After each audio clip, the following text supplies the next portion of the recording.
for men, by men. And ladies, you'll never want to miss our show.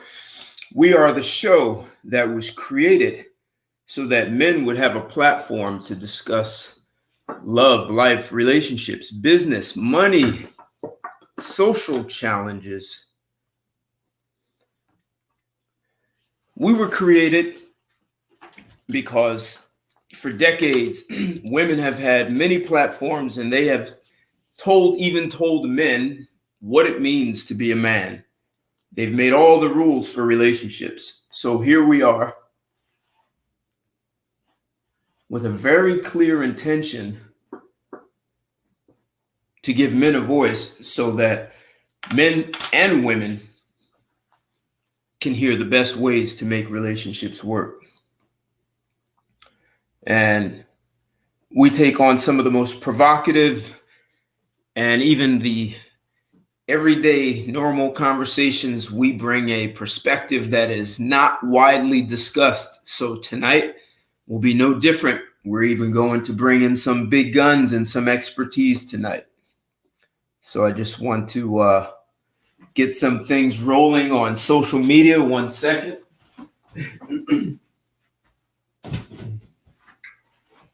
You guys know what's generally done here on Straight Talk. I live stream. I also do a podcast, and there's a number you can call in for that. And the number is 323-642-1387. That's 323-642-1387. And I'll take calls. I'm going to have a guest who will be live streaming with me on YouTube. So you'll be able to either come in through YouTube or you can call in through Blog Talk. And this conversation is going to be thought-provoking. We're going to dive into this in a way that I'm going to say most people don't. So we're going to give you an opportunity to really think about a topic that unfortunately is much more normal than people care to realize.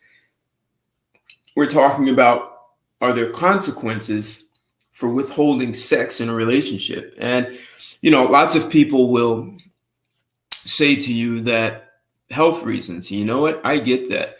A woman just had a baby. She has cancer.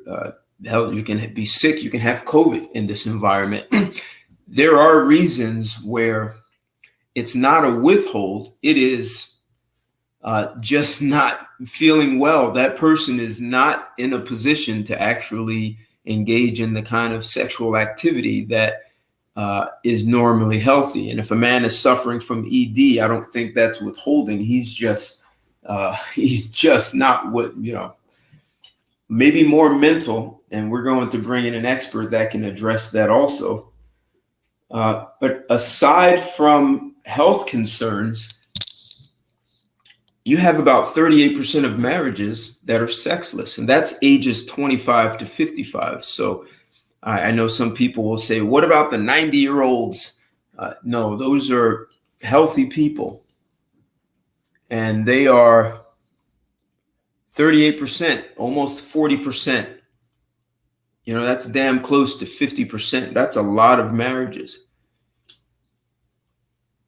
So how do we justify this as a couple, especially if you're married? So, there are some things that we've accepted socially as part of our culture, like men get put in the doghouse, sleep on the couch. I'm not speaking to you. And it's going to be interesting because we are going to bring in a gentleman who has counseled couples for decades. And he's going to share his expertise with us. And we'll hear things as to whether or not this is really about control. What is withholding sex really about? And I see a few of you SW in the house. PJ, always good to see you. Good to see you here. No, I haven't read that, PJ. Country boy, good to see you. And I see Path of Potential. Good to see you joining me on Instagram, Mr.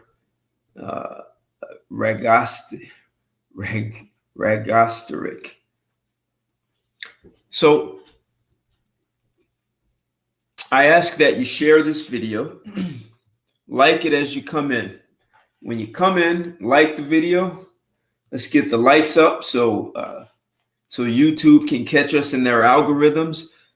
For many of you on this past Friday, you joined me for a conversation that was about threesomes. And I invited a woman who was married 10 years, and her husband engaged in threesomes during their 10-year marriage. And YouTube shut that show down. It was classy. I'm not sure why they did that, but the woman was very open and transparent about her relationship and what that looked like for a marriage. She gave us great insight, very classy and very mature. If you caught part of it, thanks for that. But for this one, we should be perfectly fine. We are once again talking about sex, but we're talking about how it's withheld. So like the video, share it. If you give me 1 second, I'll drop my Cash App and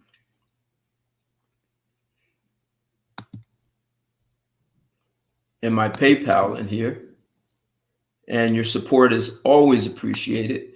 If you haven't caught me on Patreon, where I have videos that I have not shared anywhere else, I've done those videos only for Patreon. I haven't posted them anywhere else. So if you join me on Patreon, you will see some work that hasn't touched the eyes of anyone unless you're on Patreon. And those videos definitely deal with relationships, but I also have a very strong background in leadership and coaching executives. So I'm going to say I'm honored to have this gentleman. His name is Charles Rivers. I've known Charles perhaps a year now, and he and I have had some back and forth conversations, and he has some really good videos that he's done. He is, without question, a man who stands for men, and I'll say men's rights for a lack of better words, but Charles has seen up front and personal front row view as a couples counselor. He's seen many of the challenges that men go through in relationships. And that's not to say men are innocent in all relationships. I'm saying that what Charles has seen from relationships, from divorce courts, just from our social structures, with his background in psychology, he has an exceptionally insightful view of life, love, and relationships. And we are privileged and honored to have his presence here and share much of his knowledge. And this topic, I think this is one of those topics he can address because all of this is on the tip of his tongue. He wouldn't even have to do any homework or research. I think you're going to love what he shares with us. He's a dynamic, brilliant guy. He's been interviewed in the media, so he has a lot of valuable things to say and offer. And I'm looking forward to what we are going to discuss on this topic. So, ladies and gentlemen, I introduce to you Charles Rivers. Can you hear us, Charles?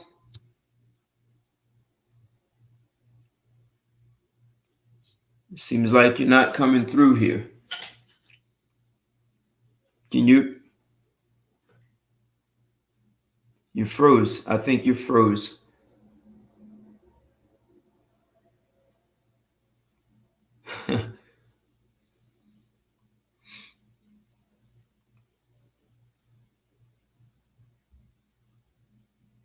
Yeah, that's a good way to put it, SW. Hey, Charles, I think you're going to have to come back. Yeah, exactly.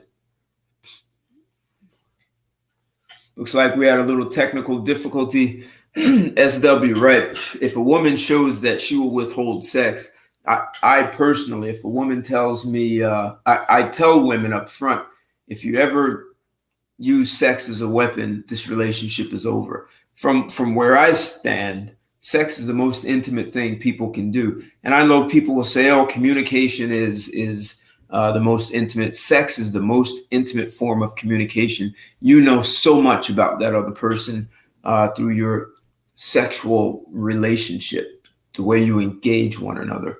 It's just intimacy.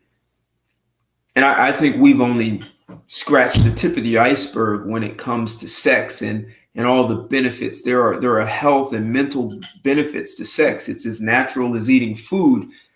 And unfortunately, we treat sex as as a tool. For some people, even use it for power and control. So Charles locked up, and we're going to come back. So when I thought about this, I thought, if sex being so intimate, right, Mojo, it should never be weaponized. It's such an important part of a relationship. I mean, come on, think about it. You can create new life through sex. Why would you use that as a game, as a weapon? That maybe perhaps one day we are going to learn that sex is a way of manifesting what you call reality. You can look at the state of relationships for many people, and you will find that they've manifested exactly what they have put into their sex life.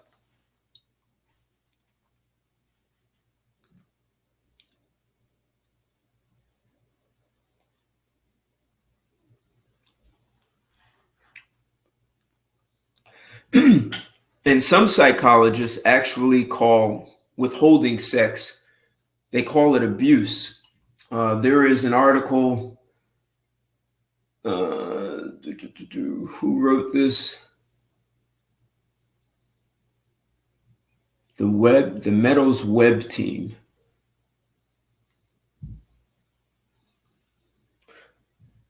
Yeah. Alexander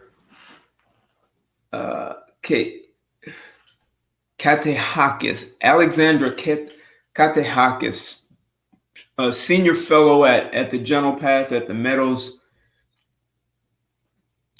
She wrote a book called The Mirror of Intimacy, Daily Reflections on Emotional and Erotic Intelligence. And this article, she says, withholding love or sex is psychological abuse and results from early trauma. Withholding is altogether different from not having sex or not reciprocating love.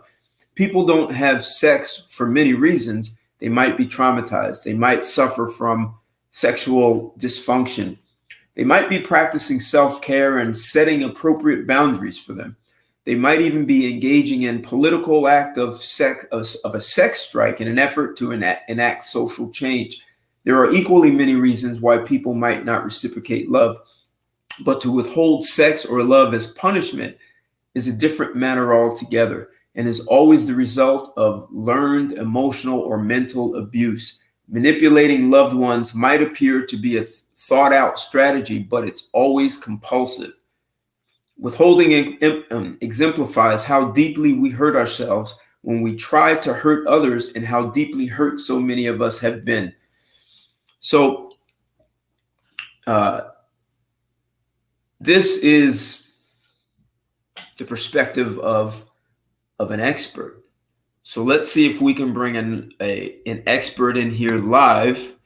Charles, do we have you this time? Yeah, you got me, Ted. There you go. All right. Hey, one second before you, I can see the excitement in your eyes, man. I just want to give one acknowledgement here to SW. Thanks for the super chat. Ready for some real talk, bluntness, and honesty. So here you are for real talk, bluntness, and honesty. All right. Thank you for joining us, man. It's a pleasure to have you here. Not a problem, Ted. Can you hear me okay? It's perfect. The internet dropped out at the right moment, but we're fine now. Okay. But you hit it on the right subject. Like I say, I counseled for 30 years. Okay. And sex can be the deal breaker in the beginning of a relationship because most young females that do that, they don't know they destroy the entire relationship. Exactly. So if they started in the first year and they're planning on a 20-year marriage, they've already destroyed the 20 years up front. So go ahead. So no, so you do it in the first year. You've got 19 years of I don't want to say misery, but it could be misery for some. You've destroyed the most intimate part of your relationship. Well, it's chemistry between the both of us. Females have anywhere between 2 to 9% testosterone. Okay. They have 89 to 98% testosterone. Okay. So in the beginning of a relationship, the male will think that sex is it. But the female in an early relationship doesn't think that sex is it. But when she goes to menopause, she loses a bulk of her estrogen and takes on testosterone. Okay. She loses a bunch of testosterone and takes on estrogen. So when I told you she messes up herself at the end, towards the end of the relationship, a woman is now horny, a man is not. So up front, she did that game. So when they're retired, she's more horny. He doesn't want anything to do with her. I know a woman who's an OBGYN, and she said a lot of her patients over 50 are very frustrated. And I asked her, I said, well, there are two things. One is, do you think what you just said, they withheld it, and then the man eventually lost interest, whether he went somewhere else or he just let his sex drive die? The other part is they say the more you have sex, the more you need. Like, so your what is the prostate? The prostate has to be exercised, right? If you want it to stay healthy. So if you withhold sex while the guy is young, and as he gets older, his prostate will not be as healthy as it could be at in his 50s than if you would have consistently had sex throughout your relationship. So now he's from what is it? Use it or lose it? Yeah. He's lost it.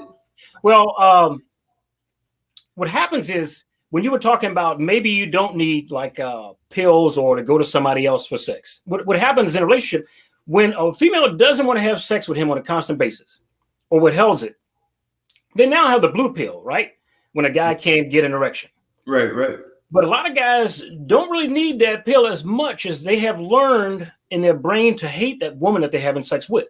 Interesting. So where a man would use a pill, if he went to a prostitute or had an affair or used pornography, immediately he doesn't have a problem. But his mind has begun to see his spouse or his girlfriend as an enemy. And the caveman part of your brain, which is on the left side, and the intelligent part, which is on the right side, the caveman part has rationed her as an enemy. So he can't get up. I wondered if that was more mental. Yeah, it's more mental than it is a pill. The pill just overrides your desire to see her that way. Right. Your hatred as what you're saying. So if he has disdain for his wife, and he just stayed together because he doesn't want a messy divorce and he wants to do it for the sake of the children, he can't mentally override his lack of desire for her and his disdain for his wife. But a pill will just we'll do it precisely. Just like when you get a headache, there's actually nothing in aspirin or Tylenol. It's just a chemical to make you not to feel the pain. It suppresses it. And you release the muscles that you're doing to tighten up your headache, and it goes away because you are not focused on that. So it takes away the focus here. Okay. But now, when people come to me for counseling, for decades, when they had marital problems, if the guy said it was sex or the woman said it was sex, the sex is primarily the main thing that will destroy it, because she's been trained for years to withhold sex, to control him, to get money. And you remember when you were a kid and I was a kid, on Friday, mom exchanged sex for money. She was not a woman of the night, but everybody knew on Friday, dad comes home, he gives her money. She pays bills with some and she shots the rest of it. But what happens is there are 4 loves, Ted, 4 loves in a relationship. So every time they come to me for counseling, they come primarily for sex. But then they find out they don't have no relationship. So there's 4 loves in all relationships. Okay. The eros, which is a sexual one. Okay. Philia, from the Greek, which is communication or friendship. And do these 4 come in the stages of a long-term relationship or no? Yeah, they do. Because all couples start relationships with eros or erotic love, sexual. That's what I thought. Okay. when you see the girl from behind, you're like, you know what? I think I want to marry her from behind. And what happens is, if you guys were successful, you move to the philia stage or friendship stage, and you start to communicate. But a lot of relationships, they don't communicate. They'll go 40 years sideways, just in the arrows, and you never have a relationship. So when the sex dies with her, you're like, something's wrong with the relationship. She don't love me anymore because the male has come to equate sex with love. Right. But the next one after philia is storge love, S-T-O-R-G-E, and these are all from the Greek. That's the love you have for your children. So the mom has for the child and the husband has for the child. But if the mother further distances the children away from the child, you don't even have that. And then the last one is agape. That's the higher love that people have for each other. Right. Those four. So when most people came to me for sexual problems, after you took the sex away, which was a root one, they had no love. So she's not doing 3 other loves with him, and she's not doing the sexual. They've got nothing. Which ends up with an hour day. What is it? He's paying the rent, paying the bills. You get the food. You pick up the cleaners. That's it. And make us feel protected in the home. So he's an ATM machine and a guard dog. Precisely. Right. So I have a question. Sure. So my question is this is a non-sex, and we'll get to it. So from what I've researched, it's when you look at they say affluent socioeconomic class, their relationships are much more successful than the mainstream. So in you can correct it, but in mainstream, marriages are down to all-time lows. They've never been this low since they started recording it in 1865. The affluent class, it hasn't dropped that way. And already their divorce rates are significantly lower than mainstream. And the understanding is that they generally don't marry because there's good sex or I have good feelings. Like it's not for love. Their foundation is first compatibility. Are we compatible? Do we share the same values from our family?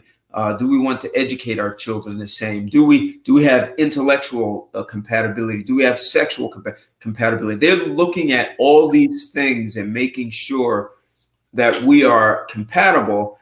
And so in tough times, and in the research I've done, they even had cases where the man, he started a business, he lost it. They were sleeping out of the car. A famous person for that is Robert Kiyosaki, sleeping out of the car, and his wife did not leave his side, slept out of the car with him. And at some point, the guy hits it big, or they both hit it big. But their compatibility is what kept them together, because if they just dealt with sex, as you're saying, that you won't want to have sex when the bills are not getting paid and, bill collectors are calling. So there's no sex, and you find you have no relationship.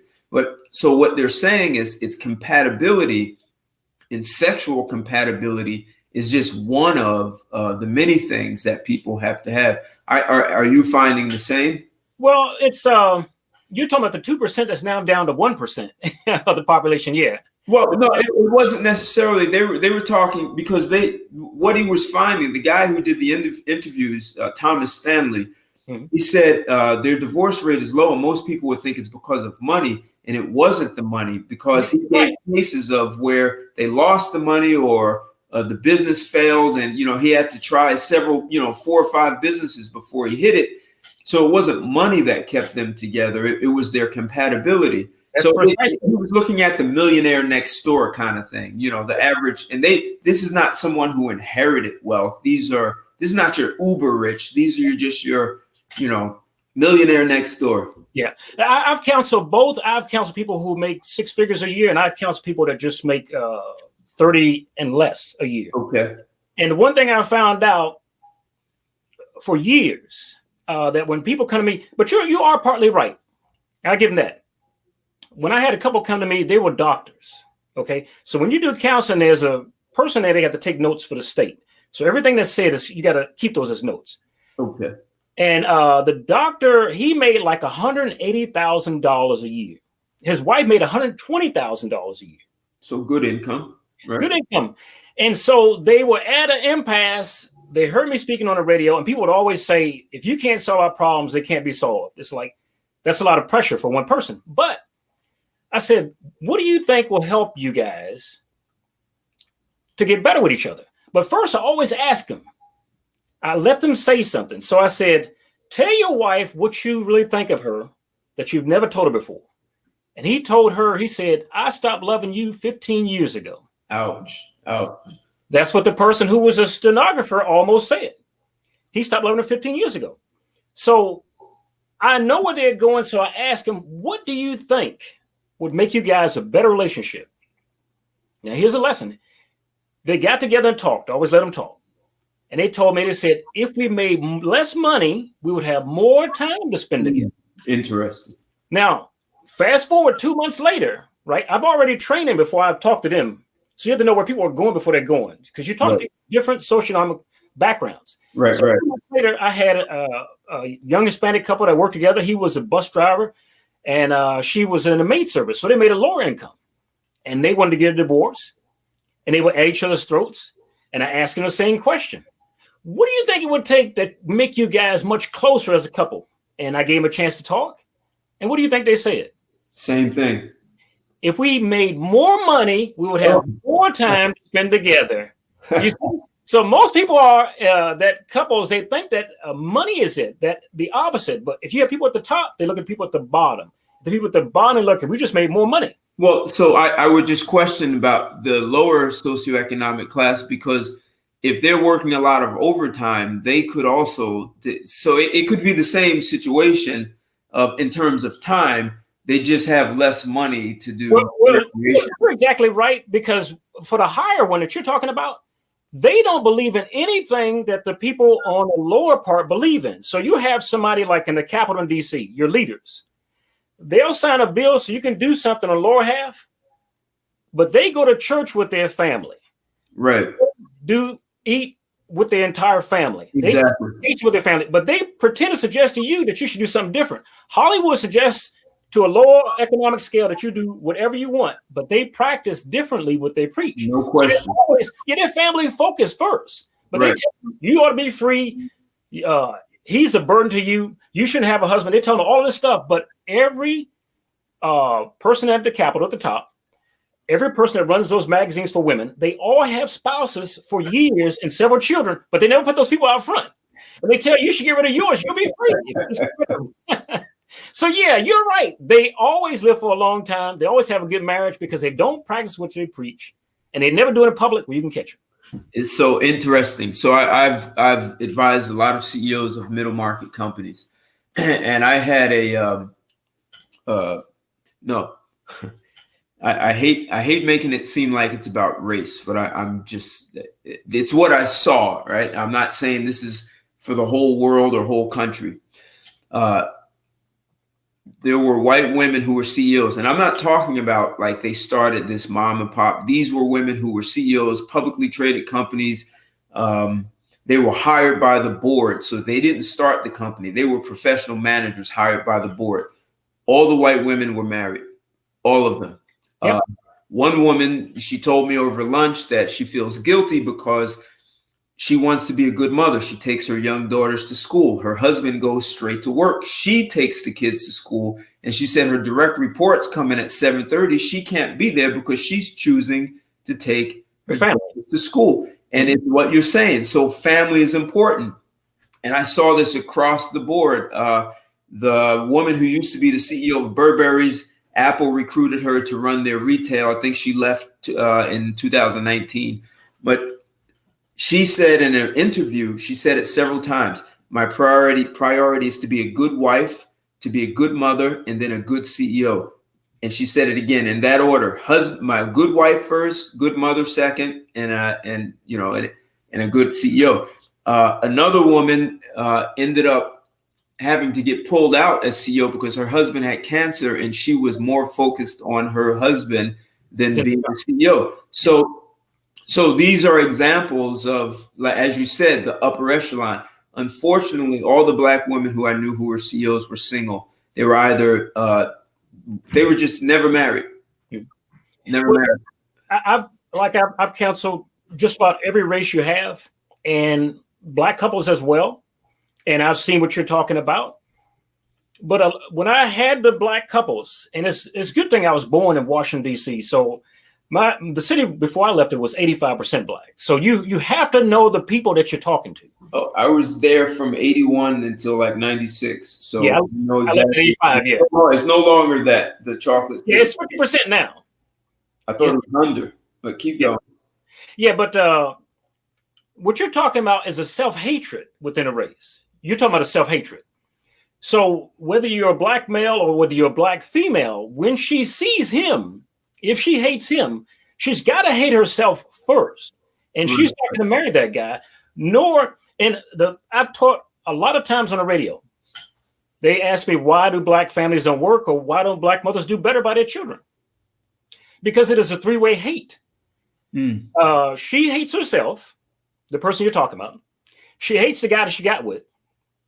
They had a child, a black child, and she hates the child. So you're talking about a dysfunction in a home where you're not going to have longevity in a marriage you're talking about, or where the marriage is prioritized. If you're talking about in that particular way, that's a three-way hatred ring. Yeah. Wow, now if you are a black couple that works together, like the fictitious Cosby couple, and if you came from the real world, that doesn't exist.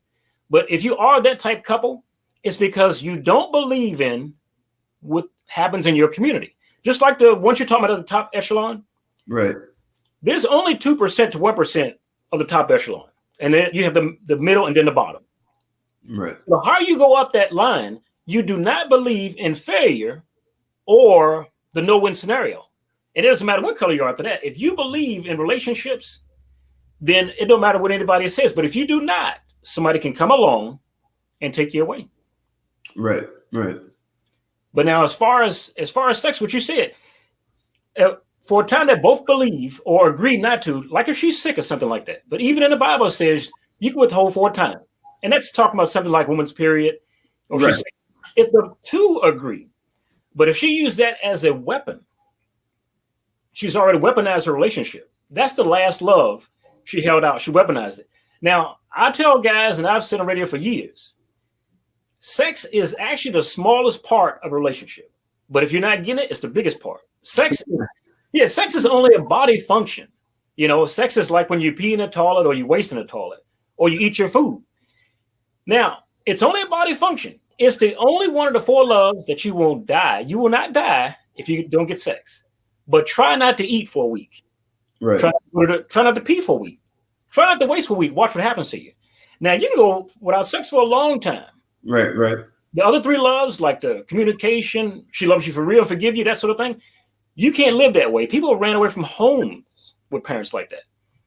So a woman will try to get a guy with sex because a lot of women you're talking about, they don't have the other three loves. They don't have the humanity. So they have just that alone to get them with.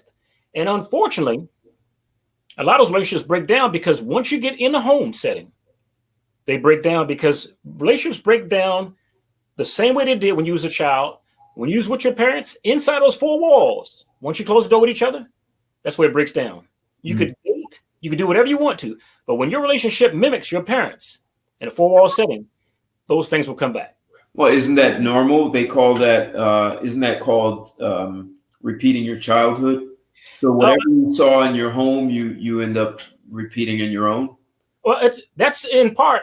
A lot of people, most people either live for or against their upbringing. So say your parents were uneducated. And if you were a child that says, I don't want to be like my parents, you try to get educated. If you like your parents, you said they weren't so educated, it doesn't matter. So you can repeat it or you can not do it. But here's the funny thing, Ted.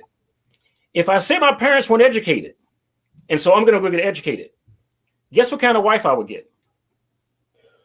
I guess you're, if you're being influenced by your parents, so I'm thinking you're being influenced by your parents one way or another. If you do what they did, you're following them. If you do the opposite, you're still being influenced by them to do the opposite of what they did. So if you're choosing a spouse, a woman, I'm going to assume there's a chance you may choose a woman who's not educated.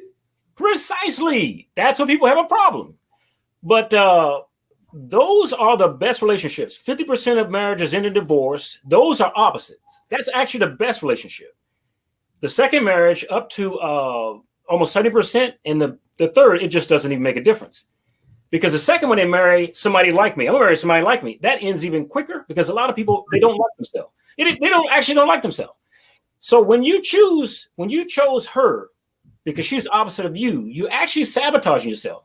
A lot of guys call themselves, I'm going to get away from my parents. I'm not going to do that. And then they choose somebody who's like their parents because we choose somebody that we're lacking. So if you're educated, you may be missing humanity. So you see a woman that has humanity. Right. You choose her.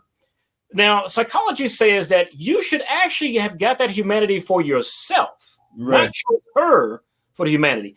If you're not educated and you chose a woman who was educated, you chose her because you're not. So instead of doing it for yourself, you went outside of yourself and got it. So you still be miserable.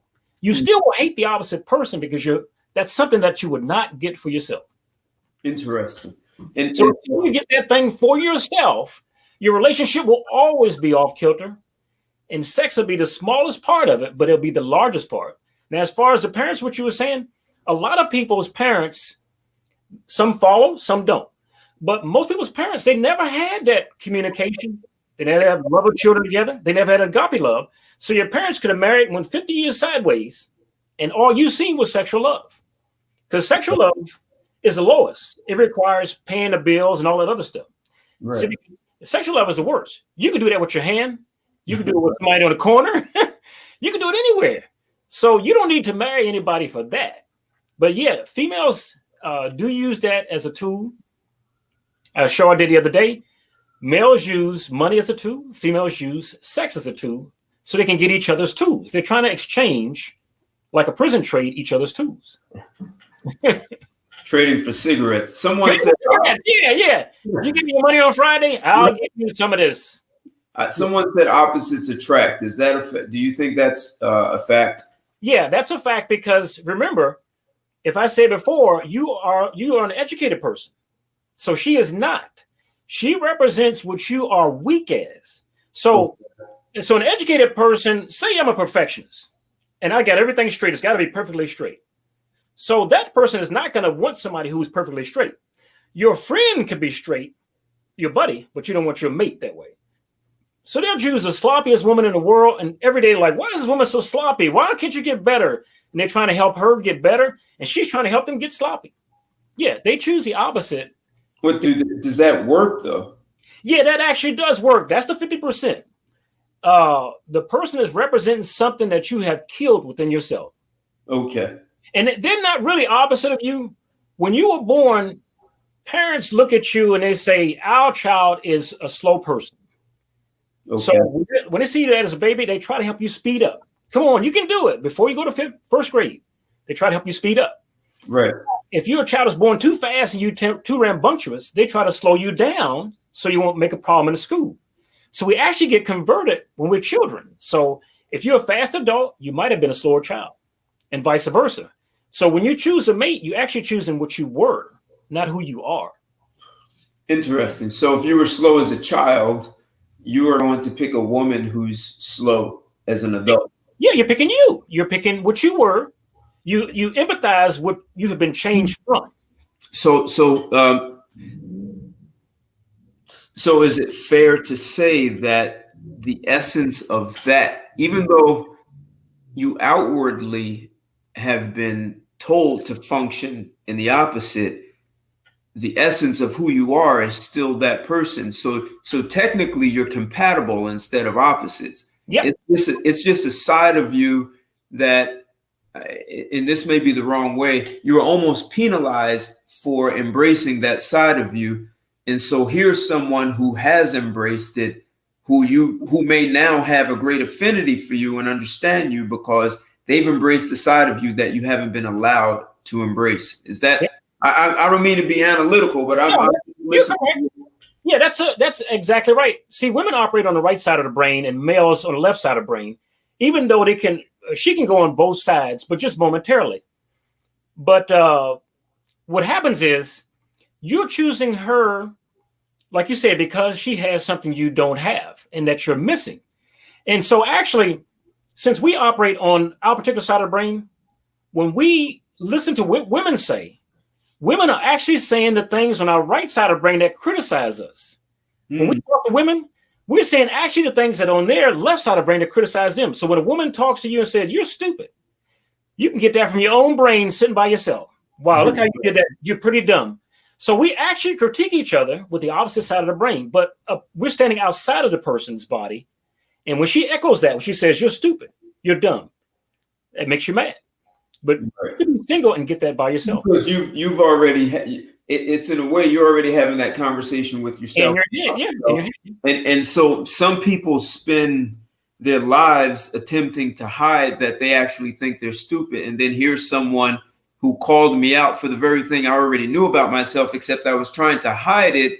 And it was already a trigger for me. Yeah. But by sitting in a room by myself, I'm triggered. So I may actually keep people around me to distract me from thinking it, or I work 18 hours a day, so I never have to think about it. And then, I've hidden it. And then here comes this woman, bang, she caught me. Now, every time I counsel women, to the last person, they chose somebody who was like their father or a strong figure in their life. Okay.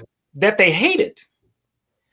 When a man chooses a woman, he chooses somebody that's like his mother or somebody that he hated. So most loves in life will be somebody who you hate.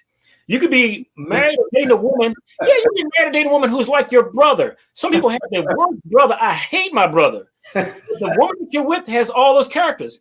Because if you have internalized hatred in your childhood, your focus becomes so strong on that hatred. You choose somebody that you're focused, not on the hatred, but you're choosing somebody out of your strongest focus in life.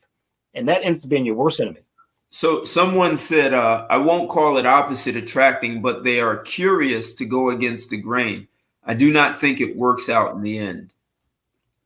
Well, also, when people choose opposites of themselves, they don't feel worthy. I find a lot of men, when they choose the opposite, or women, they don't feel worthy.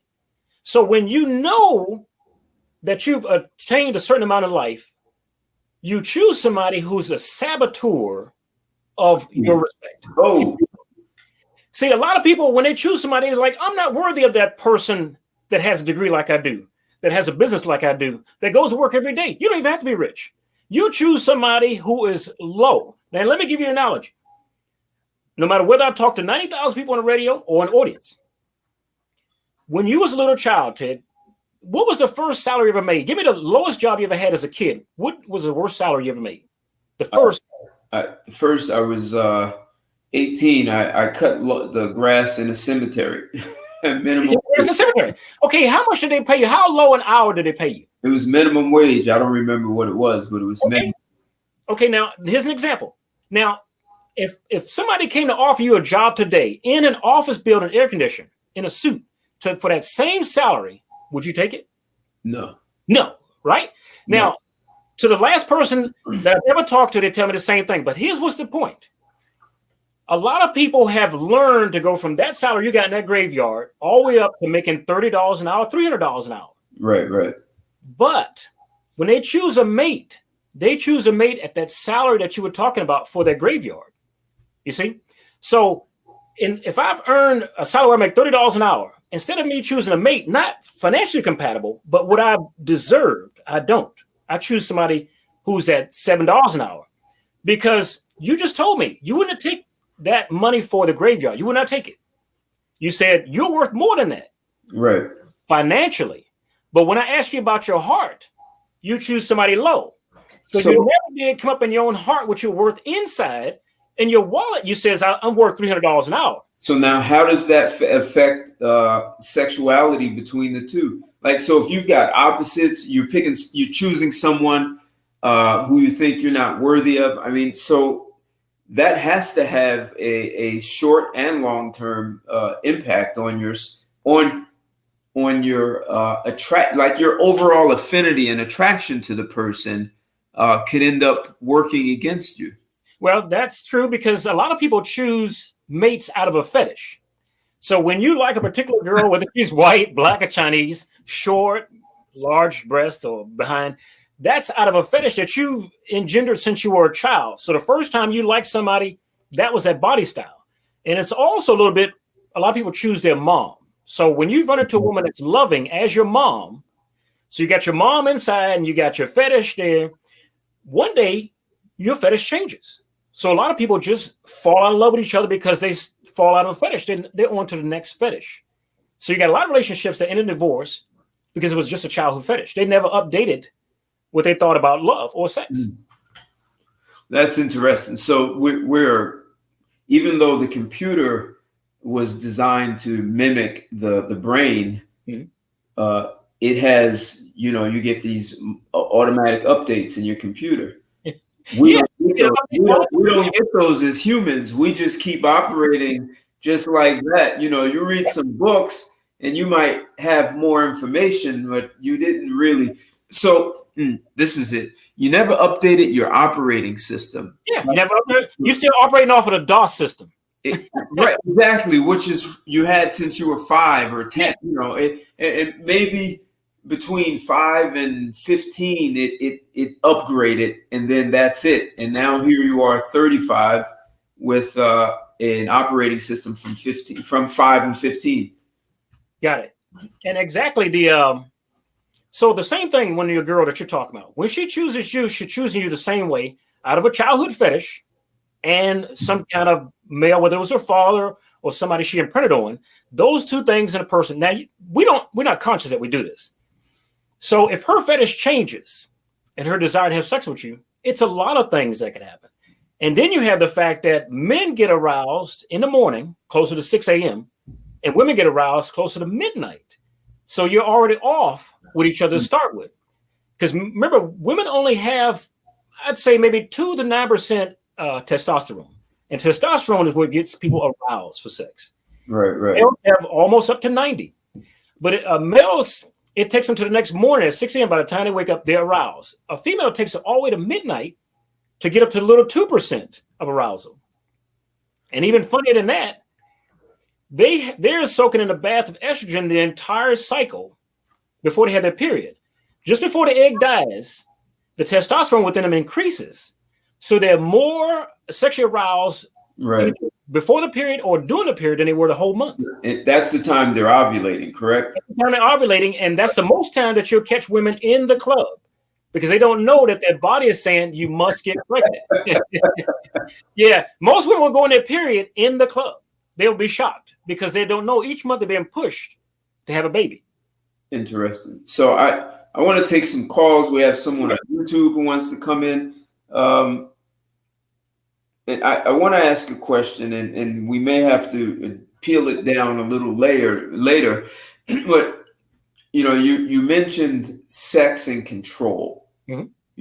It's a lot of women say men use money to control women, and that's a part of the reason for feminism and women's lib, because men were controlling relationships with money. And if you divorce, the woman has no money, she's screwed, right? So, but now I hear women saying, when I meet a guy, I don't know if I can trust him, and I don't know if I can be in control in this relationship. So she's dealing with trust, control, and she's looking for some avenue to have power with it. And I, maybe you can elaborate on that. Like, why are people looking to have power? And then sex just becomes a tool for that. So why do people believe they need to have power over someone they claim to love, right? And they may have never gotten to one of those 4 loves that you were talking about. But that's easy.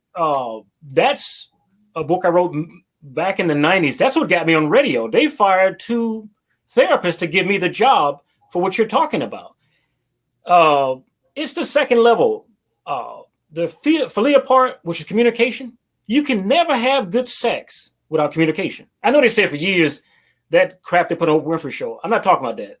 I never did like those shows. But you actually do have to have the philia part, because if you don't, you can't tell what you like. You can't tell what's your kink. You can't do any of that stuff. Right. Now, this is where relationships get in trouble. I have women that came to me and the husband at the same time. So you got to get those guys on the same sheet of music.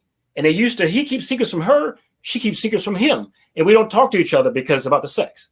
So I try to merge them into one. And it's really not hard because they're missing the philia part. So in that book, there's 2 questions. In every class, I pose that question, and I got the wife to say the exact same thing as the husband. But the first question asks you, why is it that the typical friendship can last for 20 years or more, and a marriage is hard-pressed to last 2 years? Why would you say, how can you be friends, right? Imagine 20 years with your friend, but if I put your relationship with a woman, it's barely last 2 years before you guys went hit the door. Why do you think that is? People probably don't try to control their friends. You know, I've had thousands of people. They give me thousands of answers. Now the opposite or the answer to that question, I pose another question. Your oldest friend that you've known so long, Ted, how many years have you known him? Probably 40 something years. See? Now, when I have males and females that came to me, they all knew somebody like that, right? So remember, they're missing the philia part. So I asked this question, and it's in the book. It says, if my spouse, what is your friend's best name? The 40 years, what is his name? Eddie. Okay, the question's asked, and I put it on the board too. It says, if my spouse, Eddie, it says, if your spouse was your best friend in the world, Eddie. Right. Would I be able to get away with treating them the way I do now, or would I have to change? So if you were married, would you be able to get away with treating your wife the way you do now, with the way you treat her as opposed to Eddie, or would you have to change? Right. And the same way when I get women, because a lot of women come to me, they on their high horse. They're like, it's not my fault, it's his. They watch those shows too much that the male is always a problem. And so I asked her the same thing. If your husband was Tina, would you be able to get away with doing this, or would you have to change? And to the last woman, I've never failed, 1,000 people, she sits back, she says, I would have to change. You're right. Because not only would Tina not accept that, you would not do that. But that's the level of friendship. That's why you're your friends for 40 years. Right. Because friendship's not different. It's the only part missing in a marriage, the communication. If you look at philia from the Greek, it's even in the Bible, philia. When you look at Philadelphia, you're close to Philadelphia up there, the city of brotherly love. Right. That's the only thing that's missing. Eros, you start with sex, that's in the basement. Philia is the second floor. Storge, which is a child communication, the next one, and then agape, the highest. They never move up. Go ahead, Ted. You want to move on? Yeah, no. I want to bring in some people. You might even know some, but let's bring in one call, and then I'm going to bring someone in on YouTube. Okay. So, and we're going to address. We've got some interesting comments in the chats. Not everyone's on the same page with you on this, so we're going to deal with that. I saw an interesting. But area code 870-870, you're live and on the air with Straight Talk. What's your name and where you calling from? Good evening, gentlemen. How you doing? Tell them your name and where you calling from. Oh, just a good old country boy, Kendrick from Park, Arkansas. Hey, Kendrick. Thanks for calling in. What's going on? Almost definitely. I would like your, if you can see, I would like your chat up on YouTube, man. So what, you have a question? Do you have a question for Charles? Almost definitely, Mr. Charles. And this is my thing with what you just got to comment on. It seems to me, Mr. Charles, that people not picking people that, you know, that they can be more compatible or more or have some type of similarity in. And why is it seem like people picking folk unequally yoked nowadays? That'll be my big question to you, because these people out here now just buck wild, and we got to get this thing back in order. Yeah, that's a good question. He's talking about equally yoked. That comes from the Bible. But that's in the modern day. It's what you were talking about, Ted. Right. Picking somebody who's compatible with you to move in the same direction. They get the equally yoked from, if you put two oxen together and you yoke them in the middle, they can only go one direction. But since they're not equally yoked, they can go either way. But like I said, what he's talking about is people choose somebody that is beneath them, not financially. But when you choose a mate, you're saying, I have no value. So you don't go after the woman who is a better woman or a better man. You say, I have no value. So you choose somebody who you know won't reject you. And that leads to your pain, because the moment you're in that relationship, what's the first thing you do? I wish I would have chose that woman. She's a woman. Go ahead, Kendrick. The reason why I say it, because you just put the nail right on the head, because a lot of these women believe that hey, I can get a rich man, an 8+ figure man, and he ain't gonna leave me or this or that. But you got to understand, if your priorities and your intentions not lined up with what that man got going on, Mr. Charles, it's still gonna end badly when it's all said and done. That lady's still gonna be looking for a blue pill simp that's gonna take her in. Well, they definitely shouldn't be going for money. Most relationships that go for money, they fail. If you talk about it from a religious way, it says that you should not go for that if you're just going for that, because it never ends good. It will never end good. From everything I've seen so far, it won't end good. So marrying someone for the money usually, well, it seems like it works out bad for the man. No, it doesn't work out well for the woman either, because you got to understand, when males get money, they take care of women, right? Right. Now, you are attracted to, like I said, her breast or her behind or her face. Right. But understand this, Ted. Males always choose a woman for her body. Right. When a woman chooses a man for his money, that's not even a part of him. That's paper. Right. So at least, even if a guy chooses in a nasty way, he's still choosing her body. She's not even choosing his body. She's choosing money. Something outside of him. Right. You can replace him with anywhere. Right. Now, if you're a male, you choose a woman for a body, you can replace her anywhere. So when males choose sex and women choose money, those things are replaceable. But when you get in those relationships, what's the first thing you want? Oh, I wish I had a girl that could cook. I wish I had a girl that could clean. But you chose her for her body. Or she had great communication skills. And by the time she chooses a man for money, oh, I wish he would love me. Oh, I wish he would talk to me. Right. So as long as we keep choosing these categories, you're going to be frustrated. But now, Mr. Charles, but when you start talking about soul ties, you need to be trying to choose the right soul to be laid up to be shackled down to. And well, nowadays, Mr. Charles, a lot of them not teaching nowadays. People not teaching on soul ties nowadays. Well, most people in life, when they're not happy, and when they came to talk to me, whether relationship or not, they were usually going in the wrong direction. So most helping people is to get them to go 180 degrees in the opposite direction. When you go for a job, or the jobs make you miserable, mainly in life, what makes people wealthy is when you sell to an enemy. It's always opposite direction. Most people go in the direction of friends, and the wealth is in the direction of enemies. You want an example? If you open up a business and you start selling to your friends and your family, you're going to run out. But if you sell to an enemy, you'll be wildly successful. And the most richest people in the world are selling to an enemy. The United States claims that Arabs are an enemy. But over in that nation, they sell us oil, and they're rich. Any person who sells to an enemy, they sell more to. If you sell to a friend, you sell less to. When you choose a woman that you hate, you're going in the wrong direction from somebody you actually should be with. Most people are just going in the wrong direction. Remember, if you chose her, you feel less about yourself, not about her. That's going to show up later. You chose less about yourself. And helping people in bad relationships is mainly helping them not feel bad about themselves. Interesting. Hold up, Kendrick. I want to we have someone who's been listening. Denise, can you hear us? Hello, yeah, Denise. I hear you. How you doing? Did you want to ask Charles a question, or did you have a comment in this conversation? No, I'm just listening. Okay, fair enough. Fair enough. All right. Thank you. It's very good, by the way.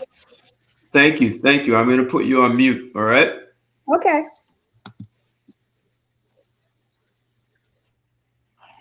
There we go. Let me bring in a caller here. Area code 310. 310. You're live and on the air with Straight Talk. What's your name and where you calling from? It's your boy Teddy, West Coast. What's going on? What's going on, West Coast? What's going on? How you doing there, Charles? Hey, how's it going? Good to see you. South Central. How you doing, bro? Good.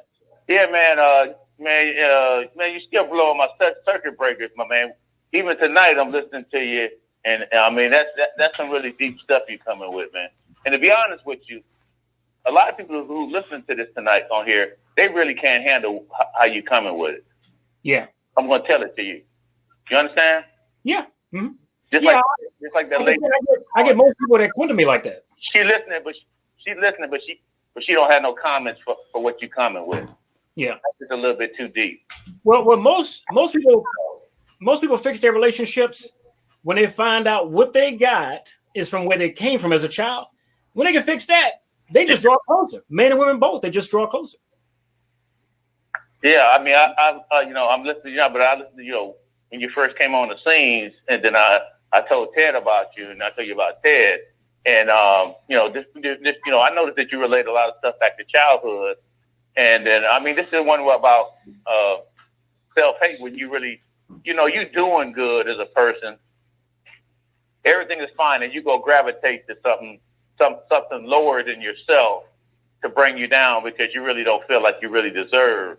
Yeah, I remember that videos and stuff like that. I mean, that's stuff that I really had to really seriously think about. Do you know why you do that? Do you know why we do that? You could tell us again. I mean, I heard it in the video, but you can bring it to the forefront tonight.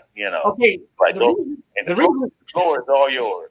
The reason that we do that, when you say you gravitate towards something that sabotages you, when you grow up in a home with your parents, if your parents came from minimal means, the average child grows up in that home. Now, that's normal to them. It's not minimal means. That's normal.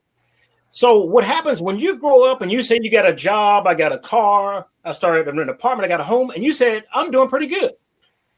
Your brain remembers that you grew up in minimal means and it starts sabotaging you until you get back to what your parents were.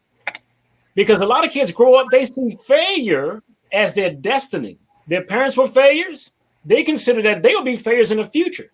So when you grow too big for your britches, you will choose somebody that will sabotage you unconsciously, and they sure will help you get back where you understand. Because a lot of them don't really need money. See, let me show you really how you end up in poverty or poverty of will inside. A lot of guys, when they're going up, or women when they're going up, they choose somebody and they say, that person is enough for me to complete me. Now you will stop working hard. Now you will stop reaching higher. You won't grow anymore because they complete you inside.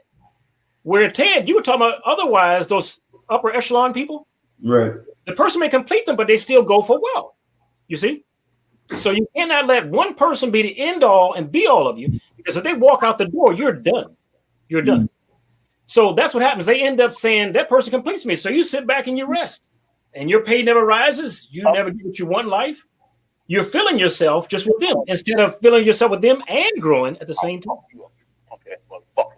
Hey, Reg, go on mute, Reggie. Oh no. That was a homie who was doing it. Hey, so Ted, so Charles, let's put it like this. Okay, so let's suppose the person that completes you is less than you are, and they leave you, and they're less than you are. I noticed in a lot of cases that just destroys some people because you was actually dumped by somebody who was less than you. So now you really feel like shit. Yep. You analyze that? Yeah, because like I said, before you met them, you felt less. You're worthless. Now, you didn't vocalize that to yourself. So you chose somebody because remember, you're worthless. So if they leave you, now you're twice as worthless. You see?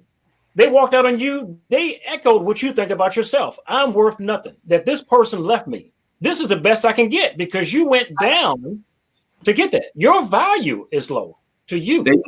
Confirmation. They confirmed what you already know about yourself. Yeah, they confirmed you. Now you have proof. Now look at your age now, you guys. When you were young, you might have thought you were nothing. Now as you're older, you realize that was a joke.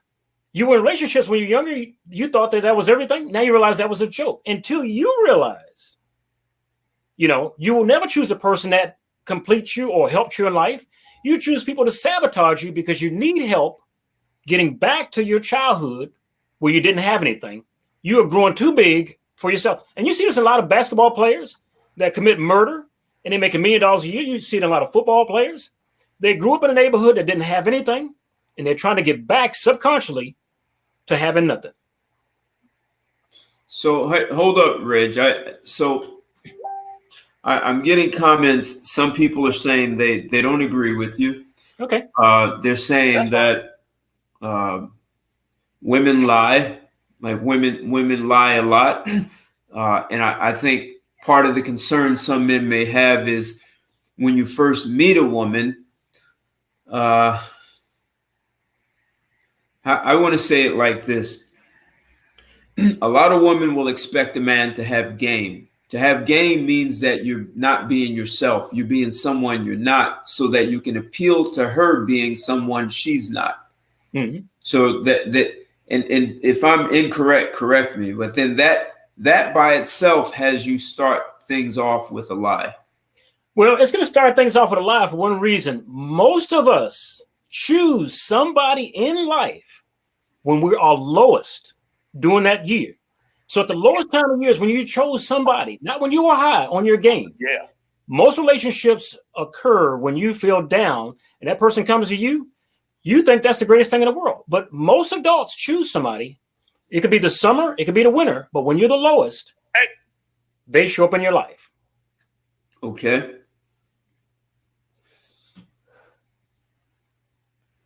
So when you're your lowest, that's when you meet someone. And when you want to get rid of somebody in life, you are at your highest game. You see, this person's holding me back. I'm ready to move on. We meet them at our lowest, and we release them at our highest. Okay. It's what you call monkey branching. Right. So one of the things, guys, are so I'm going to relate this to what I just said. So, and I'm going to relate it to what you've been saying, which is you choose someone who reflects the environment you grew up with, right? Right? Now, only subconsciously. So you get women who go off to college, they get a college degree, an undergrad, then they go to law school, or they go all the way up to a PhD, and they still hook up. And this is what a lot of guys are concerned with. They still get pregnant by the thug who ends up in prison. You hear the stories of her going to prison where she may have grown up in that environment. That's who her father was. Her mother brought men like that around. So she's going back to the guy that she thinks she's worth. And so then the question is it because if she gets with a guy who has, let's say, comes from an upper middle class and he's also, college degreed and he's ambitious, she thinks she will never be able to keep him in a relationship because of where she's from and who she really is unsustainable in a relationship that she sees from a guy who's above her. Precisely. It's the same reason if a guy makes a modest income, he doesn't choose a woman with a PhD because he says, I'm not worth that. She won't want me. Right. But where are you worth money? Nobody's worth money. So you don't go for the woman you like. You go for the woman you can't afford. And that's where you find pain. So you don't go for a woman you like. You go for a woman you can afford who was in your background where you came from. So you could be a wealthy man, but you still choose somebody from the hood and they are locked in that situation. You cannot bring them forward. You're trying to bring them forward. They're trying to bring you back. Okay. All right. And so the other part I was saying is being inauthentic. So the guy who's from the hood and she's educated, he doesn't have Reg, you're gonna have to go on mute, Reg. You got background noise. I'm not doing nothing. Ain't nobody out here. Okay. All right. I apologize for that. All right. All right. So the guy he's got game. He knows what to say. He knows how to say all the right things. that may be the only thing he has to offer. And she finds that attractive, exciting, and the guy who is from a middle class, and he's smart, educated, ambitious. He doesn't have game, so there's no chemistry. He doesn't resonate. He's corny, but he doesn't reflect anything from her past.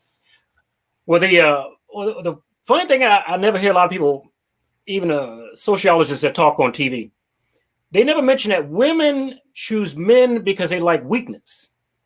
So like you get a lot of women that go to the pound and they'll choose a dog with 3 legs instead of 4 legs. So the male that you're talking about, and you're saying like a moron, that guy is weak.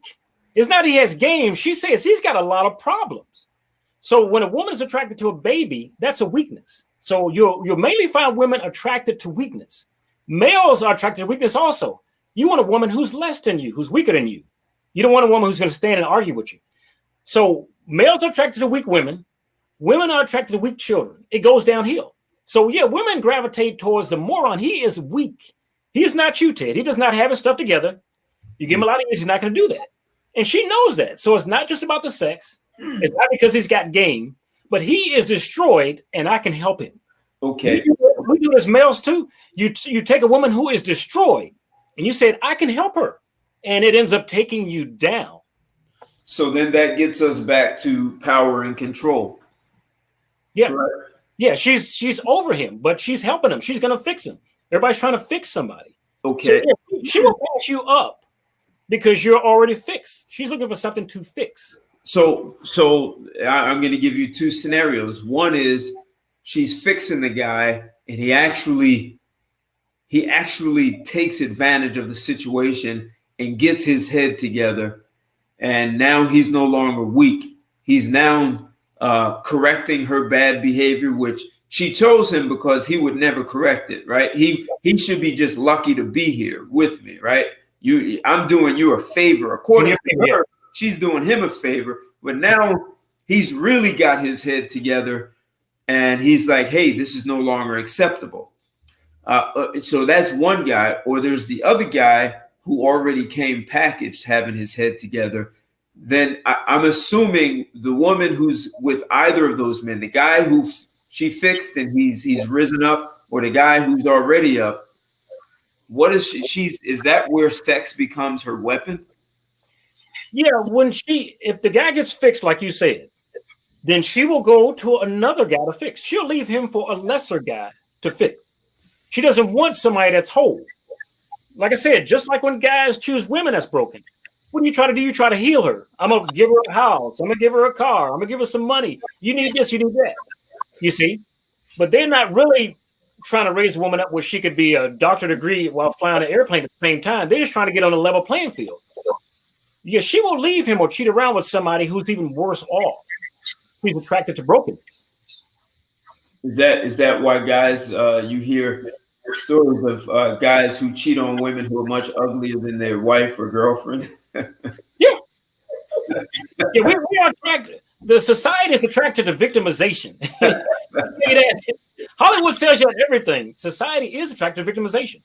You know, you have boys that look at magazines their whole life with beautiful women or how they want it, and then they marry something that's the opposite.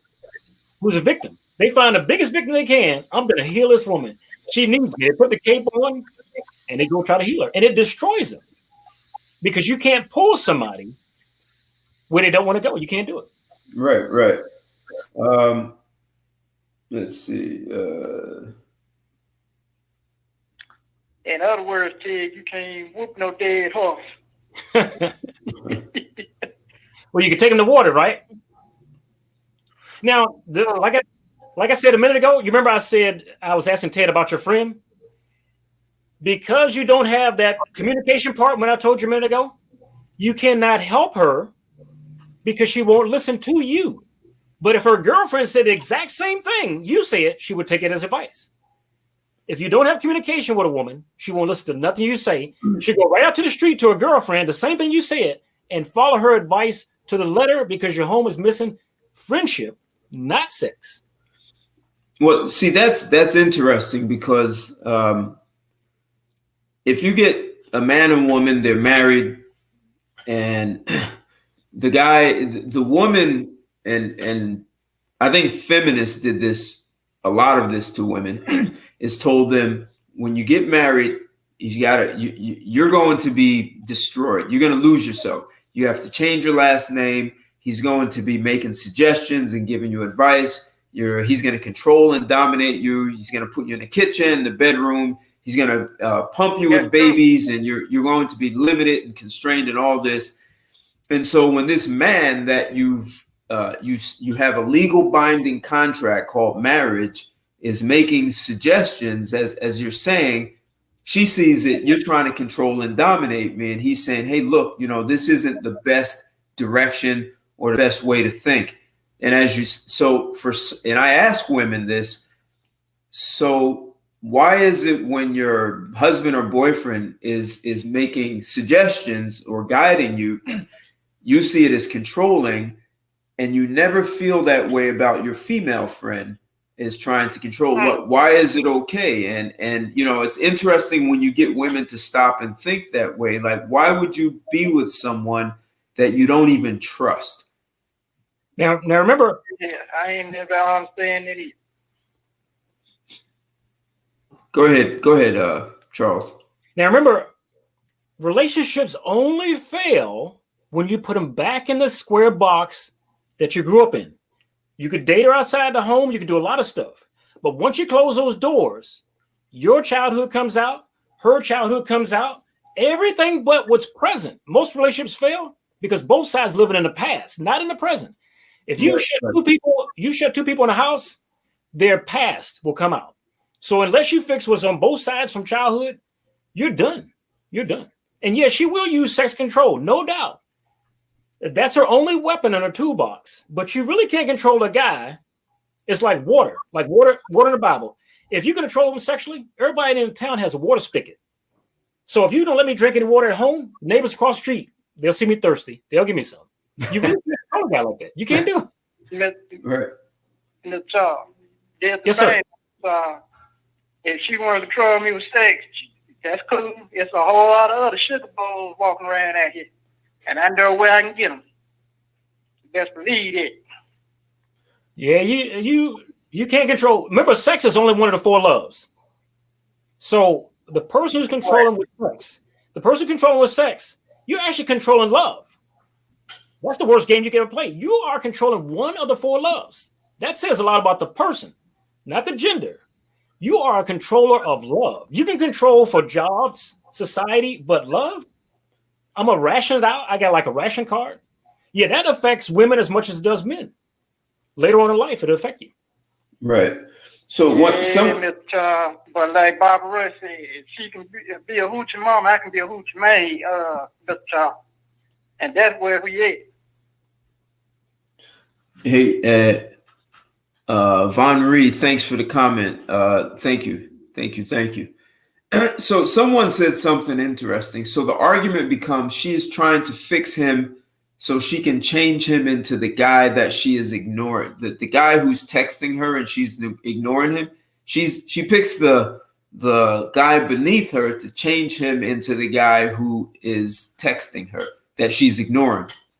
Okay, so remember, when a woman chooses a guy that she's going to fix, she is choosing her father or a strong male figure in her family that was broken. You get a girl that grows up with a father who's alcoholic, she'll choose a grown man as alcoholic and try to heal that guy. So she's not trying to heal that guy. She's trying to heal her father. You get a guy who marries a woman who is lost. I guarantee you his mother was lost. So he empathized with her. He's trying to save his mother. So you're not in a relationship with the girl you're with. You're in a relationship trying to fix your mother in the past. She's trying to fix her father. She's not in a relationship with you. See, a lot of people are living out of their past.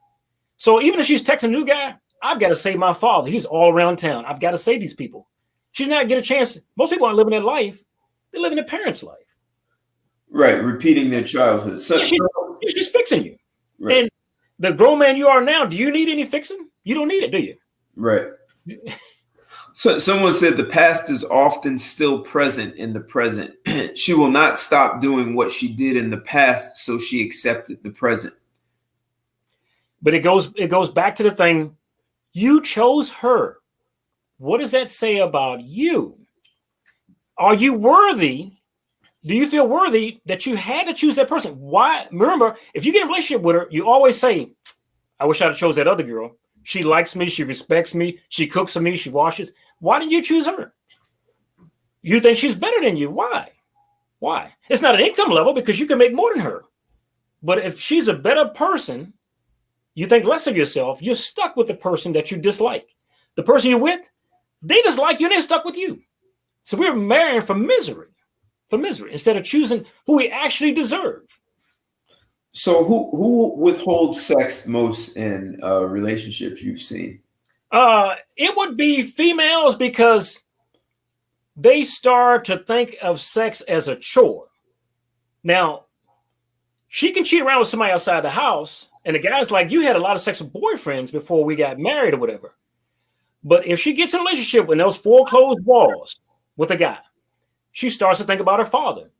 And any man that takes care of a woman like her father, a woman does not want to have sex with her father. So when she sees you, she sees a provider. If she married you for provision, you are a provider. So that's something broken within her. You're not a person. You are a provider. And after a while, she cannot have sex with her father. Any more than a man that chooses a woman who's just to be his mother. After a while, that's my mother. He starts cheating around with a model that looks nothing like his mother. Yeah, a lot of women choose for providers. And after a while, they just taper off. On the sex, they don't see him as exciting. That's why when they cheat around with a guy, he has no value. He's no provider. He's any of that stuff.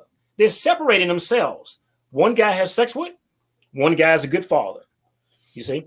So what I hear you saying is, this could be controversial. So people really don't admit that they're choosing their parent, one of their parents, right? The women don't know. Some women figure it out. Wow, you remind me of my father through this, especially now. And a guy, he may see that you remind me of my mother, or the worst person that he knew in childhood. We pick a spouse that has the characteristics of the worst person that we hated. Now the body is sexy, but they embody what the worst person was because you spent your youth hating that person. So that became the strongest emphasis in your life. So subconsciously, you like that person. They had something that was already familiar, but that familiarity was hatred. And when you get behind closed doors with that and they start leaving the toilet seat this or the makeup there, see, now you're going to start to get mad, but you're already used to that. You get mad at something you already hated. So if that person represented any kind of drama, it's just a way for them to continue to invite drama in their life. Yeah, that's why you work with women before in your life that were completely boring to you. You didn't even pay attention. The one that did get your attention, she represented something in your youth. You didn't even know that. But women that you consider as boring, they don't represent any spark in your youth. Not in your present, in your youth. So you always will pass by somebody that you need. The woman that you could choose, she won't even deny you sex. But you don't choose that. You choose somebody you know is emotionally unavailable to you. And you do that subconsciously, but purposely. And it sabotages you. The woman who will go ahead. No, go ahead. The woman who will what? The woman that will give you sex every day of the week, 4 times a day, until you're like, please, no more. You walk right past her to the woman who's unemotionally available, who doesn't want to have sex, and she's just playing a game while she's dating you. And you know that. You know if you put the ring on her finger, it stops that day. So we choose a lot of sabotage ourselves. So, like I said, when I counsel for years, it doesn't really help people unless you teach them how to heal themselves. Once you heal yourself, you won't choose that woman anymore. You know, I just made a mistake. So one of the things that I hear you saying, and I think this is controversial, especially in today's, because women are screaming in unison that every man, the man you choose, needs to be a protector and provider. That's all women are saying they want. It's almost like they don't see him as a human being. You're just a protector, guard dog, provider, ATM machine. Yeah, when I had females that came to me, the reason. So I want to add to that is, so if you're a protector and provider, in the end, you end up reminding her of her father, and then she no longer, because she doesn't want to have sex with her father. So protector and provider, may be the worst criteria for a woman to choose a man. And if you have no idea what to look for in compatibility, you choose something that is repeating your childhood. It's comfortable, and you end up in a sexless relationship. Yep, that is true. Until you choose somebody that you really want. When you first see somebody and you fall sexually in love with her or physically, the caveman part of your brain takes over the intelligent part of your brain, right? And that's why you chose her. And that will not exactly be the person that you need. Every time you're in her presence, the caveman part of your brain will take over the reasoning part of your brain. Women don't have that problem like men, because women, the caveman part of their brain will never take over their reasoning part, because women is always on guard that men will attack them. So when you first see a girl you like, your mind shuts off. You become stupid and blind. When she sees you, she still's got to be cautious. You could be a danger. So when you meet a girl, you're thinking irrationally. She's thinking rationally. So if she wants to use you for income, she could play sex to get your ring or whatever for the income. You're the only one thinking irrationally. So you end up with somebody that was a fetish, that won't have sex with you past that fetish stage. They did that as a game, and the game worked so well, we could do this till God comes back 1,000 years from now. It works so well. Okay. So what about persuade works well too? Repeat that, Kendrick. I said, yeah, but my persuasion works well as also. Okay. They gonna do what I say do. All right. Okay. So someone said you're describing men in their 20s who choose women that way. So what happens when men are first time or second time marriage and they're 45 and up? Are they going to be more rational? And yeah, let's answer that. But the other thing is, I heard you say women are more rational.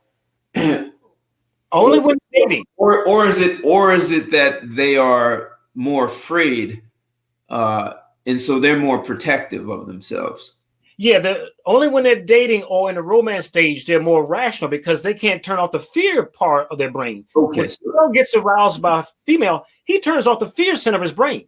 That's why a lot of guys marry a woman. Okay. They marry a woman next year, she can kill them because he wasn't thinking rationally.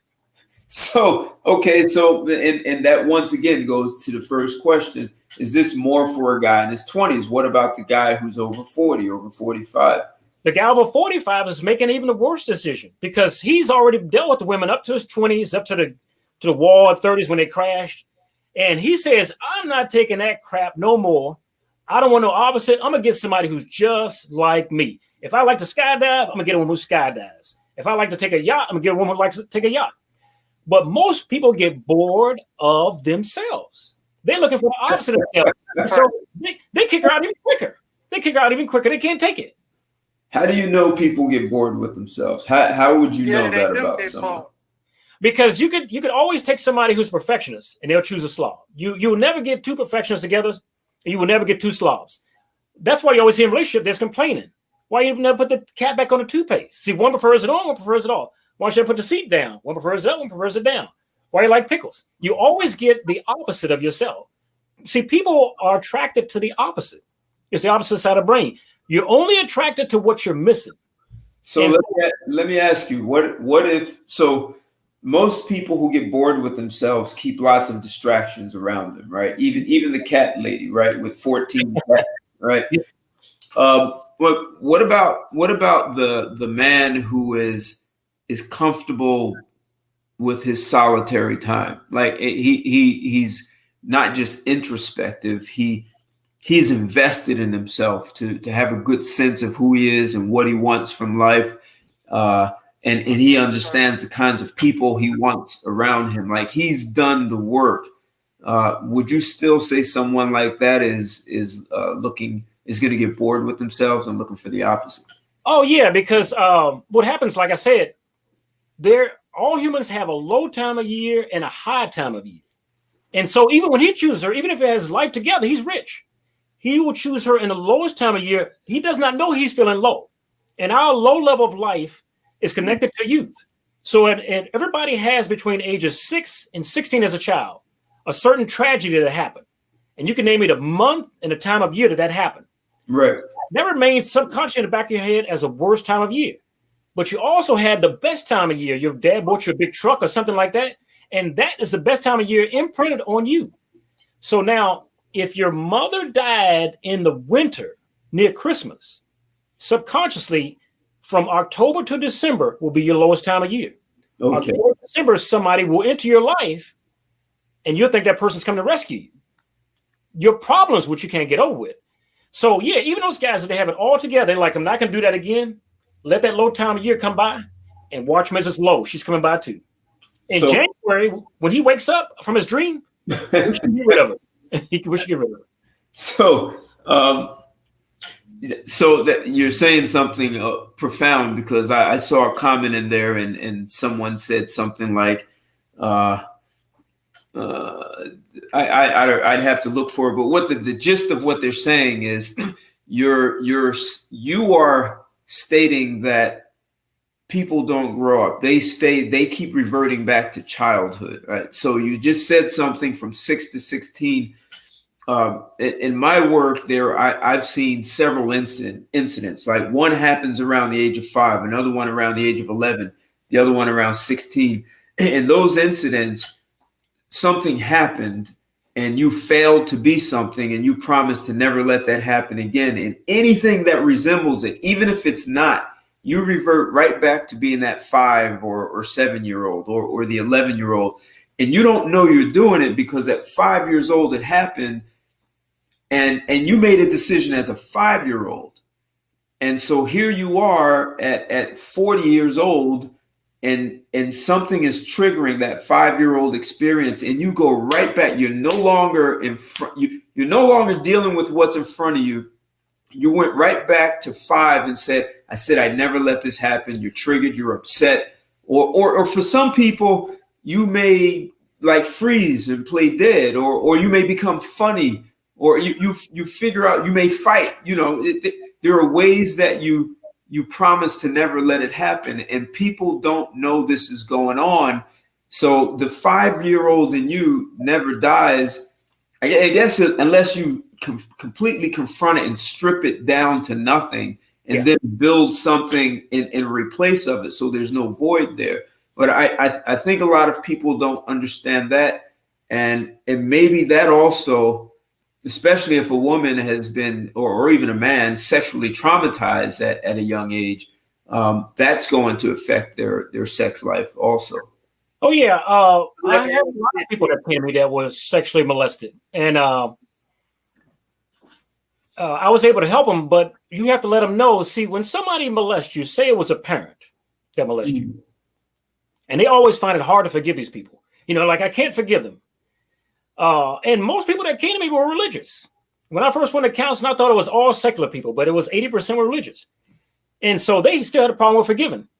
And I always tell them, to the last person, if they did that to you, that was done to them. Right. So if a father did that to you, he was molested as a child. So when people do that to people, he's not actually hurting his daughter. He's hurting himself again. So they're actually abusing themselves.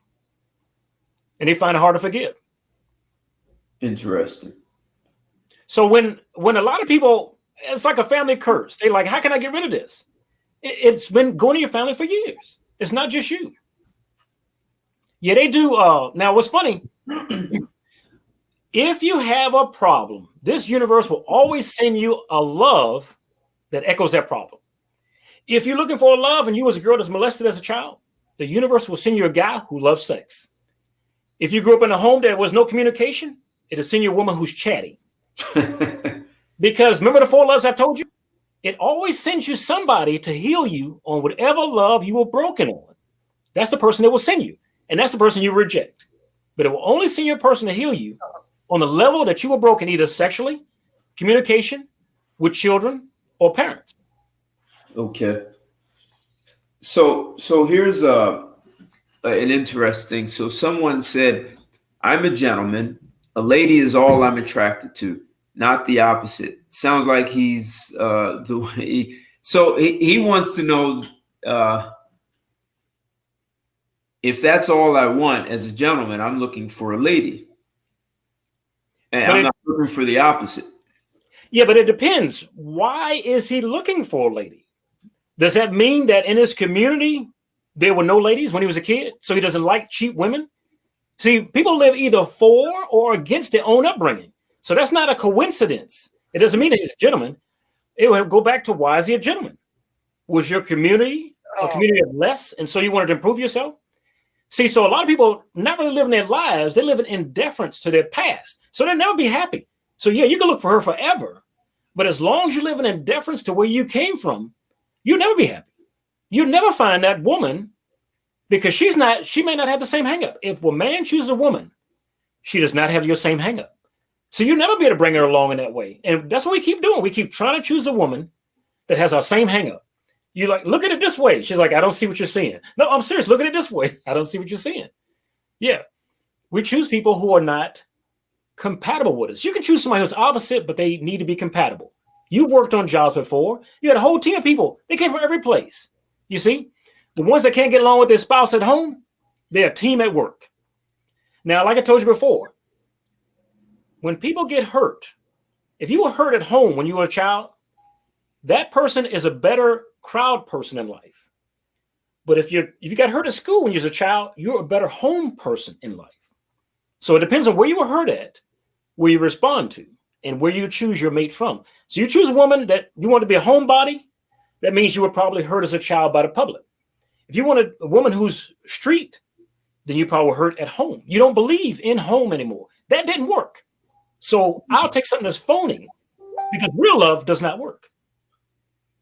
Interesting. And I know early when we first started this, one of the things I was saying to you is when you hear people say, I'm not influenced by my parents at all. I do everything the opposite. Well, what they don't see is you're still being influenced by your parents, because you need your parents as the guiding light to show you what's the opposite. So your parents are still making decisions in your life, and by being the opposite, it's really kind of a blind spot. You can't see that your parents are still running your life, and that same person may say, "Oh, my parents are running my brother's life because he does everything like my parents, and I do everything the opposite." Both of you are being run by your parents. You just chose to go. Your parents are still the center of attention. And all of your focus starts with your parents and goes out from there. Yeah, I have a famous quote that I had way back in the 90s. And it says, whatever gets pressed down upon you becomes you unless you're willing to forgive. So if your parents abused you, and I've had people that come to me to counseling, to the last person, they might abuse their children, but they had no intent on doing that. But they never forgave their parents. Whatever gets pressed down upon you will become you unless you're willing to forgive those people. Yeah, most people are doing things that they never forgave in the past. The biggest thing people come to me is they had no forgiveness. So how does that? So let's say no molestation or rape. So there's no one to forgive for that, right? So how does that affect? If it's mostly women who are withholding sex, what's happening? What's the, and I got one is if he's a provider, right? So he reminds her of daddy, so she no longer wants to have sex with her father. So she goes to find some guy who's not a provider, and she cheats on her husband, who's a great provider, but this guy is trash. Well, a lot of women that choose a guy for money actually hate that guy. If you choose somebody strictly for money, that is straight up hatred. That's why you can replace a grown man with the federal government in a check. But nobody loves the government. She doesn't go down there and say, thank you for the money. I really appreciate it. Right. Yeah, when you're choosing him, that's a flat choice. So ultimately, you will hate it. Just like if the government gave you a check. The only time you'll be concerned if the money got cut off. And so she's in a dead relationship. She's not going to give you sex. You are the government. You are the government. She can replace you with a job. So that's a lot of damage within her. And a lot of women that came to me, I always ask them, how far have you fallen since you were a baby? Little girls don't come out like that. Little boys don't come out like that. So she's actually fallen when she's controlling you by sex. That's what do you mean she's fallen? What do you mean by that? No little girl comes out, says, when I grow up, I'm going to use a guy to manipulate with sex. She was taught that by her friends and the female that she's around. Okay. See, little boys have a more broader understanding of men and women because we're raised around women before we can go around men. But females are raised just around females. They can't come because they think somebody's going to hurt them. So she's operating off of what she thinks about men. So when she's dealing with you for money, all her girlfriends since childhood said, choose a man for money. It's like choosing a girl for her behind. And then as soon as you get her, she don't cook, she don't clean, she don't rub my hair, she don't take care of me. We do the same thing. As long as we choose a girl for that, you'll never get it. If a woman chooses for money, you never get it. You'll go broke. She'll walk right out the front door. She lose her looks, you'll walk right out the front door. Okay. Go ahead, Kendrick. Let me add a twist into this little tale. Back to back to the opposite of the molestation thing. Okay, so what about the dudes out here who are held on to that sexual innocence and who are sexually incompatibility, sexually awkward with these women out here now? Now what would you say to those type of dudes? I think he might have locked up here.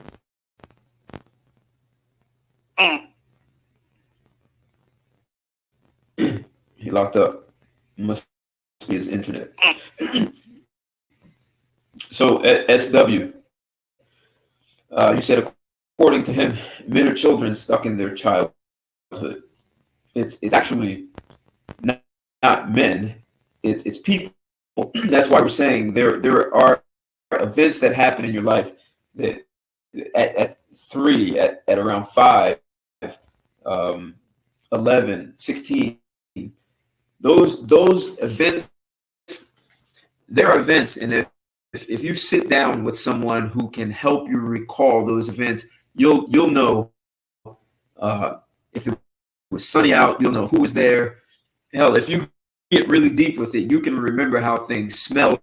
You'll remember sounds. You'll remember exactly what was said, who did what. You'll remember clear as day. Those events happen, and they shape you in that moment, and like your brain sticks to something that you want to avoid or something that you want to do. Like you fail to be something. I know a woman who, when she was 5 years old, she was in a dentist's office, and she was in a waiting area, and so were other children. And the dentist came out and said, "Hey, children, who knows what this is?" He held it up, and she raised her hand. She was animated, and we're having this she and I are having this conversation. She's 45 years old. She's telling me, "Why do I always have to be right?" I said, "Oh, you probably gave the wrong answer." So she says, "Yes, I remember. I was 5 in a dentist's office. Dentist asks, she raises, I know what that is." She gives the answer, and the dentist said, "No, that's not what it is." And she says she doesn't even know what happened after that. In her mind, all she could think about was how stupid and embarrassing she was for herself. So whenever she feels like she's going to give the wrong answer, she goes right back to that moment of being 5 years old. Her profession is an attorney. She's a damn good attorney. She's a criminal lawyer, and she makes sure that she doesn't give the wrong answer anymore because she learned the law. She reads, she's prepared, and she fights like a damn alley cat. Except she's still like that 5-year-old. Now, if you put her in a situation where she cannot answer the question, it's way over her head, she has another strategy for that as opposed to being right. She pretends to be sick. She doesn't feel good. I watched her slump over a table and say, "Oh, I don't feel good. I'm hungry. My stomach hurts," because she has no way of avoiding the embarrassment. So for her, she has 2 strategies to avoid being embarrassed the way she was in the dentist's office. One is uh, she she will be right and she will fight like an alley cat. And she, even if she's wrong, she'll fight. The other is to pretend to be sick.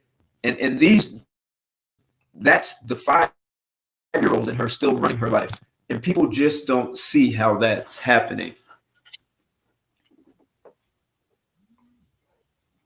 Yeah, so Charles, someone was saying, that according to him, men are children stuck in their childhood. And I said, I gave him an example of a woman I know who, she was telling me this story. She was 45 years old. And she asked me, why do I always have to be right? I said, oh, probably when you're about 5 years old, you gave the wrong answer. She said, oh my God, yes, I was 5. I was in a dentist's office. He came out. He had the dentist. I'm in a waiting area with other kids. He presented something to say, kids, who knows what this is? And she was like, oh, I know. She gave the answer and she was wrong. And all she could think was she was embarrassed and how stupid she was. She really was not stupid or embarrassing. But for a 5-year-old, that was her interpretation. And so now for the rest of her life, she wants to avoid looking stupid and being embarrassed. Right. So and she doesn't realize it's all because of this one day when she was 5, and she went on to become a criminal lawyer who gets paid for having the right answers. And she fights like an alley cat. However, if you put her in some kind of situation where the knowledge is just so far over her head where she can't fight to be right, she has another strategy, which is to say, oh, I don't feel good. My stomach hurts. So she acts just like a 5-year-old. Here's this woman is a great criminal lawyer acting like a 5-year-old and her stomach's hurt. So, and he's saying, I see. People don't know how to find those situations. That's why it's good to have someone like Charles who actually has the tools to help you uncover those things. You can tell me about something in 2nd grade, but it may be usually when you recall the incident, it is so clear. You can tell me what you were wearing, the sun was out, and you might know the day of the week. You're going to have so much detail on that situation because it was so deeply impressed upon you. And you just, until you work that through, because no one moves on. Your brain has these neural paths and it locked right into your brain. You didn't have brain surgery and have those neural paths that remind you of it moved out because you should have done that at 5. Yeah. Because now it's spread to other parts of the brain and anything that relates to that. It's still doing that. Exactly. These are blind spots for people. And it's not to say people are immature. We just don't know sort of the neuroscience of our own behavior and how past incidents shape the way we become adults. Or the triggers that you have, because a lot of people that came to see me, they said, well, what are their triggers? Like I said, if you had a low time of year or something happened, say your mom died, and you get implanted on that towards Christmas. If your mom cooked blueberry pie and you're subconscious as an adult walking down the street with the scent of blueberry pie, even if you don't pick that up, your brain does. Right. You're depressed with a lot of cortisol for at least 3 days to a week after that. Or whatever it could be music. The OJ's playing in the background. Those could be triggers to trauma in childhood. Exactly. That will affect your relationship in the current day, and you won't even be aware of it. So once you find out what your triggers are, you can address them. But it's always something small that's reflective in the modern day. Right. And they don't go, you don't outgrow them. No. They stay because they are in your brain and your neural paths as they're trigger points, they're in energy, they're impulses that as soon as they identify, like he said, a smell or a sound or a situation, or hell, someone with the same shaped face or body or clothes, there's so many things that can trigger it that you don't know it's happening. And your brain is in a survival mode to not be in that situation again. Like he was saying, when she withheld sex, the guy, he's talking about, that's just straight betrayal. Something that she always gave and then that you stopped. Choosing a woman that will betray you or that would do that is also leaning back towards childhood. But denying of sex is nothing more than betrayal. That's why he always feel, why would you do that to me? And if you control him long enough, what does he do? He goes out to get it from somebody else. So he does betrayal because she betrayed him. But when she does it to him, she didn't see that as betrayal. It may be a tool, but she gives him the test long enough. He fails it and he goes out and finds somebody else. But yeah, some guys purposely choose somebody who will betray them. That's not withholding sex. That's betrayal. Yeah, right. Yeah. So technically, life doesn't make us aware. Someone says, I completely disagree. Life makes us aware of our present, and as adults behave as adults. Anything else needs therapy. So adults are still being impacted by incidents that happened at 5. And that's what we call being an adult. It's built into it. Yeah, I had take for example the guy you're talking about that you just said it from. I one time had a TV minister that came to counseling to me. It was back in the 90s. And he said, do you know me? Whatever we talk about can't go outside this room. So I won't mention his name. And he said that his wife won't have sex with him, and she's moved down the hallway from him. So she moved into the daughter's room. She won't come back. Okay, so it's not what this guy told you a minute ago. So he says he'll bring her separately. He said, but you won't be able to get to her. She'll be cross-armed. She won't trust you. And sure enough, he brought her the next day. He left, and he left me with her. She was that way. She was crossed-armed. But you got to have years of experience to be able to get through somebody like that. She had a problem back to childhood, but I try to go with them what their problem is. She was a minister's wife. So she shouldn't be acting that way, right? So I asked her, I said, ma'am, do you know about the 4 loves? Eros, Philia, Storge, and Agape. She was vaguely familiar with one, and especially not the last one, Agape. I said, you said you have a problem with your husband, you won't forgive him, right? I said, what do you like to do in that church, ma'am? She says, I like to make cookies for couples who are married. Already you're failing at the house, but we're not talking about that. I said, you said you're the minister's wife. You said you love God, right? She said, yeah, I love God. I said, ma'am, then if you love God, that's called agape love. That's the highest. The rest of them are under that one. You can get Eros, Philia, Storge, they're lesser loves. I said, if you've got that, you've got the top. You can't say to God, I love you with these hands. Turn to your husband and say, I have nothing left for you. I have nothing left. You can't do it. And she learned from that. But a lot of women that I counsel, I learned you have to be 20 steps ahead of them. So if you're a normal guy, without any psychology, if you talk to a woman, she's already 20 steps ahead of you with answers. So you just afterthought. You do it just fodder. She's dealing with you. But yeah, you can't say you love him and have no love left. Right. Interesting. Charles, and that's what a lot of dudes done woke up to. Now, you is married to me, but you still out here getting your back blowed up by a dude outside the marriage. Back in Moses' day, it was totally legally in the law, Mr. Charles, for that man to be stoned to death or for that woman to be stoned to death. And y'all know I'm telling the truth. That was in the law back there, Mr. Charles. And I believe that's what America's going to have to get back to. Enough of these men going to have to go back to jail because some other dude and she out there done stepped out on. That's really why we had that down home blues, Mr. Charles, back in the day. All of them sung about exactly what you just got through talking about. And here we is repeating stuff. Someone made an interesting comment. He said, Esther Villar, author of The Manipulated Man, in her book, she says by the time a girl is 12, she decides that to get what she wants in some shape or form, she has to prostitute herself.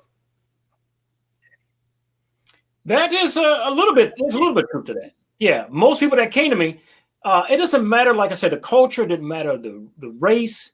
It was always what the guy saying we're not having sex. The wife always thought we have too much sex, but that they had no communication, like I said, and she thought that she was prostituting herself to him. You know, well, if he wants to have sex, if that's all he needs, no, he doesn't want it that way.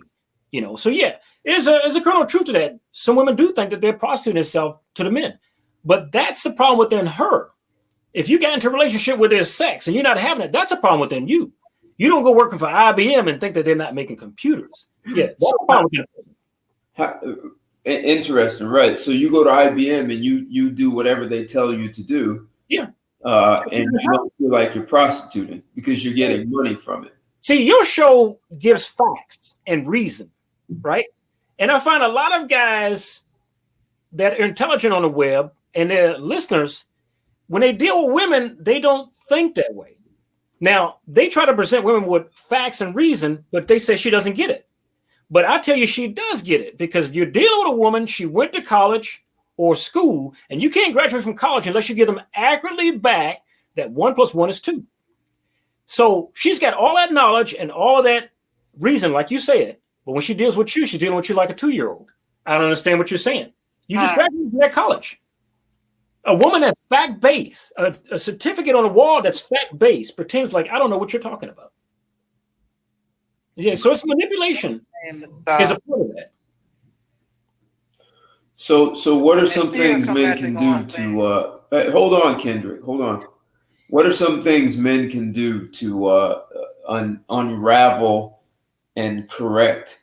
So he's a provider, right? I mean, that's a popular one. So he's a provider, now reminds his woman of her father, and she doesn't want to have sex with her father, therefore she won't have sex with him. How does he deal with that? First, I got to find out. It's about 5 abstract parts of that. So if we parcel out the fact that asking him, why did he become a provider with her to start with? So you got a lot of guys going to relationship provider. Why'd you do that? That's why they get 5-10 years down the road. They're like, I'm out of here. I had a guy the other day. He don't know why he was providing his wife for 7 years. He said, one day I just decided I didn't want to do it anymore. So you got a lot of us that go into providership like they go into providing sex. And then one day they wake up like, I don't want to do that anymore. So if we strip that out, then he's got to ask her, what is the problem? But that's based on where she came from. It's not with him. Because that same woman that won't have sex with him, they divorce or separate tomorrow, she'll screw 20 guys in the town. So sex is not the problem. It is not the problem. It's a deeper issue. Only with him, remember those 4 square walls in the house? It comes out. That woman has a problem with it. Let her outside the house and watch a different change in character. So y'all don't have a sexual problem. You're in a relationship problem. This modern day thing, this feminist thing, training since a child, a man is a problem. The man outside the home? No. The man you live with in the home. That's hatred that should be projected outside the house, not in the house. So you think women are being taught that the man in their life is a problem? He is the problem. No, see, if they taught to hate males, they're going to marry a male. All of that hatred is going to come out for one person. And to the last woman, she may treat her husband like a dog. She may deny him sex, but you send her to work. She's the best person at work. Everybody loves Susan. When she dies, that's why are you thinking cemetery? I mean, funerals, they have a family side and a friend side. The family wish the person dies twice. The friends miss him. I wish they come back. So with this schizophrenic type way of acting, the woman who would deny you sex is the best person off. She makes cupcakes. She makes coffee. Everybody loves her to death. So you're dealing with somebody who's different in the house. When you met her outside of the house. When she came in the house, that's what she was before you met her. She wasn't broken just because she knew you. 90 seconds. You met her. So aside from divorce, how does a man deal with that? You know, I mean, and I'm not going to suggest he throw her out the window, but. Well, see, a lot of males are afraid to get a divorce. They're afraid to separate. Males are trained contract-wise. That's why they put contracts on us.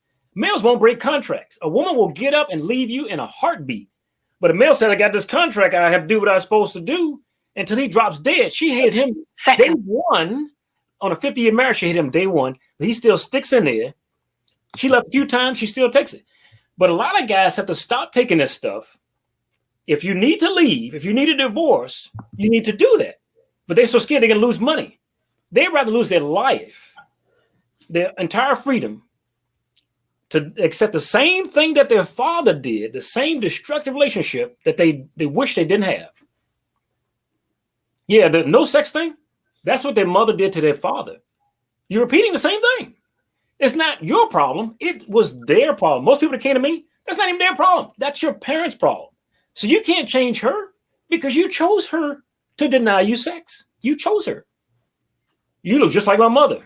I bet you're learning.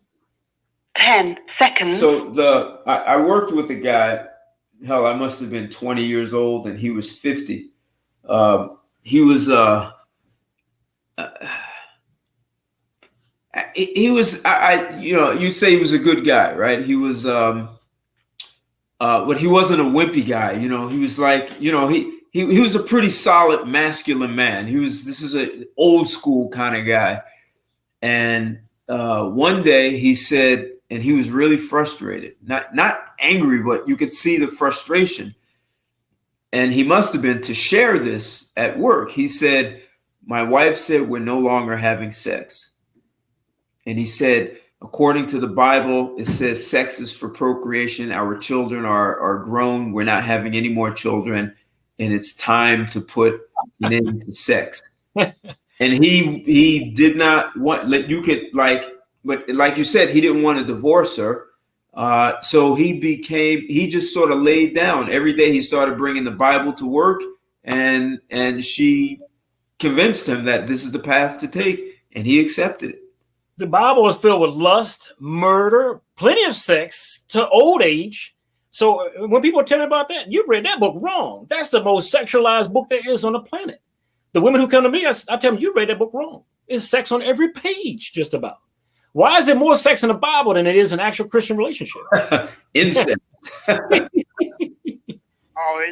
sexuality there. There's a lot of whoremongering and fornication going on out here.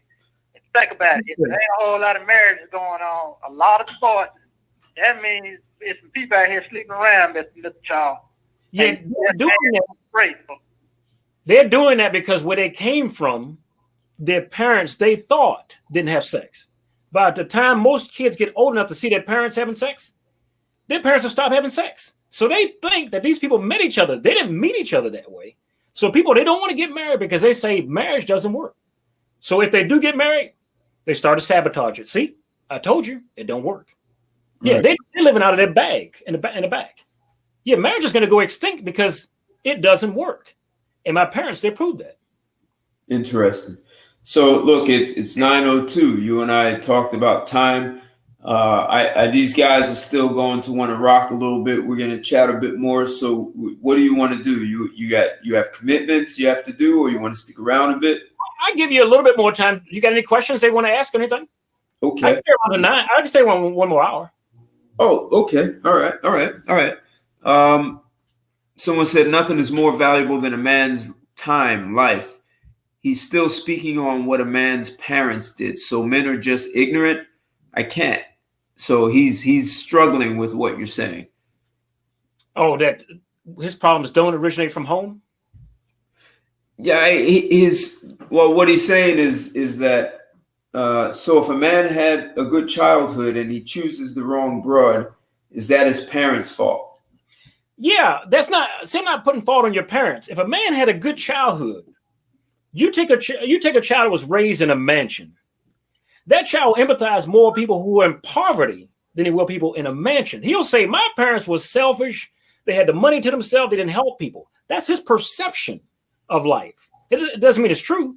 You can grow up in a ghetto with no money. You're like, people in the ghetto suck. People in Hollywood are much better. That's your perception, but it's always in the opposite direction. So yeah, you can have the greatest parents in the world. Everybody lives either for or against their own upbringing. If you love your parents, you mimic what they did. If you hate your parents, you do the opposite. But I've never met anybody that's living their life. When they come to me, they're usually living a life that is either for or against their parents. So I meet people that's 40, 50, 60 years old, they never lived their life. My parents buttered the bread on this side, I'm going to butter the bread on the opposite side. Right. Yep. And this is controversial. We follow the religion of our parents, right? For most people. What you take the same religion, you use the same condiments. You're using products. You use Tide or you use that, whatever they use. Yourself, I'm not going to be anything like these people. Right, and you find out that you're still doing a lot of things like you. It's difficult to see because, especially if you said. You and I talked about this, especially if you said you would do the opposite. You can't see doing the opposite means your parents are still running your life because you need them to do the opposite of. Without your parents, you'd have nothing to be opposite of. So they are still running the show. You want to know what's even funnier? Now, like I said, I counseled for 30 years. And here's the funny thing of psychology in action. If you're doing opposite of your parents, you're still doing what your family did. Exactly. You're opposite of your parents, but you're actually the same as your grandparents. Remember, your parents decided to be opposite of their parents. And so you decide to be opposite. You're now going back to your family tree. Most people, when they do opposite, the grandparents love them to death. You just like me. It's a rebellion of a rebellion. So you end up with this cycle that, I'll pass the opposite on to the. And then you get your children, they try to live opposite of you, which are now back to your parents. They're honoring your parents that you didn't. Let me your parents, they love them to death. I love the kids. Well, let me lump something in there real quick since y'all talking about parents and family. Go ahead. I was one out of 6 foster kids, Mr. Charles, and I was the last of the foster kids that came through this Harris household from the 80s, baby, that they were taking in. Okay, my biological parents, they were street folk. I got some of their hereditary traits now, but my upbringing was sanctified, coming up with sanctified folk in a sanctified household, Mr. John. So even though I'm leaning towards more of the church, I'm still, you know what I'm saying? I still got my mom and dad's tendencies not to play with nobody. Yeah. I ain't gonna take no mess, Mr. And that's on my biological side. Yeah. But now on the foster side, I'm just as normal, just as Peachy King. But just don't let the wrong one press the wrong button, though, Mr. Charles. But see, because you are actually, whichever woman you chose, that's what you lean on. It's not what you've learned. It don't matter if you learn religion. What about the women you choose? Are they opposite of the religious life you talk about? I didn't follow. Say it again. So you say you lean more towards the word of religion, right? Yes, sir. But now the women you choose, what do they lean towards? They got to be towards it. But the ones you say that except for the church folk. Yeah. But the ones you had a problem with now, she's not religious, right? I'm not dealing with their period right now. I'm just, I've just used my analogy. Yeah. Because you can't find that one that you're talking about. Right. Somebody that's pure and then kept themselves sexually untainted, Mr. Charles. Yeah. It's going to be pretty hard to do that. That's what I was taught. Yeah. That's what I was taught. Yeah. Now, I ain't out here doing, you know what I'm saying? I ain't not letting nobody doing. I'm just telling you how I came up. Oh, I understand. Yeah. All the way up to like the 1950s and early 60s. What you were talking about, that happened. I understand. And then that's gone. That's gone away. Right. So in my case, I'm a special case right now. Cause you looking at all this back this and slut walk that and feminism is blue man, this stuff new to me. A lot of this, I'm 32. A lot of this stuff new to me, Mr. Charles. Yeah, but when you were a kid, you know what I'm saying? When you were young, were a lot of women in your family like that slutty way? No, sir. They were not like ain't no such thing coming up. Okay, so like you. But who in your childhood was like that?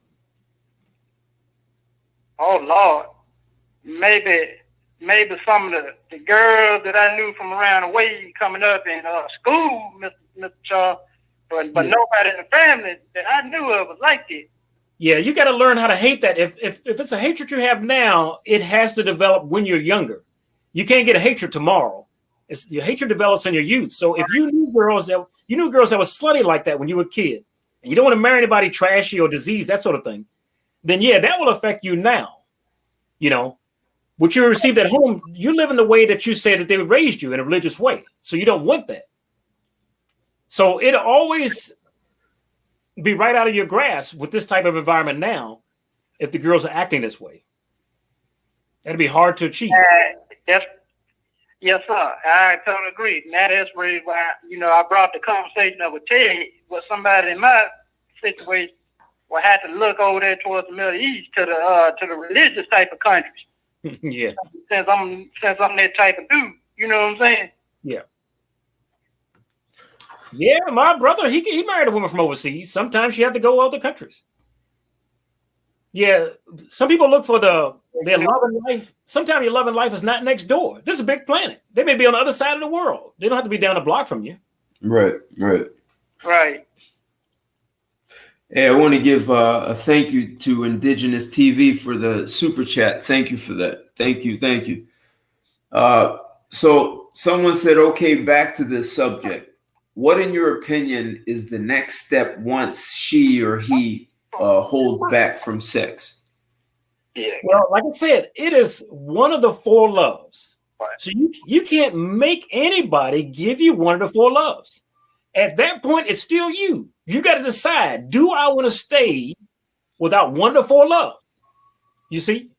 Or do I want to leave? Because remember, anything other than that is that the R word. So you can't make anybody get that. So they're actually telling you, I don't love you this way. And if your head is that dense, and you can't get through, somebody's telling you, those 4 loves, they're not giving you eros, that's sexual. They're not giving you philia love. They're not giving you storge love with the child. They're not giving you agape love. They ain't give you nothing. You're done. You're cooked. So I can tell people, don't stay in a kind of relationship. The person says, I don't have no love for you. After that, I don't have to force you. There's nothing there. I can only give you what I got. So the girl who's not giving you sex has no love. She's not giving you the top 3. If she had the top 3, she wouldn't deny you sex. If she loved you for real, she would not deny you sex. If I don't have $1 million, Ted, I can't give it to you. If she has no love, she can't give you sex. Sex is love. It's one of the 4. It's at the bottom. If she can't give you sex, she cannot give you love. If I can't get the bottom, I can't get the top. Yeah, she has no love. It doesn't matter that the vagina is sewn to her. She still has no love to give to you. No love. So he said, does he feel she's giving it to another? Is she giving that love to someone else then? Yeah, and that's an interesting question. So she may not have it for him, but does she still have, does that mean a woman still has a desire to have it or express it? Yeah, like I told you before, if a woman has a provider, then she can have a lover. So women always cover provider and lover. They don't have to get it from the same person. See, a guy could have sex with his wife and provide her at the same time. So he doesn't have to split the 2. But a woman could have him secure her financial needs and then have a guy separate. So they separate their loves. Those 4 loves I told you, a woman will have sex with another guy, have her children with another guy, have a friend that's separate, and go to a separate church. She can separate those 4 loves, where a guy will get a family, do all 4 loves one person. So most guys are asking reason. Why can't I get these things from this one woman? She's like, I just separated with 4 different people. So yeah, she could be having sex with another guy, or maybe not. Now, women get it just as horny as men. Women have the same erotic dreams as men. Right. Women watch more porn than men. They do. So yeah, she could be getting it someplace else, but that doesn't have to be the only reason. She never learned how to love a lot of these situations. And remember, we choose broken people. The most erotic thing in the world is choosing somebody who's broken. Men love broken women. Women love broken children. It just goes downhill. So what about the woman who cheats on her husband and says she still loves him? But she does things with her lover that she won't do with her husband. Yeah, because she's just separated agape love, the marriage love, and eros love, 2 different loves. She separated 4 loves. I can have sex with him. She's my girlfriend. You could take care of me, and those are my children. Until you become that one person, the 4 into one person. Everybody's made up those 4 loves. Yeah, she could separate it. Yeah, she could cheat on him, and they'll always lie. I'm not cheating on you. Try to pretend that women don't desire sex, which they do. Remember, they have 2% testosterone, but they still get just as horny as men. So she may have an agape love for her husband who's a provider, and she loves him for that. Yep. The erotic love, she needs that from a different kind of guy. Yeah, because the last person in your life that see, males grow with their mother. So you have agape love for your mother, but you don't see your mother as that kind of attractive. But she was your provider. You see? So if we just see somebody as a provider, we're not going to see that person as sexual. So a lot of these relationships, if they want to rekindle it, I used to have a class. If you want to rekindle that sex with that girl, you're probably not doing the things that you did up front. So what happens is a male, you have sex with her, you get married, y'all have fun, and then you start going to work. I'm going to pay for the car. I'm going to pay for the house. And you don't see each other till you retire. So you become a provider. She becomes a house sitter or whatever the damn bills are. And it's the quickest way to divorce. So it's not that you aren't treating her better. It's that you forgot to live. You forgot to live. And so you're saying, if I trade you all this money, can we have sex? But there's not a dude in the world that goes with a woman because she has money. We won't even do it, you know? Right. Or her degree. She has a PhD. It's not. Who cares about that? Yeah, because males grow up under mothers. See, the actual males, we know love is more than women. Because you spend 18 years growing with your mother. You didn't have sex with her. You love her to death. So you know what real love is. But the first time you leave home, you choose false love. You came from real love. You chose false love right out the gate. So he said, so I don't think from what, okay. So he said it's not really answering his question. He said, women often fall for attention. They sold their husband a dream while she'd have sex with 7 dudes in one night if I presented the opportunity. Yeah, women do have sex. Women do have sex with a lot of guys. During the time, that 1 week of ovulation, they do have sex with a lot of guys. But they've been trained to pretend that they don't. Males are seen as more sexual, but women actually have more sex because they have more people to offer them sex. So yeah, if that's what it means, yeah, women do have more sex. But now, if you just got into a relationship, most guys get in a relationship offering money. You don't walk up to a woman like, hey, can we just have a date? Can I take you to the movies? Can I buy you flowers? So everything you say is money. So after a while, the money won't be enough. If she's trading sex for money, after a while, the money won't be enough. You got guys living in a mansion. They got $1 million. She still won't have sex with him. You got a guy that works at McDonald's. She still won't have sex with him. If she's attracted to the money, after a while, a burger's just a burger. Yeah. See, there's no humanity. You get women with no humanity. See, that's a problem because see, I'm about either you gonna be with me like Ted talking about the exclusiveness up front. Either you gonna be exclusive with me, and if you withhold sex, you got to keep it walking. I can't fool with you. I can't. Most men are not attracted to exclusive women. Most men are not attracted to exclusive women. To a what? To a what woman? Most men are not attracted to exclusive women. Okay. See, Playboy and Penthouse Magazine existed for decades with women who were not exclusive women. You didn't tune into that because there was a librarian there wearing a burqa. You see, that industry doesn't sell women dressed with burqas. Men are attracted to women who are not exclusive. You lost me there. Cause me personally, we got to have an understanding up front. You gonna be with me, and that's it. You can't be out here fooling around with nobody else. You can brought something back that can kill me. These bro are crazy. Like I said, you're gonna be with me exclusively, or you can keep it walking. That's it. No discussion behind it. Oh yeah, that's true. That's the way we feel, and that's what we feel in practicality. But I just told you that industry that sells those magazines and those videos sell those videos to women that are not exclusive. Any guy can see that woman, and they sell those to us. Right. So we are attracted to women who are not exclusive. So when you've seen a girl that you're attracted to, you've seen her behind from behind. You've seen her breasts, and that was your attracted. You didn't ask her whether she was a decent human being. You didn't ask her whether she could cook. You didn't ask her whether you have sex past the first week long enough to fool you that she loved you. You just fell for that part of the brain I told you turned off, your reason. And when you woke up, you're like, man, we're not having sex. She can't cook. She hates me. She hates our kids. because you just woke up. So a lot of these guys that you're asking about, Ted, they just woke up. They just woke up at a certain time. She was woke day one. She dragged that thing out as long as she could. And when you can no longer take that, she'll take a divorce or she'll leave. Once a guy wakes up and say, hey, this ain't right, she's out. It wasn't right day one. It wasn't right day one. She knew that. You didn't. So let me ask you, what have you seen? What made them have sex better?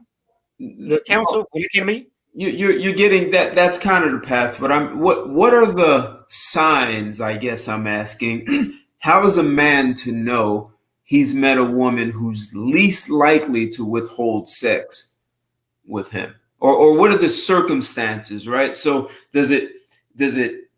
And I know some of you guys are struggling with. You're having a difficult time seeing how a person's past shapes their present and their future.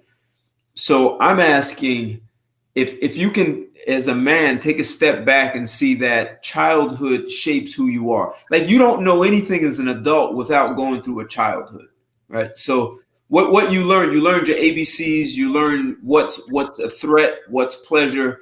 You know, you have triggers. You have triggers today because of a childhood thing, not because it's an adult situation. Yeah. So I'm asking, what are the signs, the symptoms, the kind of mindset? What are the things a man can look for in a woman if he wants to have a pretty good indication that she's least likely to withhold sex? Communication. Communication is the main thing. Remember, I told you the first one, eros, that's sex. The second level is philia, that's communication and friendship. Most couples never reach that. If you could communicate with that woman for real, a lot of them do enough just to fool you. 30 days, she doesn't have it. But when she's locked in, she doesn't have to do that anymore. But you got to have communication. And I told a lot of people, because if you don't, you won't be able to have sex because you like bondage and she likes something different. You don't even have the gonads to be able to tell her you do that. So if you don't have communication outside the bedroom, you can't tell her that, which y'all consider two different kinks. So you got to be able to have communication. It will break down in the bedroom because you do something that she doesn't like and she'll do something that you don't like. So when you're dating these women, if you don't communicate with her like you do a friend and it's not there and y'all just texting some foolish stuff, it's not there. It wasn't there day one. Go ahead. Keep going. Yeah, it's not there. So if you're dealing with somebody and it's just not firing at all and you force a relationship, you will never achieve it. So you got to have communication where she'll tell you straight up. If something's a lie, she'll tell you that. Some women are open, they tell you the truth. Some women just straight up lying to you. But if she is a woman who's upfront, you'll be able to know it.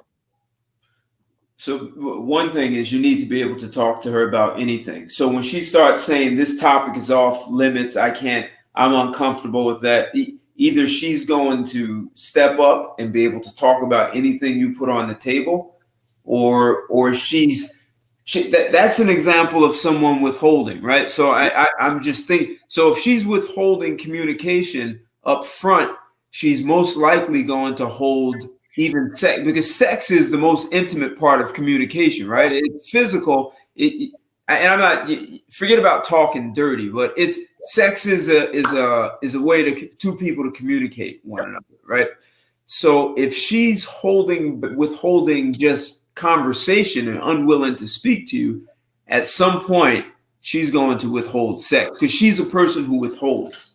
Yeah, well, that's already manipulation. Remember, communication is one of the four loves. So if she's lying to your front, that is false love. That right there. We're going to get to the sex part. If the communication was false, so is the sex at the beginning of the relationship long enough to fool you. It was already false. But your mind is focused on sex. Hers is not. So if you need to use sex to get money, you do it. And if a guy needs sex, he uses money to get it. So you can use it either way. So she's doing that. It was not there up front. So a lot of guys, when they look back, when they get evicted from those relationships, they find it was never there. If you have a problem with your girlfriend now or your wife now, it wasn't there up front, brother. It's not something that happened now. She wasn't having sex with you up front. She was just faking it back then. Right. She was just doing whatever it took to get what she wanted. Or like you, what she thought she was supposed to do. If you get married, you're supposed to have sex. What about if you want to do it? See, I don't want anybody who's supposed to do anything with me because you want to do it. You know, like I said, it's a bunch of baggage in between enjoying yourself, you know. That means men can't be afraid to say, hey, look, I'm into bondage. I'm into threesomes. Let's find out. Because like I said, Friday, I had a woman who she said she was bisexual. And she introduced, before she married her husband, she introduced it by bringing a woman into the bedroom. And they, in 10 years of marriage, they had that several times a year. But they were actually able to talk about it. It sounded like she was able to talk about, you know, I'm into this kind of kink. I want that. She was a person who didn't withhold from the communication. And what's interesting, I don't know this woman, never met her. And I'm just like I am with you. I'm asking all these intimate questions and she answered all the questions. So yeah. You'll definitely know up front. And then when you do, you just pretend I didn't know and you get into something that you know you shouldn't. You will definitely know up front. Okay. So the ability to speak openly about anything you put on the tape, even if she's uncomfortable, she's going to talk through it. Well, put it this way. You could take a wife or girlfriend that would cheat around, right? You could ask her, let's have a threesome. Now, she's going to say, that's nasty. You're nasty. Why? Because she sees you as a provider like her father. You cheat around with the guy without me or another woman, can we do that together? She's going to definitely say you're nasty. Not that what she did was nasty, but your suggestion of that is still wrong either way. Right. She sees you as a father, as a provider. See, a lot of women are having sex with these guys because they see them that way. You know, just like when you was a kid, you had the father, you seen him as a provider. That was it. You're no sex figure. He was a provider. So you don't want to be a provider to a woman. If you're not a person, a woman could be married to you, have a baby, see you as a provider, have your child, see that as a human. That's a human being. What about the father that came from? So you don't want her to see you as a provider. The same way you saw your father. Your father's not a sex figure. He's the guy who gets a bike from, allowance, house. See, you don't want that. Right. You don't want that. So if you don't have it up front, that's all. How do you break that? Because that's what women are being indoctrinated with. You know, you need to find a man's job is to protect and provide. They're not even looking at you as a human. That's just your job as a man, right? So how do you get to you kind of have to break that. How do you break a woman out of that? You have to break it in yourself because when you meet her, you're imagining, can I provide for this woman? You see, you're not imagining anything else. So until you can stop yourself from going in, you know, if she don't reach for the checkbook when it's time to pay up or something like that, and you always do that stuff like that, you're not even catching yourself. Why are you even doing that? Sure, you can provide for in a relationship. Right. But you're not going into anything with anything else but providership, you see? And then we get good at that. Once you marry her or date her, you get good at that. You take more hours at work and you're doing that real good, you know? And the only time you get sex from her is when you try to trade the money for the sex, you trade the other thing. So we got to stop doing that ourselves. We got to stop going to relationships to be somebody's provider. As far as changing them, that's a counseling thing. You know, that's a one-on-one counseling. She might not have sex with you, but she had sex with somebody else. She might not talk to you, but she talked to her girlfriend. She might not confide in you, but she confide in a minister. So sex is a part with no communication. The other three she just did outside the home with somebody else. So she's not talking to you. It's not a sex thing. She's not talking to you. You can't even tell her. You can't even tell her I'm horny. You can't even say it. I don't want to insult her because she's my mother. She's so gentle. She's not. You can't talk to her. So she marries the guy who's a provider like her father. She loves that. But she loves basically she loves you for what you can do for her in the same way she loved her father for what her father could do for her, which was provide and feel safe. But the guy she'll go and have sex and do it. She's married to you. She'll even go have sex in a threesome with the bad boy because he's providing something. He's providing that erotic love. He's providing a way for her to fulfill a side of herself that she doesn't do with her father or anyone who's like her father. That's a fetish, because most people have sex with a fetish. So when she has sex with him, that is wrong. Most people orgasm or have sex, they prefer a wrong situation. You don't have to have bondage for the situation to be wrong. So when women do that, that is wrong. They get a kink off of something being wrong.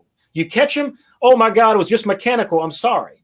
But a fetish, all of their novels, all of their movies, all women's novels and movies include two guys, not one guy. The poor guy they came from, the rich guy they're chasing.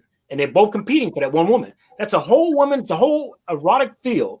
From normal books to movies at Disney, there's always two guys, one woman. It's the whole fantasy. So you're facing that, an uphill challenge, even getting in a relationship, is a woman that has two fantasies, you know. So from what you're saying, guys should just walk away from the idea of marriage and relationships. Well, that's part of it, because a lot of people, when they have sex anyway with her, it's not with her. You got a guy, he's having sex with her and fantasize about somebody else in the bedroom. She's having sex with him, fantasize about somebody on TV. 4 people in the room at the same time. And only 2 people. He fantasize about 2 different people. But yeah, until I wasn't able to get the women to have sex with their husband until they fixed their past. And I'm telling you, for 30 years, every time they were able to fix their past, the sex problem went away. It was always the women's past. It was not him. It is not you, brother. So when I sent them back home, the guys would always come back and say they had a lot of sex. But they had the same childhood barriers like you. I don't make this stuff up. They had the same childhood barriers. You will not run into one woman that doesn't have a childhood barrier. When it comes to having sex, you represent her father. You represent a molester. You represent men that rape. All this kind of things are in her mind. She can't even get aroused. Because if she learns how to hate men growing up, that's affecting it. So every time it's not you, it may not even be you. So but now let me tell you this. Go ahead. For the guy that can't ask his wife for sex, say you're paying all the money, you can't ask her for sex. This is your own wife, right? His communication skills is lacking as hers. So you can't ask her for sex, right? You get in the car, drive down the street to the corner of this hooker and say, can I have sex? You ask another woman, you couldn't ask the other woman for sex. Same subject. Less money, you could ask for it. You're paying $50,000 a year to live with your wife, you can't ask for it. You pay the hooker whatever that costs, and you could ask for it. The communication is missing. When you can't do that, the communication is lost. It's lost. Interesting. Yeah, you just can't ask her. You could ask the other one. You could ask any woman in the world, a co-worker, they'll give it to you. One at the house, don't talk to me. Don't open your mouth to me. It's not a sex problem.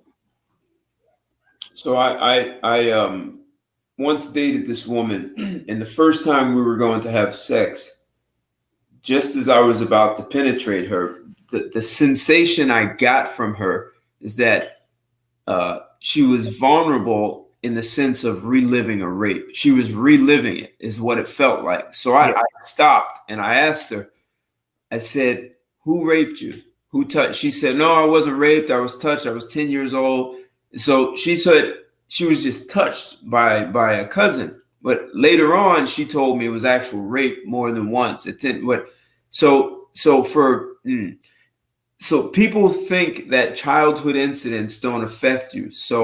And it's not that I'm some super freak with some super sensitivity. I've had enough communication with women to know that you can read. There's certain signs that will tell you a woman has been raped. I've seen it in women, but this woman just at 10 years old, and it was literally like she was reliving it right then and there. And this was completely consensual. It was, she was vulnerable. She was, all that, but there was just something that was in the space that didn't belong there. And I knew I had nothing to do with it.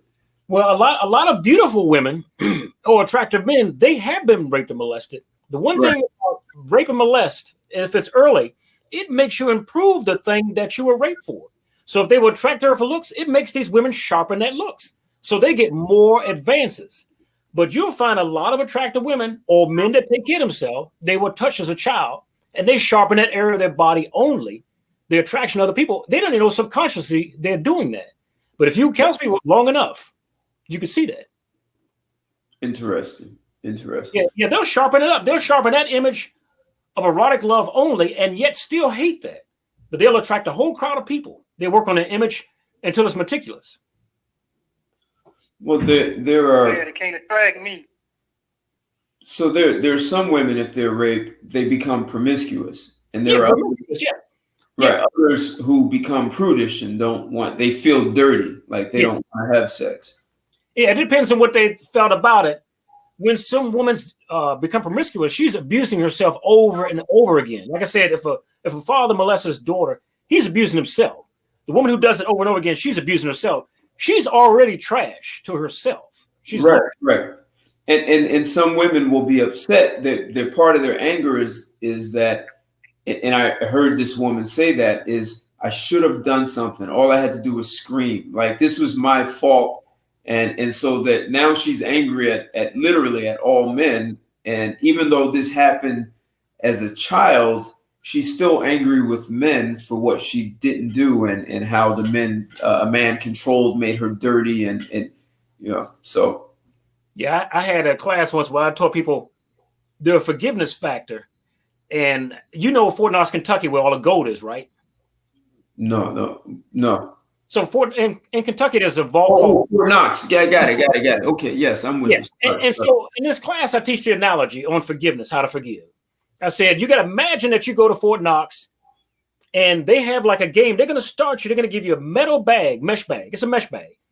And you could put as much gold in that in 20 minutes, and you could take it out the door for the people that you have forgiven in life.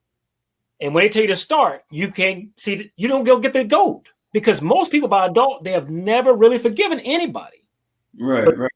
But this game has a second portion. They have another metal mesh bag.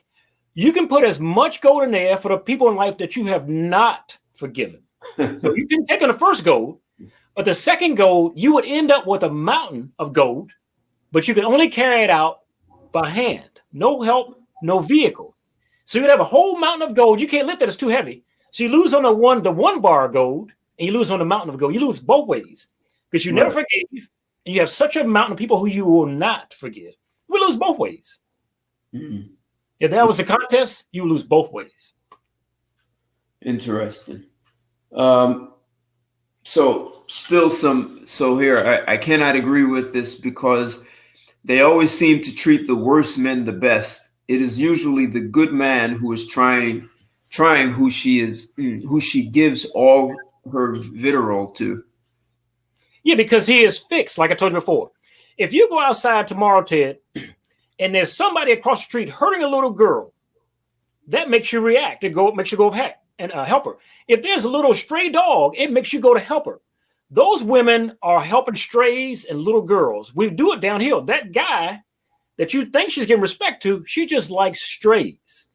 You're already fixed. She's not trained to work with some guy who's fixed. Women always fantasize about a better guy, but they go to the lesser guy, just like we do. We always choose broken women. So every time that the women that are better for you, they like better men, but we avoid those women. The woman that you want, we don't go to those women, because like I said, the industry sells on women that are available to all men. So we get attracted to the woman that we shouldn't be going to. And the one that we're supposed to have, I don't want her. She's boring. Yeah, we're all attracted to fixing strays. So how is it that you could be highly intelligent and you say the woman will go towards a moron, treat him better, and both of y'all males, both of y'all got a penis? Why would that be? If she wasn't attracted to fixing things that are broken, or helping things, or loving things that are broken. You're both men. You actually got more money. She says the money doesn't matter. Now keep this in mind, that a lot of guys become providers and they stop having sex when they only become providers, because women are attracted to brokenness. So as long as you can remain a person, you'll get laid. You kind of perfectionistic, just providing, the sex stops then. That is not an attractant. Don't let her fool you. Money alone is not an attractant. Money is not an attractant. Just like guys, they get married to a model, sexy model. Let them get 2 years into it. She can't cook. She can't clean. She can't take you to a house. She don't see. Why do we complain about that? You got in it because she was sexual. Then you say, why is she not a woman? She get into it for your money. Then she said, you're not sexy enough. We get into something for opposite reasons. Yeah, they're attracted to brokenness. Yeah, it don't matter. You talking about a first date? You get a woman that, you got a lot of money and stuff like that. Yeah, that's a freebie meal, a freebie drink at a club. In the last couple of weeks, that's using you. That's not a relationship. Yeah, we turn that into relationships. That's not a relationship. Yeah, that's what dudes do. But not this one here. I'm the entire opposite. That's good. I'm the type, Mr. Charles. I'm the type to crack the whip. I rule with an iron edge. There's a woman out there for you somewhere. There's a woman out there for you somewhere. I've seen all types, from one end of the spectrum to the next. But people just don't go for that. They won't hold out as long as you will. They'll do that thing. What is it? Turn a hoe into a housewife. Talking about I ain't attracted to that. I'm telling you the honest God truth. All them that you don't fornicated on screen with. Yeah. So I ain't dealing with that.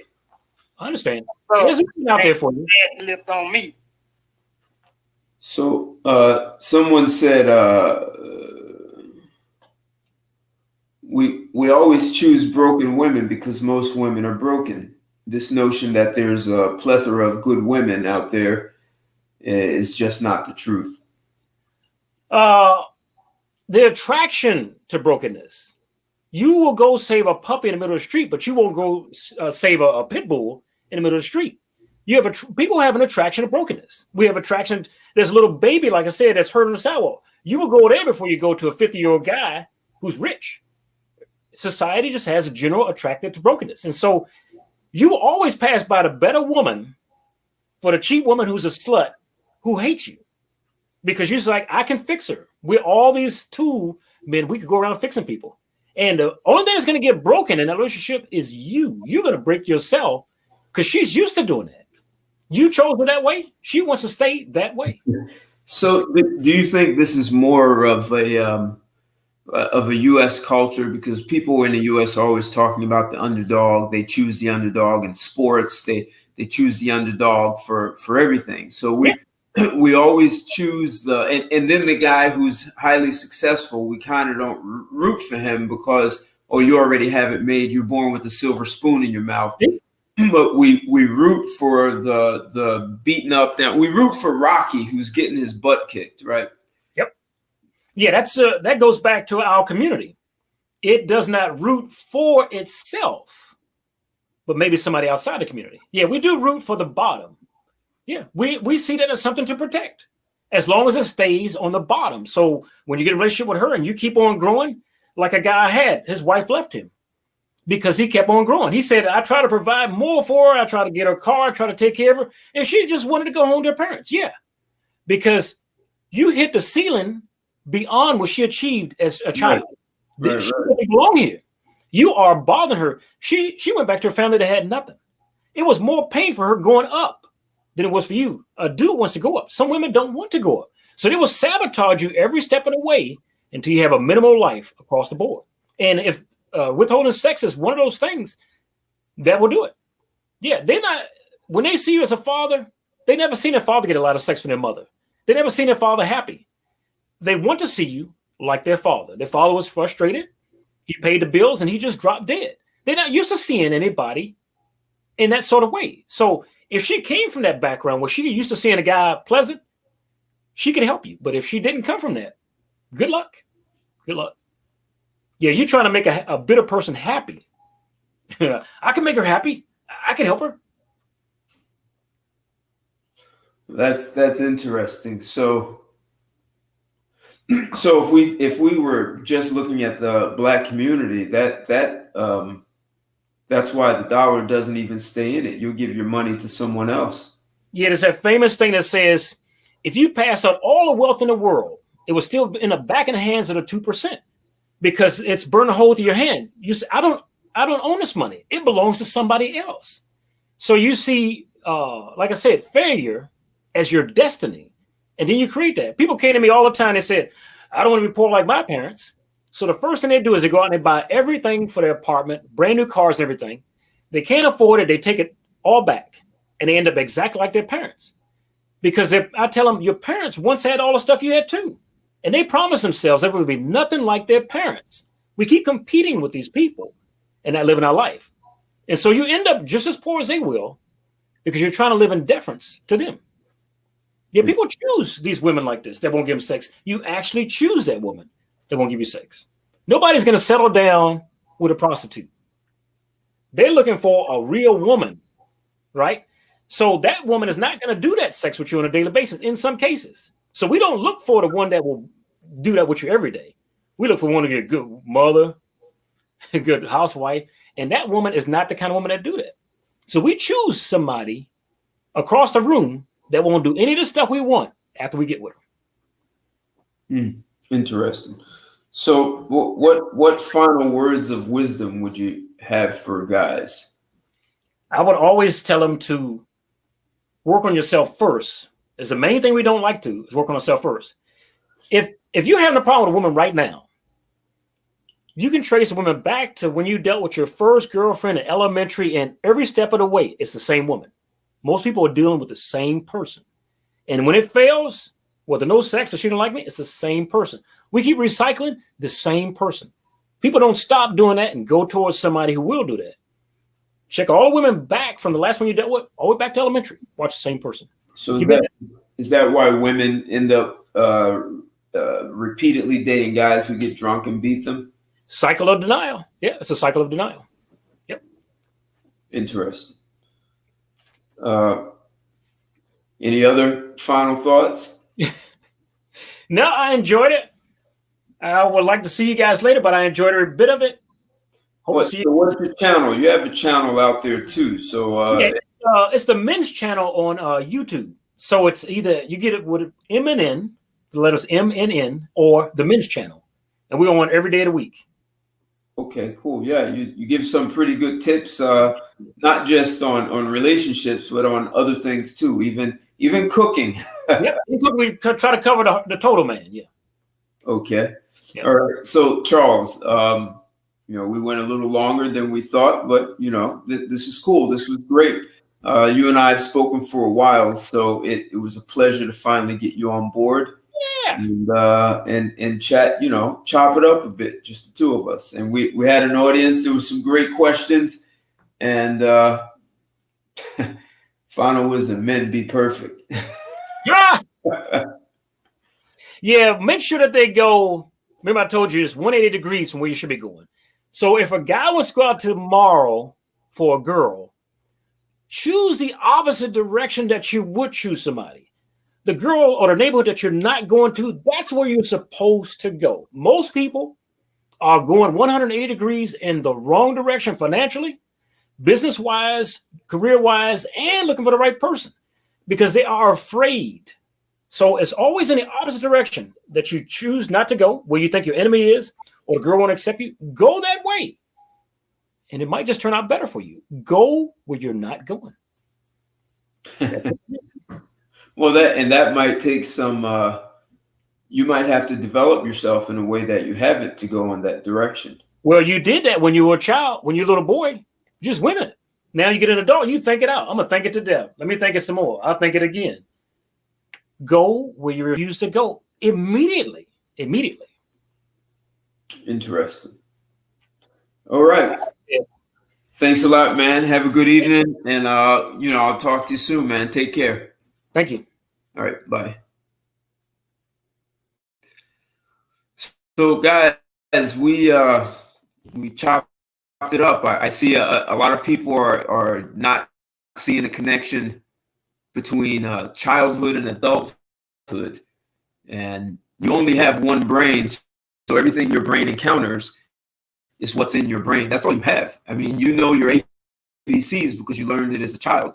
You don't know the alphabet for Russian or Spanish. You know the alphabet for English, the one you were taught as a child. And everything else gets packed in there just like that.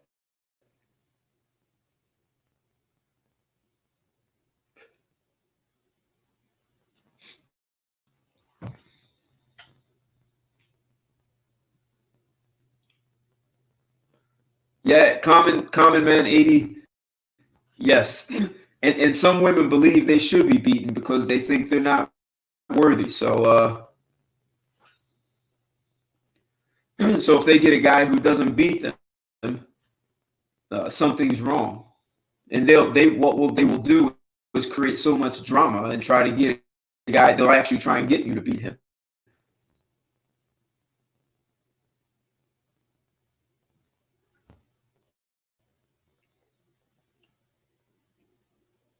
That's crazy. That mentality is crazy. Yeah, but it actually happens. Silent Lamont. Yeah, modern black man is doing a lot. No question, no doubt. I mean, men in general raise as single fathers. Single fathers do much better than single mothers, like by a long shot.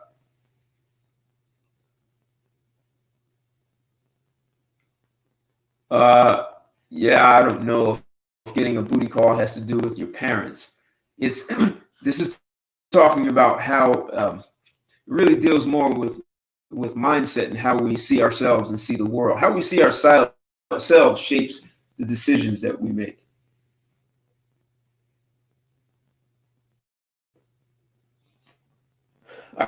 Hey, Silent Lamont, I think one of the biggest problems is that women don't really. They have no appreciation for men. You know, you guys have heard me say what women, the best thing for women to do if they think they don't need a man is to go off to some island and have raw land and cut it down and build a civilization from there. Then they will understand what men do and what men have been doing for thousands of years. Up to now, there's an entitlement. They think that this is just what we're supposed to do as men, and they deserve it. They shouldn't have to do it. And part of this is men are not making women earn anything.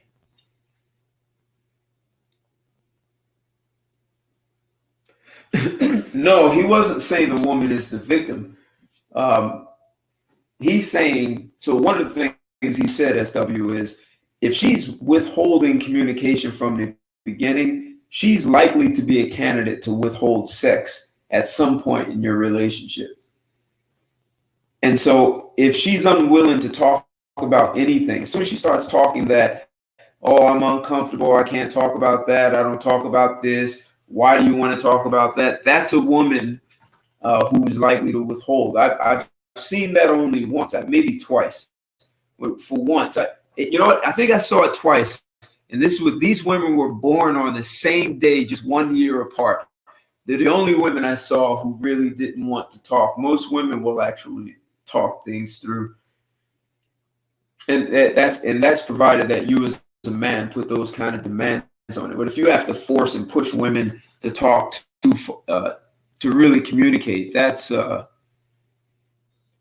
there's a chance she may decide to do things her own way at some point. I don't think he was protecting them. I think what he was really getting at is the things that men can do, how men can take charge of this.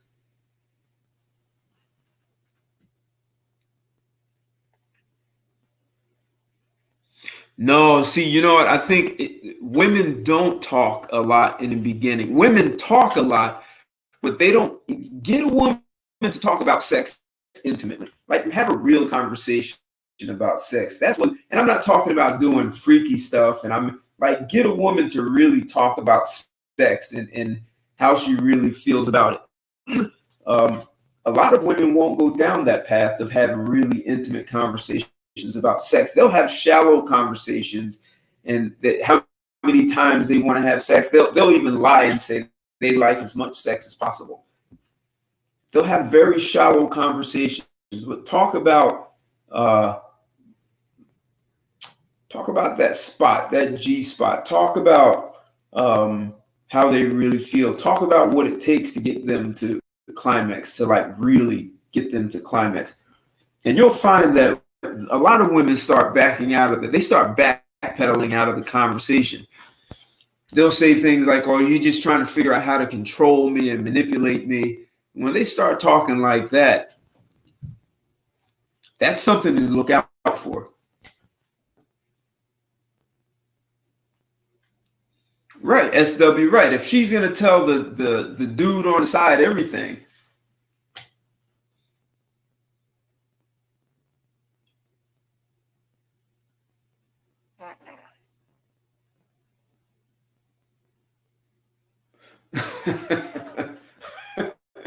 Okay. So look, what I'm saying, and he said something really valid, is you hold a woman's feet to the fire to talk about anything. There's no such thing as something's off limits. And you have the right to ask the woman as many questions as possible. I've had women ask me if I was an attorney. I'm not. I've had them ask me that because I interrogated her. I think men are not interrogating women to interview her ass. We put more effort and energy into interviewing someone for a job in a company when the biggest job you could ever give to anyone is to be in your life. That should be the most serious and in-depth interview than anything that can be compared to a job in a company. Yeah, a lot of them, yes, Uncle Sam is daddy, and they grew up without a father. So a lot of women don't even see. Imagine a woman comes out of a single mother household, and the only time she never saw her mother having consistent, and not that she saw her mother having sex, but she didn't see the intimate relationship between her mother and father. She saw her mother having sex with other dudes. So she's always going to have sex with other dudes. She's looking for the opposite. She's looking for a guy who's going to be stable and provide and protect. But as her mother taught her to have sex with guys outside the home. You're crazy. Exactly, Common Man. That is the point. They shut down when you question them. That's exactly the point. That's the woman who's going to withhold on you. That's exactly the point.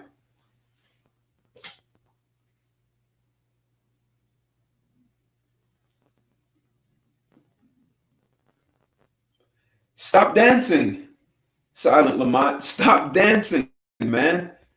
Ask them. You look, as a man, you have the right. You guys have heard me. You hear me say caveman, right? You hear me say you have the right to demand. No woman. What is a woman going to do? If you want her to talk about something, you ask those questions. If she shuts down, you could coax her and push her through, and you can make it fun and all that. But here's the deal. She's telling you up front that she's more likely to withhold. And I understand, you know what that problem, you know what that creates? That creates that there's a small percentage of women who will actually be transparent and make themselves available. But it's very valid what he's saying, because women I dated who talked about anything, those women never said no. Those women not only didn't say no, and this is, I'm thinking over the course of 5 years, she was not only available sexually, she actually pursued it with me sometimes or often.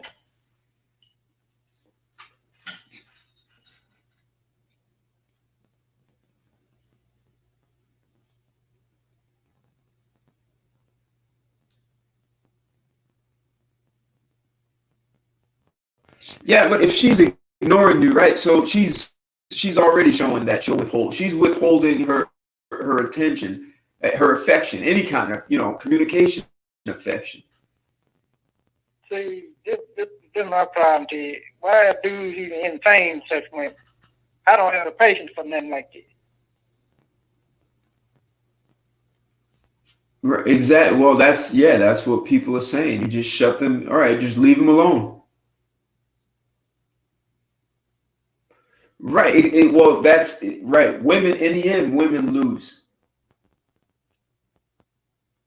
In the end, women lose. They age out. They age out of the dating market, and they don't think that's going to happen. For some reason, older women won't come back and tell them it's a dead end. Turn around and learn how to talk and communicate.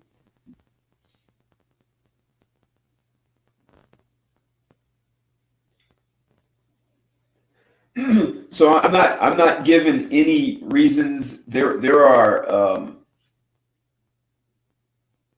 lots of things. See, this is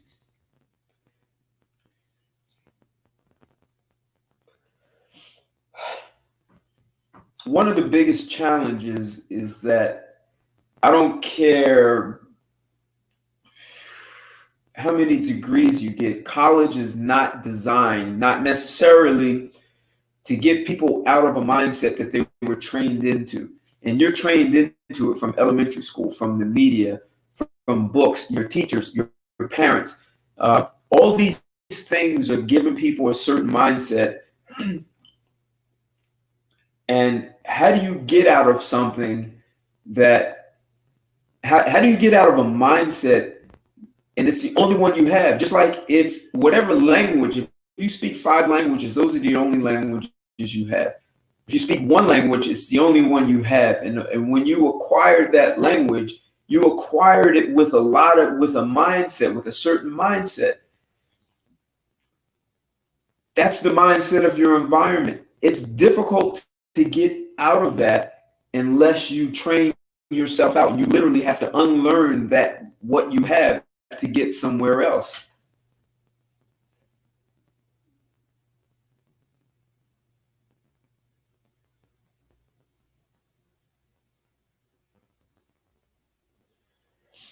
Yeah, I do.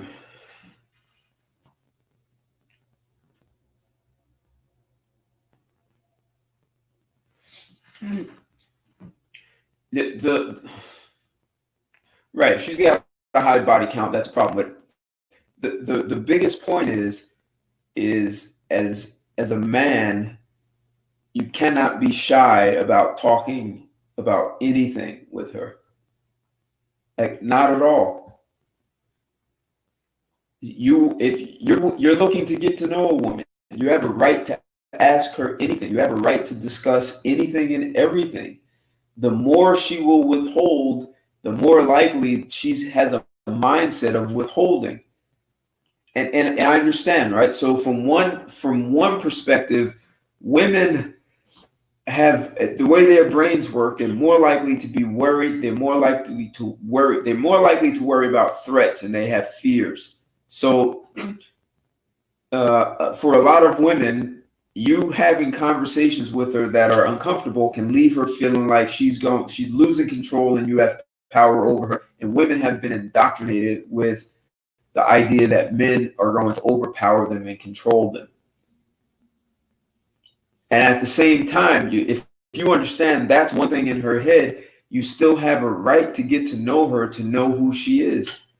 Otherwise, it's difficult to invite someone into your life. Corporations understand that. When they interview you, they expect you to answer questions. They have a right to interview you to know who they are inviting into their company. Well, your life is more important than the company.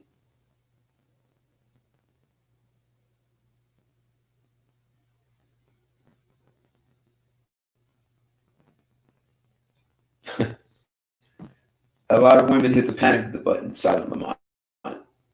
They do within 3 to 6 months.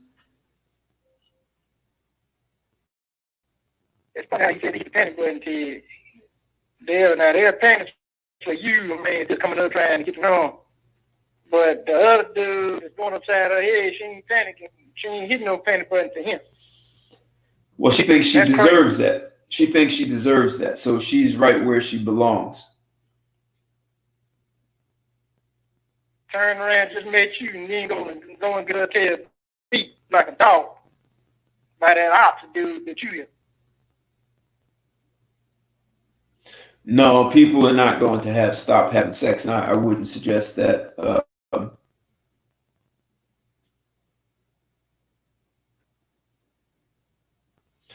Yeah, some women do talk too much.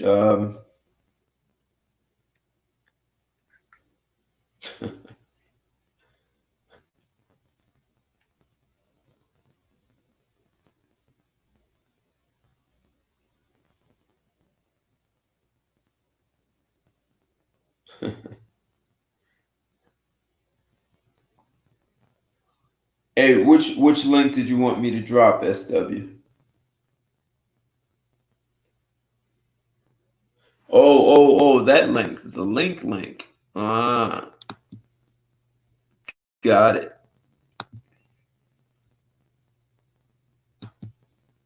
All right.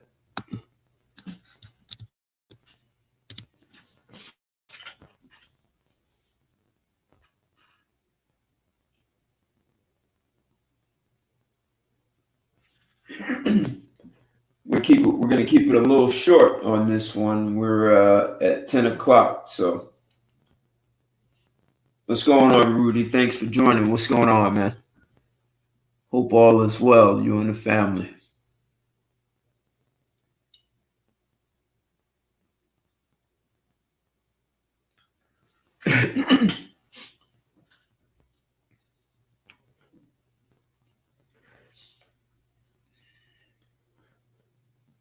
So, if in my words, there are no victims, not the man, not the woman. And I understand things happen. Things happen that we like and things happen that we don't like.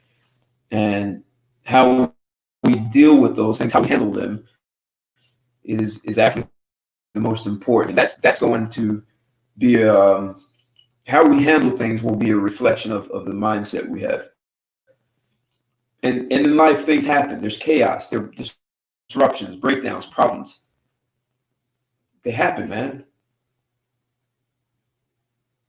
And there are people who like us. There are people who don't like us.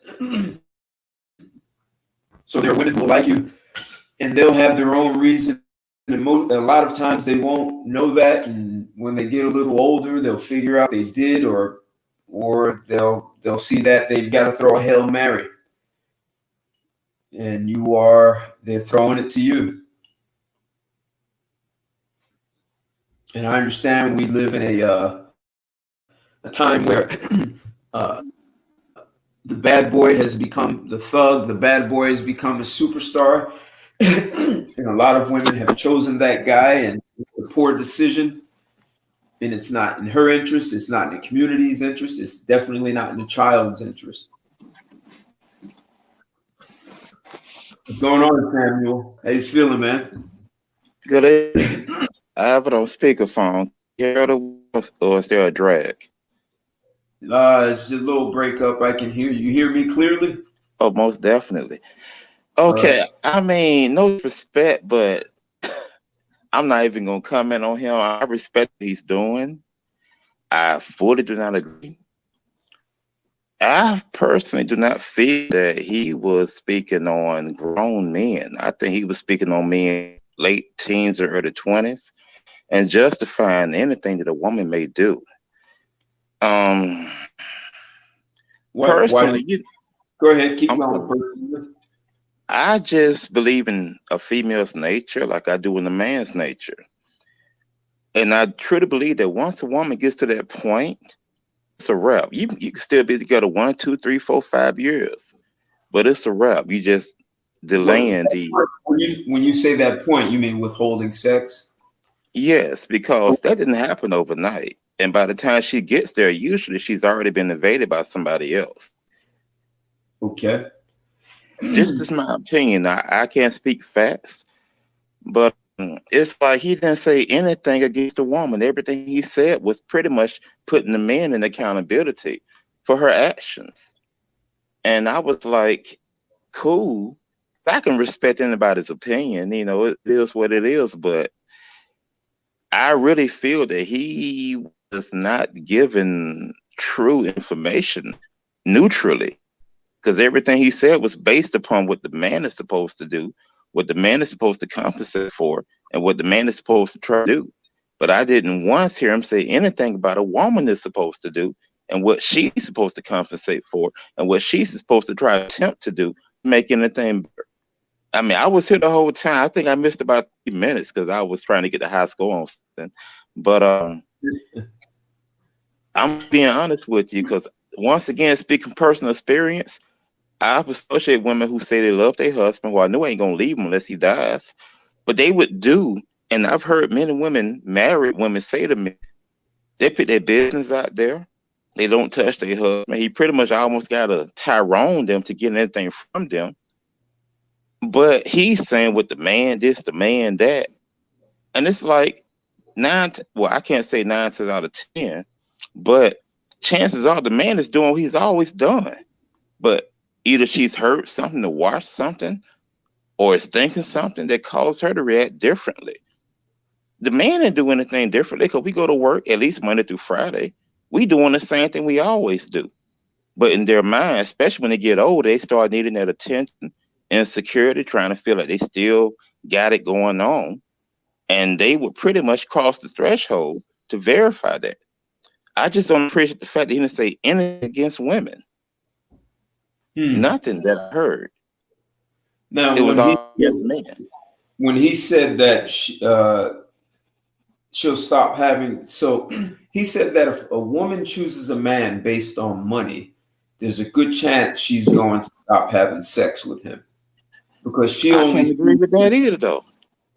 Okay, well, he's saying that if she grew up watching her father be a provider, and she doesn't understand that her parents were still having sex, she may think childhood stuff. That you may think that's just the way marriage goes, a relationship goes. Eventually, you don't have sex, and the man still provides. You don't have to provide sex for him to provide. But if a man is in his mid-30s or whatever, it was like everything that a man. I'm sorry. Go ahead. No. Go ahead. I was done. Keep going. Anything a man does or sees or anything is due to his childhood. I'm like, he's a man. He's not a child anymore. He has learned from his experiences and made adjustments to what he feels is best for him. But it didn't matter. According to him, it was due to his childhood. When I was a child, I seen ladies. I don't want to use profanity, but I've seen certain type of women. But as a man got older and became mentally mature and knew who he was, he still bases decisions. He knows what he wants. And when he got that person, she sold him a dream. I've seen men and women. I had women come to me talking about, I knew we were married, introducing to their husbands. And I'm like, player, you at her job, she introduced to me. Makes sense. Right. Why would you go to your wife's job and she introduce you to another dude? But it's like he's justifying it. So did you hear me speak about the woman who gave the wrong answer in the dentist's office when she was 5? I heard something. I didn't hear the whole thing because when you said 5, I kind of lost interest because that was reflecting on childhood. All right. So listen to this. A woman asked me, she's 45 years old. She said, why do I Hey, silent.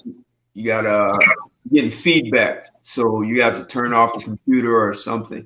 Oh man, I'm in the car. All right. Okay.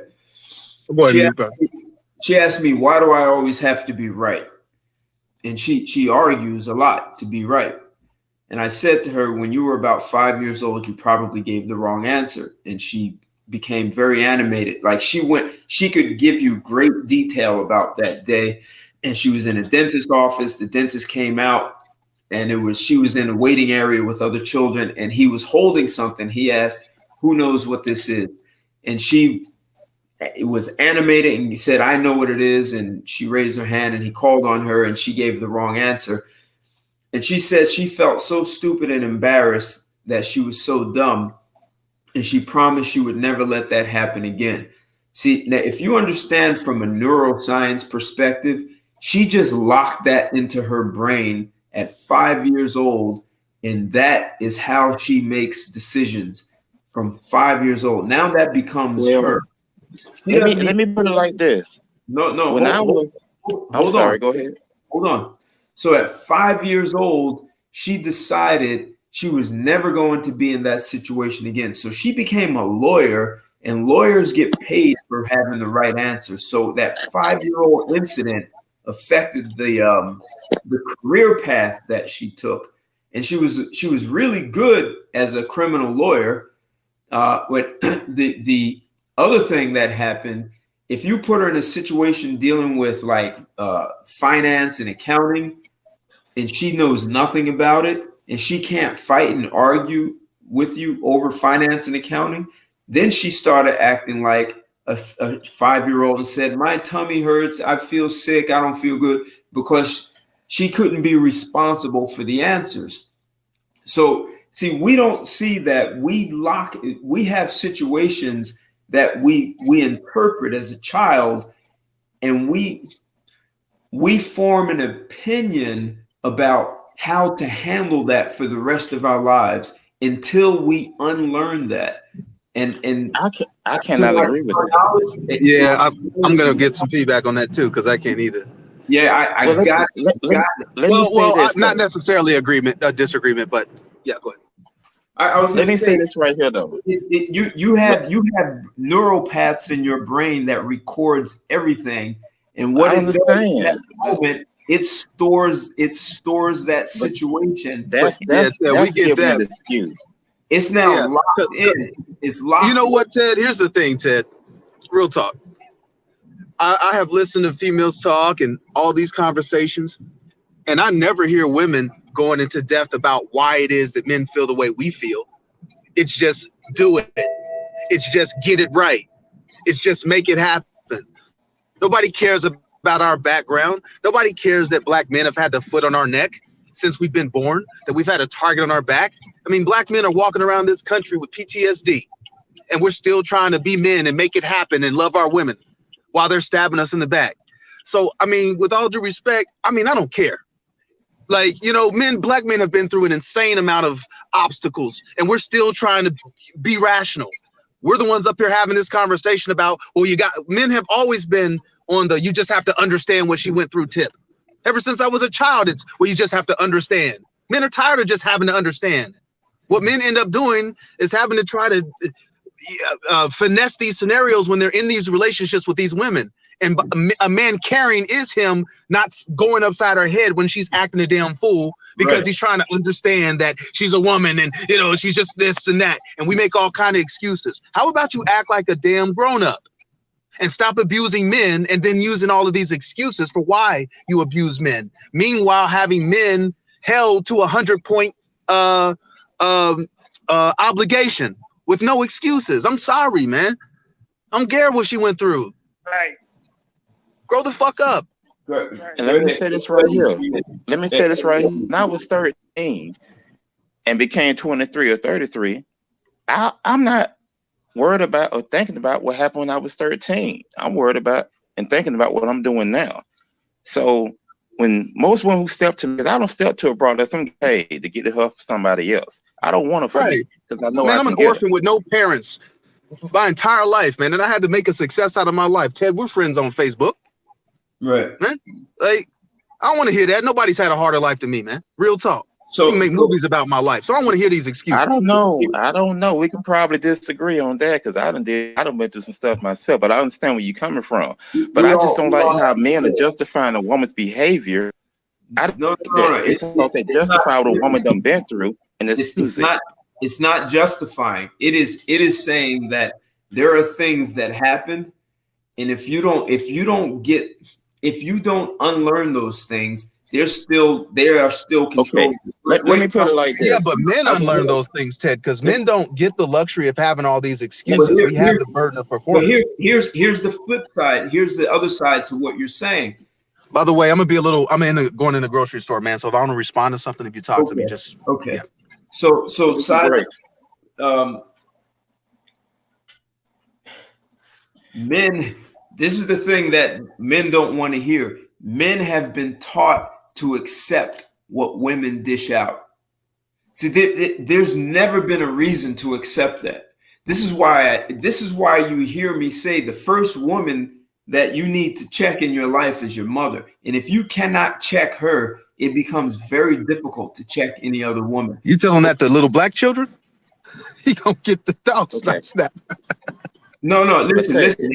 If what I'm saying is, men generally don't check women. If a woman is not dealing with you as a human being, she needs to be checked. And if you're just worried about trying to, as you were saying, we've got to do everything right. That's because you accepted the role. Yeah, but in honesty, though, everyone in the universe, if you will check up, everyone in the universe is going to put you in a headlock. No one can put you in a headlock, man. Absolutely not. No. What I'm saying is the social headlock. It's the old videos, right? You know, I'm just like an extreme. The videos where they'll do a prank where they'll show a woman beating up on a guy, right? And everyone just walks by, laughs at the guy, right? Then they'll do another experiment where she's yelling at him and then he just puts his hands on her or something like that. And you got 100 people running up to him. Absolutely. To grab him and throw him in the headlock, okay? The whole world makes sure that you can't check her. Everything makes sure you can't check her. The police, everything, the society, her friends, her family, your friends, your dad, everyone's going to tell you you're not wrong. They're all going to be. So we have to be honest that that's the reality we live in. If men could just do what we do, we would be all right. But we got our hands tied behind our back. Go ahead, bro. Then why are some men able to check women? Ted, let me ask you this. Because they're dealing with woman, but they're not checking. A woman should check herself. It all ends in degeneracy. But Ted, a woman should check herself. A man shouldn't have to check his woman. Once she made that vow, why should he have to check her? Because my thing is, I know dudes who'd been over backwards for fraud. And then they come to me, I ain't did shit for them. They done heard about me. And it's like, when we get off, I want to do this and that. We never even had a conversation. They just assume that because they're throwing it at me, I'm going to receive it. And it's like, they got a man house, they got a family, but they willing to risk everything for me. And they don't know nothing about me, but what they heard. And what they heard was pretty much I was a playboy, which I wasn't. It's just what women spread women's rumors like a mug. But I'm trying to figure out, why is it always the man's fault when women are the ones who initiate it? A man can do anything to a woman that shit isn't allowed to happen. So it's like, I don't get it. It's like no matter what a man does, he's always in the wrong. He can work, he can pay, he can do whatever. He's still in the wrong. She's always got to be the one to be catered to, and anything she does is his fault. And so it's like I have just one question. Why have you all accepted that? No, I'm not accepted it. I'm just saying it's just I'm not accepting it. I'm just making an observation of that's what it is. We're not accepting anything. That's why we're living the way we live. But that is what it is. Well, no, technically it's not. That is not what it is. So have you ever heard that girls were made of sugar and spice and everything nice? Did you ever hear I've used that as part of my commentary. When you were a little boy, right? You heard that. Okay, and let me interject for 1 second. No, hold on. This is what I'm getting at about childhood. Like, you get so much stuff dumped into your brain as a child about girls and about women.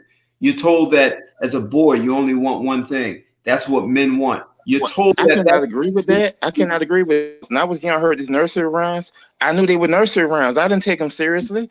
I knew they was just some shit they had on the radio.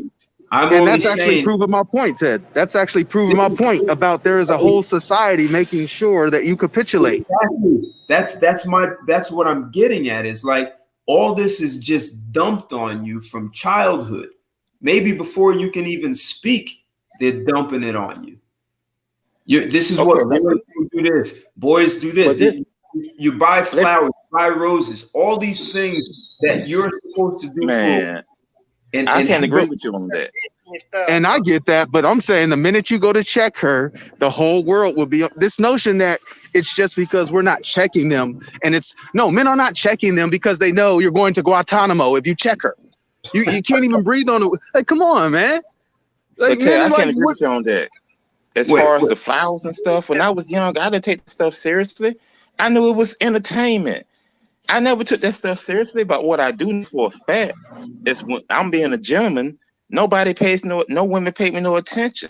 But when I was who I really, I'm still a gentleman, but when I was still being me, they would come to me because of what they heard. I never had a woman come to me because you're a gentleman. I want to get to know you better.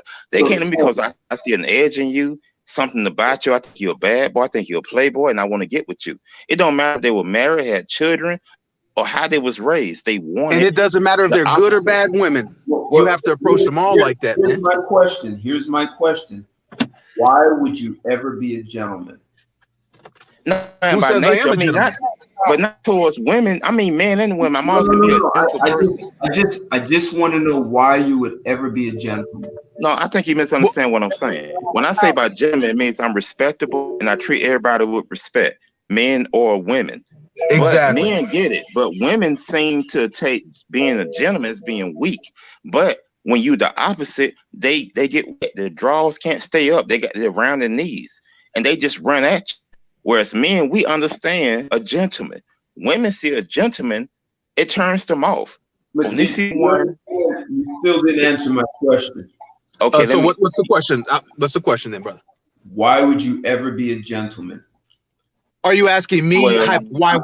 Are you assuming that I already am a gentleman with the question? What I'm asking whoever can answer. Well, I wouldn't phrase it that way. I think it's important just to be an honorable man and a man of character. Okay, I wouldn't use those words like gentleman. I just think it's important to be just a good person, a good individual who does right by people. But that don't mean I'm to be trifled with. All right, I'm a 2-time combat veteran. I'm one of the most elite military units in the world. You, my friend Ted, you know what my tags say? Air assault. All right. So the problem again is the women are broken. If you are a good man, even me, and I can put you in a scenario, that's going to be taken as a weakness because there's something broken about women in America to where that is seen as a weakness. Any other place in the world, you would be a solid member of your community, well respected. But we live in a degenerate society. That's the problem. The problem is not being an honorable man. I can be an honorable man, but I can also put you out too. That's not the issue. The issue is the women are broken and they need to have a foot on their neck to fix it, or we not fixing nothing. I mean, that's really it. Men have done everything we can do. They've had first it was black men are all in jail.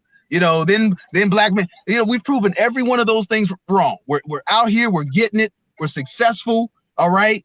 Like we're living our lives, we're the best men that have ever existed ever in a country that wants to make sure that we don't. Yet we're still around here competing, okay? So if this ain't enough for our women, bro, at this point, there's nothing else to be said, man. What else do they want, bro? I fully agree with that, Ted. I must agree with that. I'm gonna give you an example. Let's just say a man takes his wife. Let's say a man takes his wife and he goes out with the day and he just spoils her. He does whatever he feels. He just spoils her, but he's gonna do the whole day. Everything he did good, she pays no mind. The one thing she can misinterpret ruins the whole day. It can just be the slightest of things. She immediately forgets about all the good stuff he did that whole day, from sunrise to the time they open their eyes. And she would destroy the whole day off of misinterpretation of what she took the wrong way because she was losing something to get upset about. We'll blow up a 5-10 year situation over nonsense, man. We're basically trying to negotiate with terrorists. And you know about the United States policy about negotiating with terrorists. So can I answer your question when you asked what more do they want? Well, I know what they want. More. No, that's not what they want. They don't know what the hell they want. What do they want? Tell us what magical formula that we can give them so they'll just act right. They're begging for it, and all you have to do is alter your perspective, right? So the idea why should we have to change? No, listen. I didn't say change. I said alter your perspective, right? So wherever you're looking at the situation, you're going to stand from another perspective. What women we must play games with them. Right. Like, but let's dance. Let's do the nigga dance around what nonsense that she wants instead of her being a rational human. Now I got to do another nigga dance. Nope. Here's what. Lord, have mercy. Here's what she wants. She wants you to put your foot on her neck. I agree. That's why she calls the cops. So that's why she calls the police on you when you do put her foot on no. Listen, but why do we have to do that in order to be treated right? Hold on. Ease up, guys. Putting your foot on the neck has nothing. You can do it with your hands tied behind your back. See, this is why I use the word boundaries a lot, man. Ted, with respect, I need a specific example because these quips of just lead. I need to know what specific, because like men are, what specifically should men do? Like, you know, because this magical formula, men have tried everything. Like, so what is this magical formula of putting her foot on her neck without It's not magic. So when a woman goes too far, you need one word, enough. Like, that's enough. Stop it. Like, guys have done one of the things that has hurt the Black community is the men who jump through hoops. And it's been too many men who have jumped through hoops and rewarded women for bad behavior. But why would they jump through hoops, Ted? Because they don't have any other choice, because their hands are tied behind their back. That's why because you're basically like, how can I discipline this broad without getting in trouble, without getting her brother and them on me, without Pookie and Ray Ray jumping on me, without her mama and them calling me. That's why you're jumping through hoops, because you know you just cannot discipline her the way she needs to be disciplined, and that be that. So now you got to do the nigga dance of how do I do all of this without. That's the problem. But also, nice men can't just say it's enough because she respects your system as weak. Why you got to be hardcore and against her? In other words, they got to fear you in order to act right. Why can't we respect each other on the same level? Well, we're not on the same level, you know what I mean? Without having to sit here. In other words, my opinion, they don't fear you. They gonna do what the fuck they want to they gonna do what they want to do. And I shouldn't have to sit here and get ghetto or what's the word, ratchet as a man point of view in order to get respect. But it seems all they respect is when you sit here and treat it like that. And the fact that is the solution, like we're the Tiger King we have to wrangle some animal. I'm not saying that. I never get ghetto on women. I never do that. No. I mean, I'm being hyperbolic. Of course. But what I'm saying is that is not the solution. The solution is for her to just act right. Not that I got to manage some scenario because she can't be a grown-up. How? Where did she learn that? I don't care where she learned it. I don't care. She can learn it. She can have that, but she can get out of my house. I'm not going to deal with that. It's not my responsibility to understand why she's an animal. You either act right or you get out. Okay. So let's take this perspective. Hey, Lamont, you know who Genghis Khan is, right? Roger that, Roger. And by the way, man, love the conversation, bro. You know I'm a passionate dude. All right, thank you. Yeah. So Genghis Khan, you know, some will say he was the greatest general and took more territory than anyone else. And then they say that how many descendants right now are living from Genghis Khan's loins. Hey, look, something that you may or may not know, the Russian language, when you see it written as Cyrillic, that's not Russian, that's Old Mongolian. Really? Yeah, exactly. Nice. So, okay. So and Genghis put a bunch of his descendants were in there from the 1100s all the way up until like World War I. I think that some genocide, like a lot of them were wiped out. So and you know, they didn't stop expanding because they were defeated. Genghis Khan died from a cold, and then his son took over, kept expanding. He had a freak accident on a horse. And they said, maybe the gods are telling us don't do this. So they just went back. They just packed up and went back home and stopped conquering land. Is that sort of kind of what happened with Alexander the Great? But no, his people demanded. Let me say this right here. I understand what happened 5 years ago. Sam, we talking about now.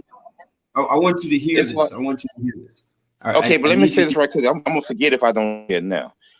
I understand what you're saying, but I'm just speaking on to what we in right now. Women like power. I was at the store this afternoon because I had to get a new can opener. You know, whatever the case may be. This broad was her friend. She about 1,000 pounds. Both of them had on tight ass clothes, and she touched the shelf and knocked all kind of stuff over. So I waited in the line and said, "Excuse me." I straightened it up. And she looked at me like I was crazy. Looked back at her, but not like I'm gonna check you, but just making eye contact. And she recognized this dude, something about him, and she got right. And the thing about it is, like, they only respect authority. And if no one checks them when they do wrong, it's not about, we shouldn't have to train them. And the thing made me understand, if these broads in on point, kick them to the curb. Don't even waste their time. If they're not in shape and got the right mentality, it's our job to teach them. It's our job to just pretty much push them to the curb. But men ain't pushing them to the curb. Otherwise, she wouldn't act like that. That's the problem, because men allow these broads to just be what the hell they want to be. And I ain't saying you got to cuss out, because I'm not finna go to jail if you fussing no damn stove. But men are not checking these broads. They want to get their penis wet. And my thing is, like, if men just understand their value and understand we don't need them, they need us, things would change. But these dudes are busy about a 5-second nut that they were. I think men are the problem, not the women. The men are the problem because they tolerate that bullshit, that BS. This is what I'm trying to tell you. This is what I'm saying the whole time. This is how it got this way, because men stopped checking women and they let them run like a dog. Hold on. Why did men stop checking women? Because they started. Well, God, man, you guys want. I really want to. I just want to be clear, because, like, it's not like men are cowards. There's a consequence for checking women. I mean, no, it's not. That's not what happened. What happened is the late 80s. The late 80s happened, and I watched it first start happening on college campuses, where the drug dealer boys pulled up on a campus, and none of the college girls would talk to them. But then some college girls talked to them, and the drug dealer boys bought them stuff, took them to the most expensive restaurant. They did all the things the college boys couldn't do. And the girls took the fast way. They started running for thug love. And the college boys just gave them whatever they want. Now, they also was beating their asses, right? And so the media. So now let me connect what I just said. Can I pause you right there? Can I pause you just real quick right there? What you just described is what I was talking about. An artificial market was created. Okay. So basically the choice that the other men had was, we're just going to starve of any sort of female validation. We won't pass along our genes to our offspring because the women have adjusted and they want to go after dope boys. So either we have to beat them or go home and not pass along our offspring, because when 90% of the college women that should be after these good men who have, futures, when all those women are chasing the drug dealers and then all the college dudes are sitting there holding their wang, they either have to adjust or their offspring die off. So as men, you have to make an adjustment, because the women aren't going to adjust. No one's going to make them stop screwing the drug dealers. So you're either going to be alone or you're going to buy her a purse. So yes, men say, screw, hey man, this is the game. Okay. Like, again, we blame men, but men are freaking human. Men are dealing in the environment just like all these reasons we give women. Men are dealing with the environment we got to deal with. We dealing with the cards we dealt. What else can they do? Like, what do you want those college dudes to do? Just be taller, just have more game, just be a drug. Like, what else were they supposed to do? And Samuel, before you go, you gotta hear me. So what I really liked about Genghis Khan is that they had a great philosophy. The women take care of the men and the men take care of the village. That means, and their philosophy was this: the men eat first and they eat the best of everything. Because if you keep the men strong, they can take care, they can fight off enemies, they can protect, they can hunt, they can do that. But how long ago was? You got it. Just don't get caught up in what you know today. This is what you know today is going to limit what you can know. We can't live in the past. We can live in the present. You really have to understand what I'm saying so I can connect the dots. No, I get what you're saying. Don't get me wrong. Let him chop it up, brother. Let him. You don't know where I'm going. I promise you don't know where I'm going with this. Okay, I apologize. Go ahead. Hey, let's hear him out so we can tell him he's wrong. No, I'm saying. So, and Lamont, you'll appreciate this a lot, where I'm going with this. So, if their village was attacked by surprise, the men, instead of them trying to gather together and fight, they got on the best horses and they took off and they left the women, children, and old people. Do you know why they did that? I mean, because we're men, but I'm all ears. Hold on 1 second. I got my hands on. Go ahead, brother. I just wanted to put on mute. Okay, because it takes 18 years to make a soldier, and they can't afford to lose one man. And if you try to fight in a surprise attack, you can lose more than one man. You can lose a lot of men, and it's going to take you 18 years to rebuild that army. So they take off, and when they take off, the women and children are told to shut up, don't fight back. They're going to imprison you, and they're going to enslave you, which probably includes rape, right? That's what's going to happen. And the men go, Genghis Khan, and this happened. They took his wife. He goes and creates an alliance with another tribe, another nation, another tribal nation, and says, hey, they took our women, help us out. We'll help you in the future, or we've already helped you. And so they organize. And then they go back and they crush the tribe that took their women. So you're saying that the blacks and the Mexicans need to gang up on the Caucasians and get their women back? No, I'm saying, well, I'm you know. So you might say that I'm saying that in some way, but here's what I'm saying: that there has been a surprise attack, and the women have been taken. They've been imprisoned, and they are slaves. And the war is invisible. You can have all the guns and bombs and tanks, and it will not help you at all. Can I say this though, Ted? The man I am, if my woman was able to be taken, they can have her. Listen, it's called psychological warfare. But let me say this right though. Listen, hold on. You are not armed to deal with this war. And if you don't get organized and get armed to deal with it, then you will have these conversations that you're having now instead of approaching this from a very different perspective. Okay. I get what you're saying. I truly do. I truly get everything you're saying. But let me say this right here. Back then, a woman's nature was still a woman's nature.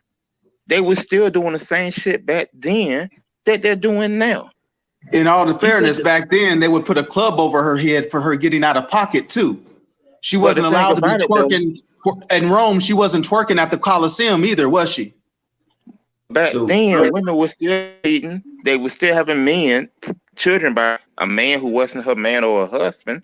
Nothing's really changed. It's just time that passed, but things are still the same. It's like, let me ask you this right, Ted. Let me ask you this. When you was growing up, teenager to adult, whatever, you spoke on back with the drug dealers at the college. What's the difference? Nothing has changed. Women will always be attracted to the opposite of what they say they want. Women will always be submissive to a man who treats them like they ain't shit and who puts them in check, in my opinion. Kendrick, you gotta ease up, Kendrick.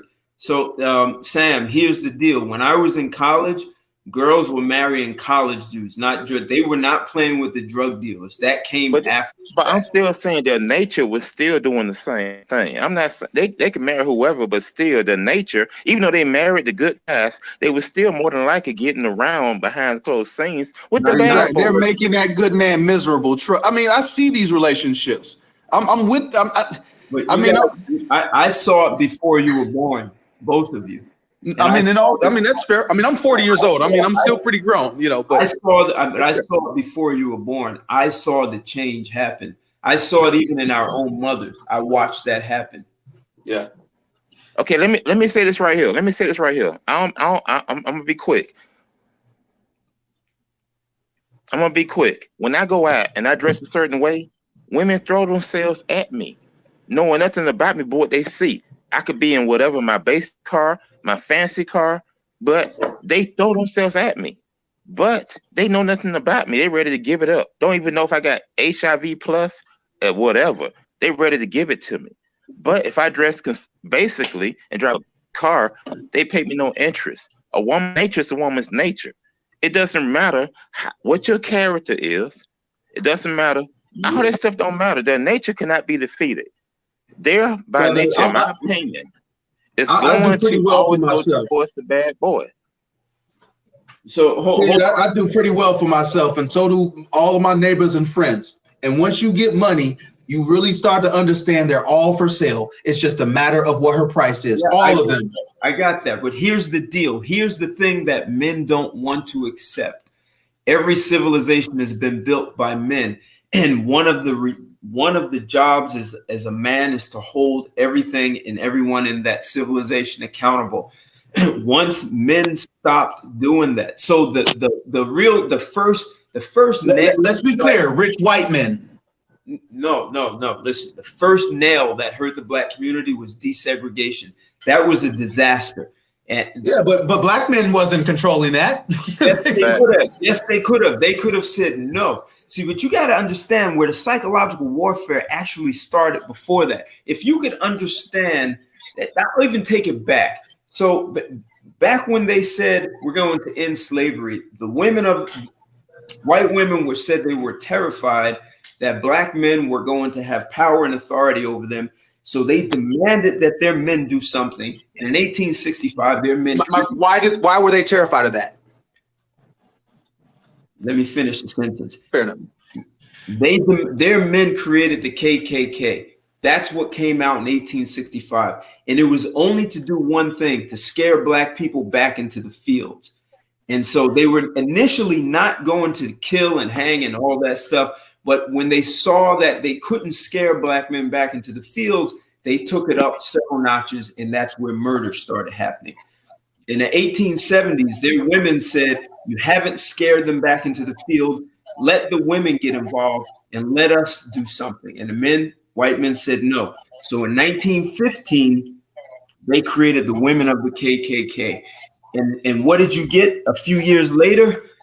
They used propaganda and psychological warfare. They got black women involved. I hear what you're saying, but relationship-wise, no. Relationship-wise, understand. I mean, is this a long spiel for why I need to accept her nonsense and understand? I'm the one who's saying you have to check them. If you see, if you let women are like children. If you let your children do whatever they want to do, you're going to have a disaster. Let me ask you this question, Ted. I'm going to give me an honest answer. I know you're going to tell the truth from what I see. I'm going to ask you an honest question, Ted. Throughout your life, childhood, teenager, young adult to now, when you would get women sexual or whatever, was it because they saw you as a bad boy or they saw you as a nice guy? Which one got you most attention and most most vagina?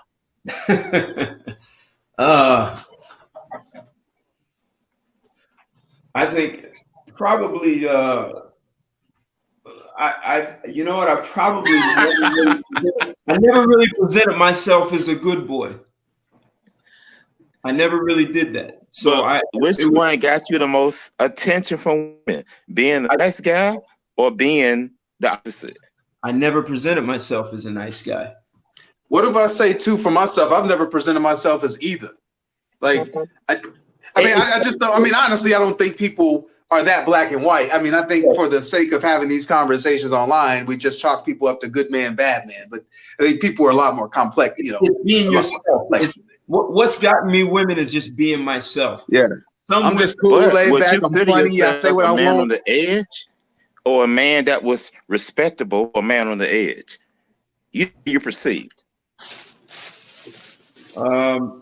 Yeah, you could probably say man on the edge who takes risks, and I never bought into the whole like romantic fantasy. In fact, my father told me that at 18 I should never change the way I am because of the way I handle women, and he said he wished he would have been like me because he gave my mother whatever she wanted. And that's what women respect, though. That's the thing. That's what women respect. So when the man does the right thing, he stands up for what's right. He does what he feels is right. He gets treated wrong. No, that's but not. But the thing is, though, none of this is fail-proof, because even the guy that she likes to check her, it's still only a matter of time for him. I mean, It will always eventually be something. This notion that if you just do this, then you're going to be good. No, she's in most cases, she's going to blow the scenario up, period. Check her, don't check her, good, bad, whatever. So then she's out of pocket. Then tell me why these cats in the Middle East are living here and not having the same problems. Because they have a different culture of woman. And also they can take her behind back to the Middle East and make sure she's dealt with. See, they still have fear of repercussion, okay? And they don't really do the American police thing. They have a tight-knit community. Absolutely. Go ahead and call the police if you want to. There's going to be consequences. Absolutely. So the answer is they don't allow, and by they have a system. You know, their women are wearing hoods over their heads, okay? They have a system to make sure that those women stay in check. See, what we do here in America is everyone lets the woman run completely out of pocket and then tell men, well, why can't you just wrangle her in? Why can't you just do this? Why can't you do that? And then never holds her accountable for anything. So we keep asking why men are doing anything when you're the one letting women do everything. I mean, what universe am I living in?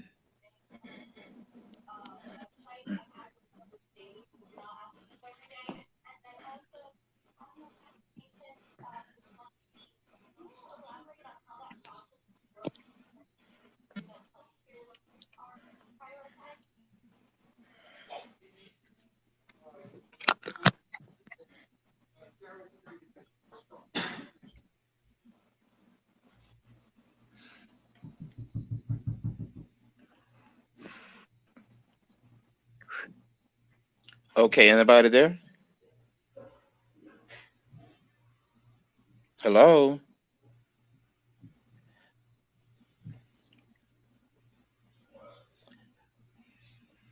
Okay, I just see me here.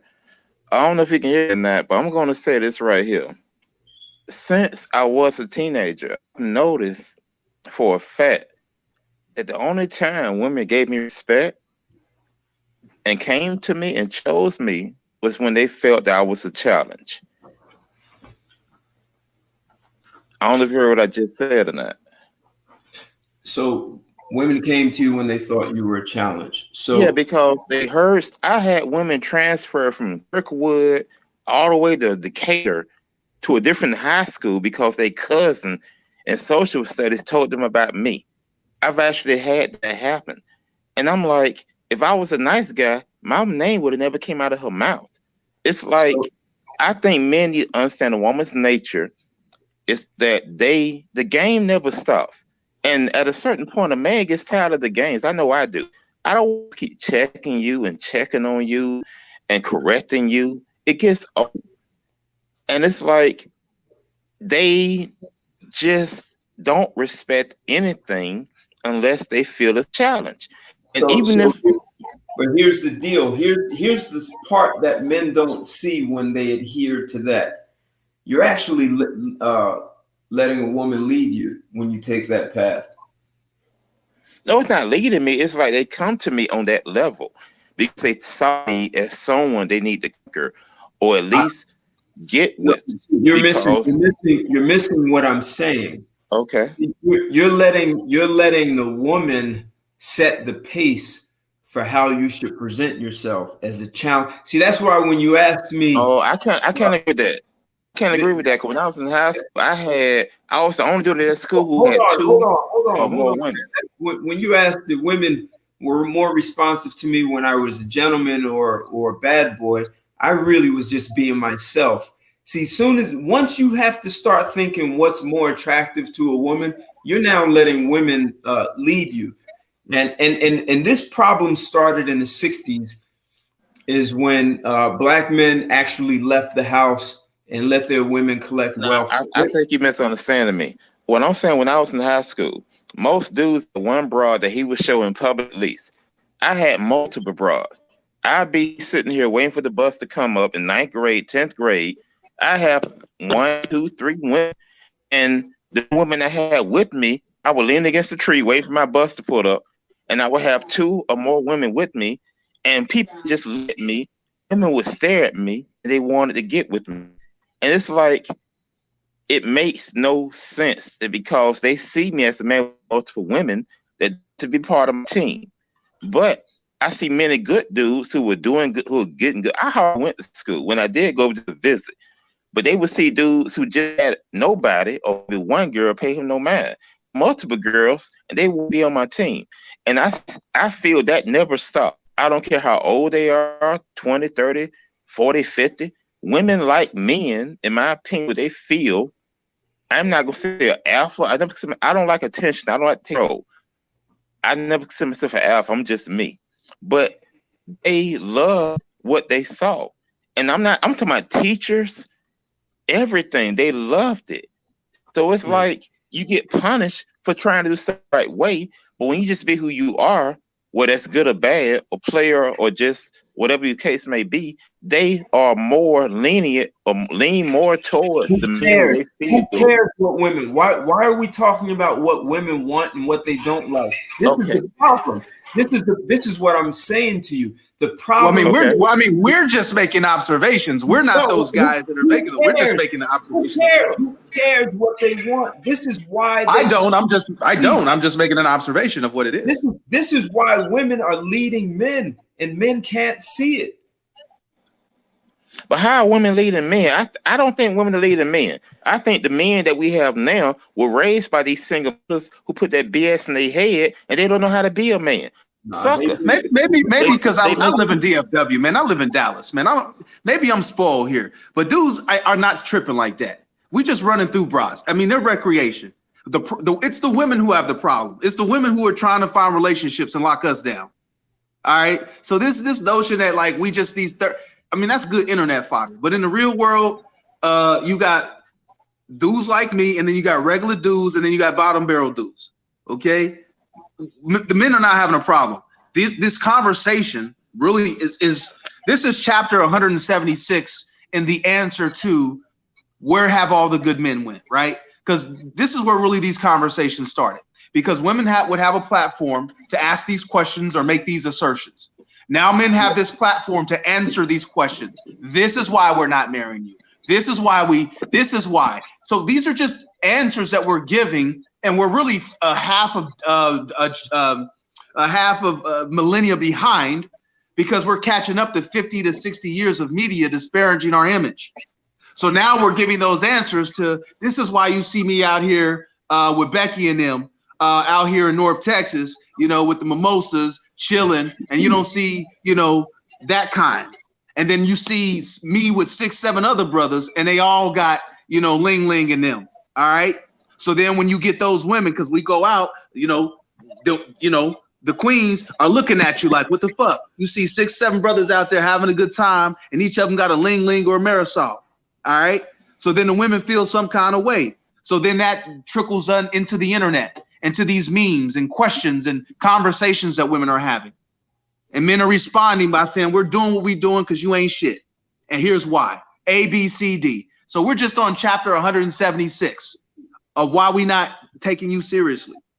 So I mean, like, I know I'm not complaining. She's not qualified. Yeah, right.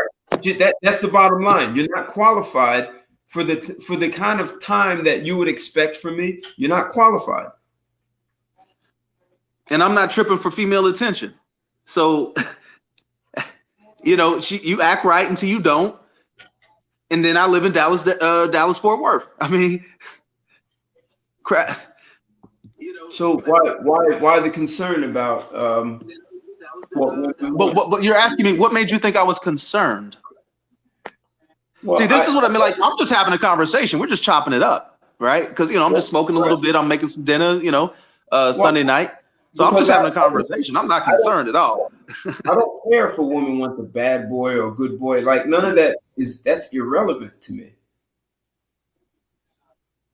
I don't really have that conversation. I don't talk about bad. I think those are TV movie tropes.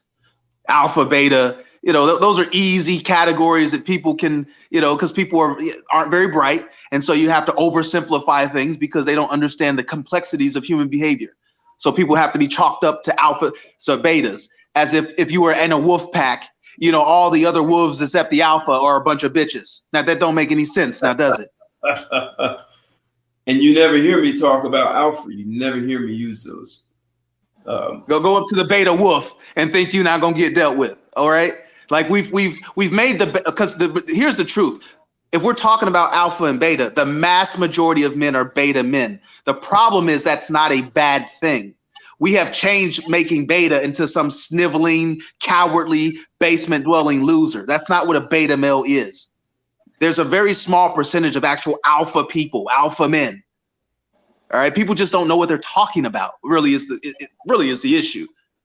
The type of men they're describing as a loser, not a beta male. A beta male is just a normal, regular dude. He could probably beat you up. He's just he's not the alpha. It doesn't mean he's the bitch. It's funny. Exactly. Right.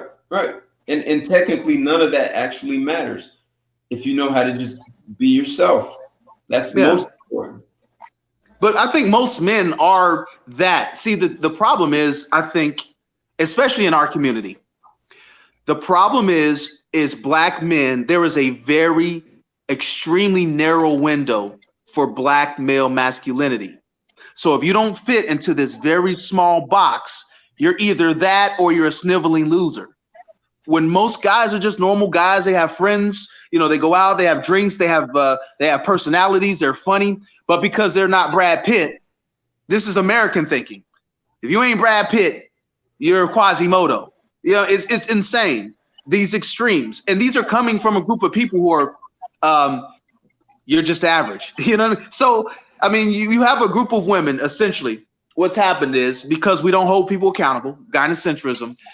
I've said this on, before on some panels, is that, and has been proven over the years, is that the problem is we have swollen women's heads up to where you have essentially 3 and 4 women who are turning down men who are 6s and 7s because they can put on makeup and artificially become 7s or 8s, thinking they can get 8s or 9s. But they're still a 3. So again, you have these women who throw on all this shit and heels and fake stuff and now think they're better than men who are better than them. I mean, they're approaching men who make more money than them. They're taller than them. They could strangle them with their bare hands. And they're just talking to these men like they ain't shit. Only in a society where you have made a complete utopia for women could that even happen. Period. Where you see a 5 foot tall woman running up to a 6 foot tall dude waving her hands in his face. That can only happen if you feel completely safe. I agree. You ain't gonna go over there to Africa running up to no dude putting your hands in his face. You're not gonna go over there to Israel running up and putting hands in. You can only do that in America, where they know that the police are gonna come and get him up off of you. So again, the problem isn't the men. The problem is the women. So period. I think the thing is that the fact is most women are not going to be, they just live in a fantasy world.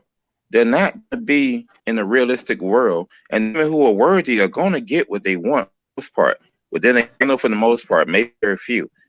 But women must change mentality. They're not cooperative. They do not want to work with us. They live in this fantasy and don't want to accept reality. Reality. See, Ted, I like you because we need brothers like you. I'm not really a cynic. I'm just a realist. See, you believe this problem can be fixed. I don't. I think it's too late. You think there's something else that men can do. There's nothing else that men can do. The solution is women have to now step up. Men have, for the last half a millennium, have been told to step up. Do this, do that, get a job, take care of your babies. Men have done it. Now women have to step up. There's no more men need to understand. There's no more men you just got to, nigga dance. There's no more. No, women just be better. Period. No one, and we just will not do it. That is the problem. I love you, Ted, but even this conversation, we won't do it because we want to see what you men got to understand. No, she just needs to get her shit together. End of story. Not, I need to handle her. She just needs to act right. End of. No, you don't need to handle her. So one of the challenges, back to the whole alpha and beta, all that was created by women. Even the idea of provide and protect. Women are making all of the rules for what it means to be a man. And men are not pushing back on that. They're not saying, no, you're out of your lane to say this. But they are. Men are voting with their feet, brother. Men have responded by not marrying women. Hold on.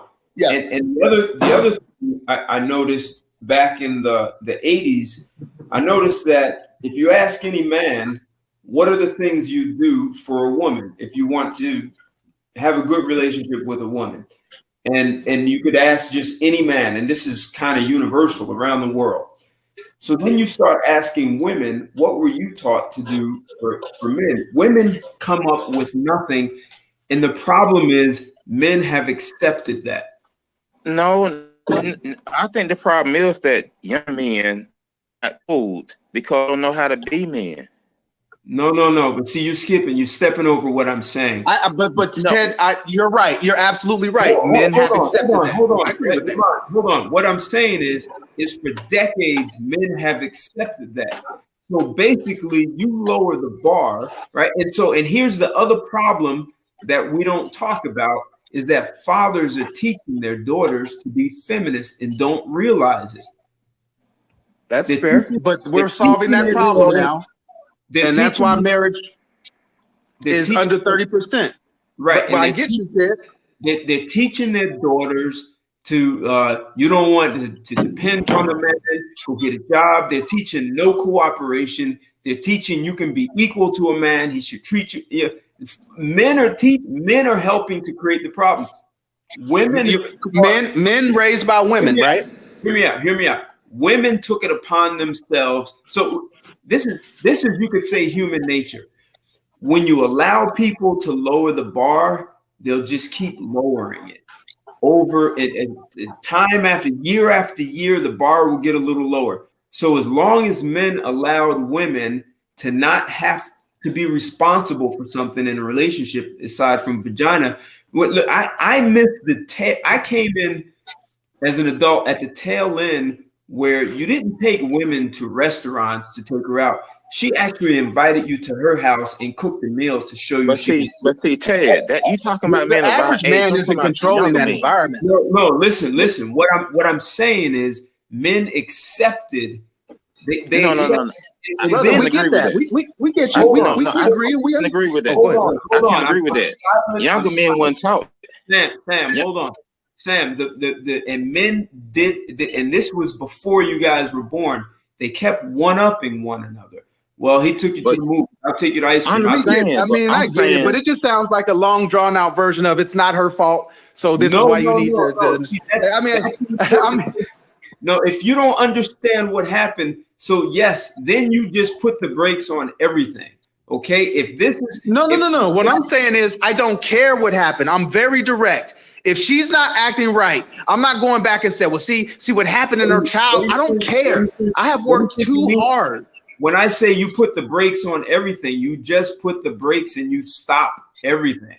That's what I said. Well, we're talking about, Ted, we're not the men who will accept it. You're talking to the choir. We're not accepting the nonsense. That's what we're talking about. We are the men who are holding them accountable. So I don't care that the men in the 80s didn't hold them accountable. We're holding them accountable. Me and SW are talking about holding them accountable. And when we're holding them accountable, we're going back to what happened to them in the 80s. Holding them accountable is saying you act right or else. Okay. Period. That is holding them. Me capitulating because of her past is not putting my foot on her neck. It is giving her an out. That is what the older men have done. So you got to understand that she was oppressed. So you got to understand because of slavery. You got to understand because of the white man. Look, this. I'm not saying understand. I'm saying that you still that's the competition. That there are still guys, and the worst part is there are guys younger than you who still hold that old mentality of, well, you have to treat women as equal. I hear these guys in their 20s who are still using that mindset. Of course they are. They are indoctrinated too. This doesn't happen without the side of a bubble. What do you look on when you see TV? Every TV show, we're talking about how Marvel is replacing men with women. This is men are living inside of the same matrix that women are living inside. We're not Neo where we could fly outside of the matrix. All right, we got to live in this environment too of Me Too and if you smile at her wrong and all of this. Men are nigga dancing. What do you think? Like, men are responding to the environment. This is not normal average men making these rules, changing the environment. We're just dealing with the environment like everybody else. Tay, I'm gonna give you an example. I didn't make women this way. We didn't make these women this way. We've been trying to find wives. I was engaged at 23, and I had to kick her to the curb. Damn it, I've been trying to find a damn wife, but I'm good screwing these women though. Hey, that's good too. But Tay, I'm gonna give you an example. I was talking to some dudes this week, or Sunday last week, and I was speaking on what I speak on now. They was afraid to even come. It was just me and him. Just me and him. They was afraid to even say anything to me because they felt that, in other words, they would, to me, this feminists, they were just backwards, they was chumps. And they was afraid to come into what I was talking to them about. And I would see to women who's married, think they got 1,000 kids, and they would show me pictures of them and their husband. But then I asked her about me, and she would compliment me and pretty much hit on me. I'm like, hold on, you told me about 30 seconds ago how much you love your man, how much he cares for you, but you ready, when you talking, to get with me. I understand. These women have no. These women have no respect. These women have no respect. They don't understand. They don't understand what woman. They have no respect for themselves or anybody else. They live a moment. They would throw everything away for a moment. They don't understand respect and self-respect. They're just, to me, I agree with old boy. It's over. It's a wrap, in my opinion. I don't see it getting any better because men who get it are dying off. The younger men don't know any better. They're raised by videos and YouTube and internet. They don't know any better, in my opinion. A few men who do get it, hopefully they get what they want, but as far as percentage-wise, it's going to be very low because majority of women who are now adult women who are having children are just. Do you understand where the Black community is headed? Yes, to extinction. The Black community is going to look like Blake Griffin. I don't know what that means. I don't know. You've seen the NBA player. Basically, we're going to be racially ambiguous looking. There isn't going to be no Black community. No. The Black community is heading back to the cotton fields. Fair enough, that too. So, but here's the deal. See, people think slavery just happened. When those Europeans came here in the States, in this Americas, you say from 1500 until like the 1670s, slavery, it took time to happen, and it's being set up all over again. I agree. I wouldn't doubt that. It's not going to happen in the next 5 or 10 years. It's being set up. But it's set up to successfully because these young boys, they walk around, they hanging out. I'm sorry, Sam. Look, I don't care about that. So if the three of us were speaking in the year 1620, and I said, "Hey, look, Black people are headed to slavery," and you guys told me, "Well, let it just crash and burn," then that's what would have happened. I mean, I understand, but I don't care. Like, I'm just being real. Like, I'm 40 years old. I told you my background. I have worked extremely hard to make the life that I want. Okay? I'm finished fighting. I'm finished fixing. I'm supposed to be able to enjoy, if a woman if she is not wise enough to know, here's this brother who has overcome all of this adversity and made something of himself. If she truly loved me, she would just fall in line. I mean, you know how to act. When you go to that job, you know how to act. I'm sorry. Exactly. You know how to take them phone calls with customers screaming at you, and you know how to yes, sir, no, sir. Yes, sir, Mr. Customer, no, sir.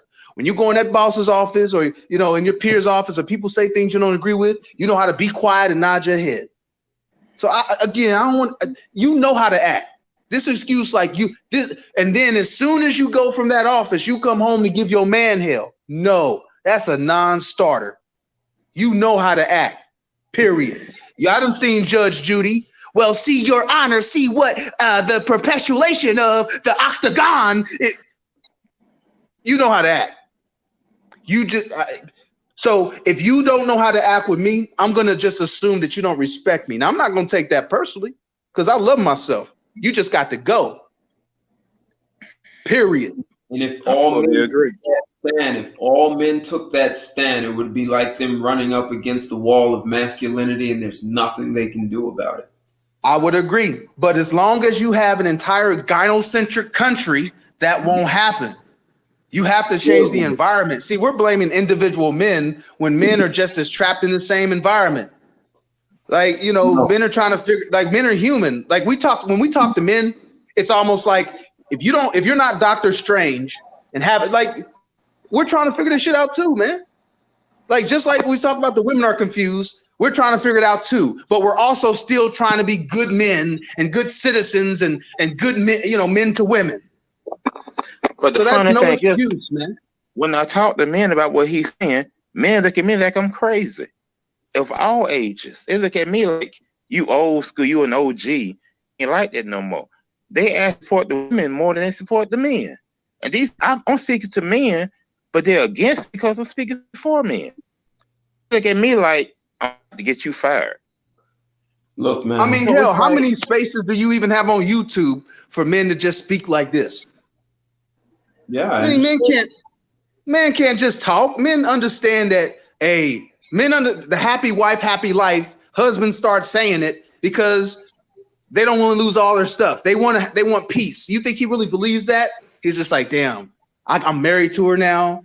I mean, fuck, I'm trapped. I don't want to come home and have to argue, so screw it. Just fine.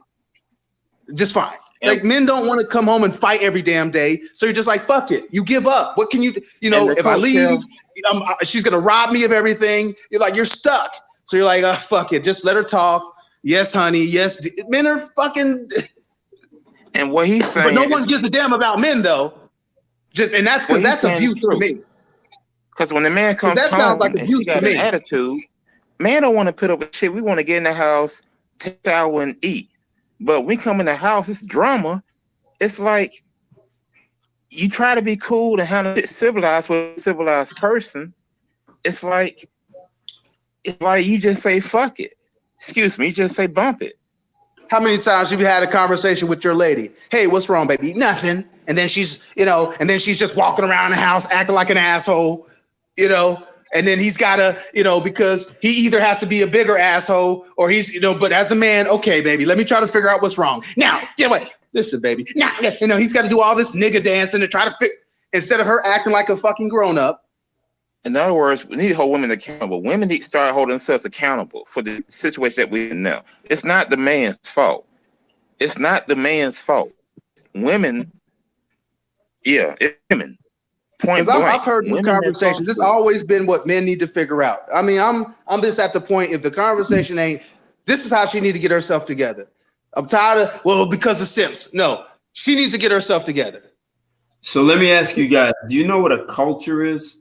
A culture, like whether it's corporate culture or a culture of a family or a nation. Do you know what a culture is?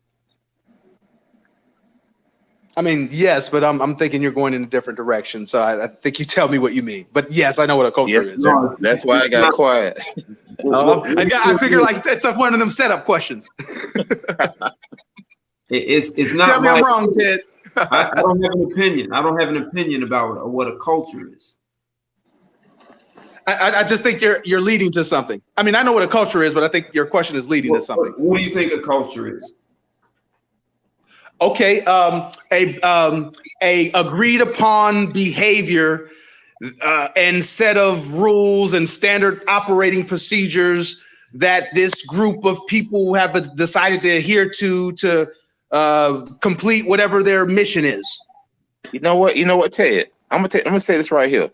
I spoke to you once. I spoke to you and I was talking about how talk about culture right now. That's it. But I'm gonna say this right here though. It's like, just tell me what you think of cultures. You're going to take us in a different direction. Okay. I'm not going to say that. Do you think, was that an accurate description for you? Social anthropologists say that a culture is simply a network of conversations. It's what people say. And it includes things that they won't say or they think they can't say. It's what people say about the company, even when they're not working for the company. So the media, the vendors, it's what the employees and management say about company. And it's what people say at the water cooler that they won't dare utter in a meeting. All of those things make up a culture. Okay. So the standard of behavior. Hold on. You're going to try and take it somewhere else, Samuel, without understanding. Okay, I apologize. So if you understand that a culture is simply a network of conversations, and those conversations drive behavior, and that behavior that's the action. That's what's driving action. All of your actions are correlated with conversations you have with yourself. Okay, And let me ask you this. Do you think the men are offset or the women are offset? I don't know what you mean. Because we get, I mean, all these conversations we get. No, the men get. Hold on. What I'm getting at is there once was a network of conversations in the Black community that supported unity and it supported holding women accountable. The conversations changed, and then they changed, and then they changed, and when they changed, they kept getting lower and lower. And who did that? Who broke the social contract? It wasn't men who broke that social contract. That's correct. And men, here's the problem. Men allowed it. See, if men, hold on. When you say men, what we have to be very specific, because we're talking about rich white men in power. The normal man is just dealing with. No. You know, like when you say men allowed it, Keith isn't allowing it. Silent ain't allowing it. My brothers and no one's allowing it. We're dealing in the environment that was created for us by rich white Europeans. No, here's how, and this is why I brought up Middle Easterners. Men allowed it because when women in the 60s said, I'm taking welfare over you. What did men do? So when they say they allowed it, they left. They didn't have the. Why did they leave? Because when we have that conversation, Ted, we got to have a lot more nuance, because now we're talking about the end of the Industrial Revolution and how that impacted Black families, especially Black men, because Black men were primarily in manufacturing jobs, and the United States was transitioning to more of a technological society, and that left a lot of Black men out of jobs. Also, when you talk about the destruction of the unions. So when we talk about the men just left, that's not exact. The picture that's painted isn't accurate. Like men just said, fuck it. That isn't exactly right. They didn't say fuck it. They accepted the terms that you have to leave. What was the alternative? What was the Black man's alternative? You want to hear my real? It's ugly. Slit her throat. And whoever came from the welfare department, and you take theirs too. They should have made this a bad situation for anyone who wanted. I absolutely agree, but they would exterminate it. I mean, no, they wouldn't. No, they wouldn't. I got you. They would not have. I think I get you, but I think that's easy to say 60 years later on the internet. I mean, no, but see, this you got to get what I'm getting at. I do get what you're getting at. I'm just saying that I understand. What I'm getting at is Middle Easterners. You said they have a different culture. They only have a network of conversations that supports the outcomes that they have. Okay, let me ask you this though. Men, I've noticed like men, but they don't check their bras. They'll check another man, but they don't check their bras. Like earlier, a man. Of course they don't. If a man, why would they? Because they're going to get in trouble. The man has there are consequences for checking women. If another man has with his wife, he want to kill the man instead of checking his wife. It's how many men must you kill before you finally realize your wife is allowing it? But this is what I'm getting at. So you're saying it's on us. It has nothing to do with beating her, hitting her, slitting her throat. And at the same time, if we start looking at the real big picture, and one alternative is back to the cotton fields, and who allowed this to happen on their watch, right? So you know what, Ted? So there's nothing. If you tell a woman this is unacceptable, and that you don't marry her, this behavior is unacceptable, and men say that's enough, you're out of line. Where's she going to go? But you know what, Ted? To the police, Ted. To the police. That's where she. For what? For what? Saying it's unacceptable.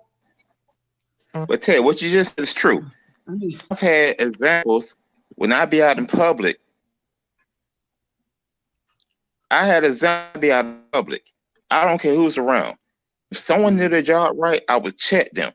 And I've stopped stuff. and everybody pay attention to me. The problem is the men wouldn't say anything. They're waiting for the woman to agree so they can agree. I understand. And I would still be the only one standing. If something is wrong, I would speak out. But the men wouldn't say nothing. They waiting on their woman to say he's right. Mm-hmm. Absolutely. Exactly the way it's supposed to have worked. I mean, why are we surprised by that? I mean, again, we keep saying that this is what men are doing without understanding that men are reacting. I mean, we can understand that women have gone through all of this nonsense and, and this and this and this and this and this, but not understanding that with feminism and Me Too, and you cannot check a woman. There are consequences for checking women. If you check her on TV, if an actor says something, he's gonna have to apologize. What if I say you don't have the tools to do it? I personally have the tools to do it. I can check a broad. All right. I can do what needs to be done, but I also know that I'm going to likely have to deal with some sort of consequences. No. I'm not talking. I'm saying the tools to do it without consequences. Here's the thing, Ched. I'm not doing it. If she don't, I get what you're saying, but again, if she don't act right, you got to go. You already telling me by exhibiting this behavior, you have already shown dishonor simply by exhibiting the behavior and putting me in the position to check you. She gotta go. If you were right and you were an honorable woman, as I am an honorable man, you wouldn't put me in the position to check you. You wouldn't be out of pocket. So you got to go. So there is no fix. What if I say, if men had the tools to strip a woman, because that's what this has to happen, you have to strip a woman down to nothing. Yes, that I agree. If men had the backing, we would do it. Society, men do not have. I'm talking about I'm talking about as in instituting that as if a culture is just a network of conversations, that means you're gonna have to create entirely new conversations and a mindset to support it. You're doing. I'm not doing all that. I get you, but I ain't doing all that. I'm not doing all that. I'm not creating a whole new culture. I get what you're saying, but nobody's gonna do all that, bro. We're not doing all that. I'm not. You know what? Then it just dies. Then I'm not gonna build a new continent for some unruly bride just because she's unruly. No, if we live in the most advanced civilization in the universe. She has roads and running water and air conditioning, and she can go to the mall and grocery store where she can pick out meat fresh from the fucking thing. She is living in damn Eden. You know, her ancestors were washing clothes by hands, cutting her lawn with scissors. Okay? I don't want to hear this nonsense. You're the most pretty. You have everything at your beck and call. You're living in paradise. Ted, this is in the most civilized country in the damn universe, and you can't act right. I'm not building new Uranus for you. No, he's right in my opinion. But Ted, you know what I see? I see men who are married, their wives going to work, or so-called going to work, but how going to work with makeup and their pants pulled up in their ass. And these dudes don't work at their job. They not wearing that shit for him. And it's like, you can't just up and say it's over because they're married in a relationship. But it's like, it's so, whenever I go out, I see women in spandex, the titties hanging out, makeup everywhere, weave everywhere. They not doing shit for their man. Men cannot stop them from being who they are. Even if we check them, it's like, I see many women out. They have the most vile stuff on, but they claim married. But you out here, and I can see your camel toe, I can see your nipples. I can, damn this, you might as well be naked. And these dudes. Hey, Ted, let me ask you a question, bro. How can you check a wife? How can you check your wife in a country where you have to ask permission to have sex with her? Think about it. So how can you check it? Your wife, you take on your wife, your property that you have to die for. How can you check a woman who can deny you sex that you're married to? So you're making a very valid statement, and I need you to understand the bigger picture when I say have the tools to do that, because here's my concern. and this goes way back to childhood, the way Black men are raised, and it's a human paradigm. It's not just Black, it's human, right? Yeah. So here is the problem, and I've lived in several countries, just like you've been abroad. But I did it on my own dime, not for a job or military. I live with. Basically, I was kind of studying human behavior because I lived in the jungle with Mayan Indians in no electricity or running water. So I know what it's like to wash your clothes in a river. So I've been through that lifestyle. But here's what I'm getting at. And this is what one of the things that I saw living abroad is when cats, regardless of their race, but especially Black men, they go abroad and they meet these women who are feminine and cooperative, and that's part of their culture. But when Black men get there, Black men don't know how to hold those women accountable. So what they end up doing is creating the same culture in that country that they created right here. So going abroad doesn't help because in the end, they're bringing the same network of conversations to other countries and creating it there. And they don't see it because they think it's a small amount, but they can't see that they are spreading But Ted, I can't really combat an argument of those days that went to Europe back in the 90s. You know what I mean? I'm talking about right now in 2021, Black men are going abroad to Colombia, Dominican Republic, Brazil, and they're when you're saying they're not holding them accountable, give me a scenario, what you mean. Like what is a woman doing and then how is he not holding her accountable? They're going there and because they believe in this equality, even if it's a watered down version, they're giving women, there's entitlement. They're going there throwing money. They're outspending the guys. They one up. This is what I was trying to tell you. You didn't want to hear it. So basically, American men are going there and they're throwing money around. They're having a good time. Is that what you mean by they're not holding them accountable? No, they're one-upping the men who are there, and that's how it started here by men one-upping one another. See, you didn't want to hear when I was saying that's how it started. They did that back in the 70s, 80s, and 90s. So men out there competing for women leads to them twerking at your restaurant.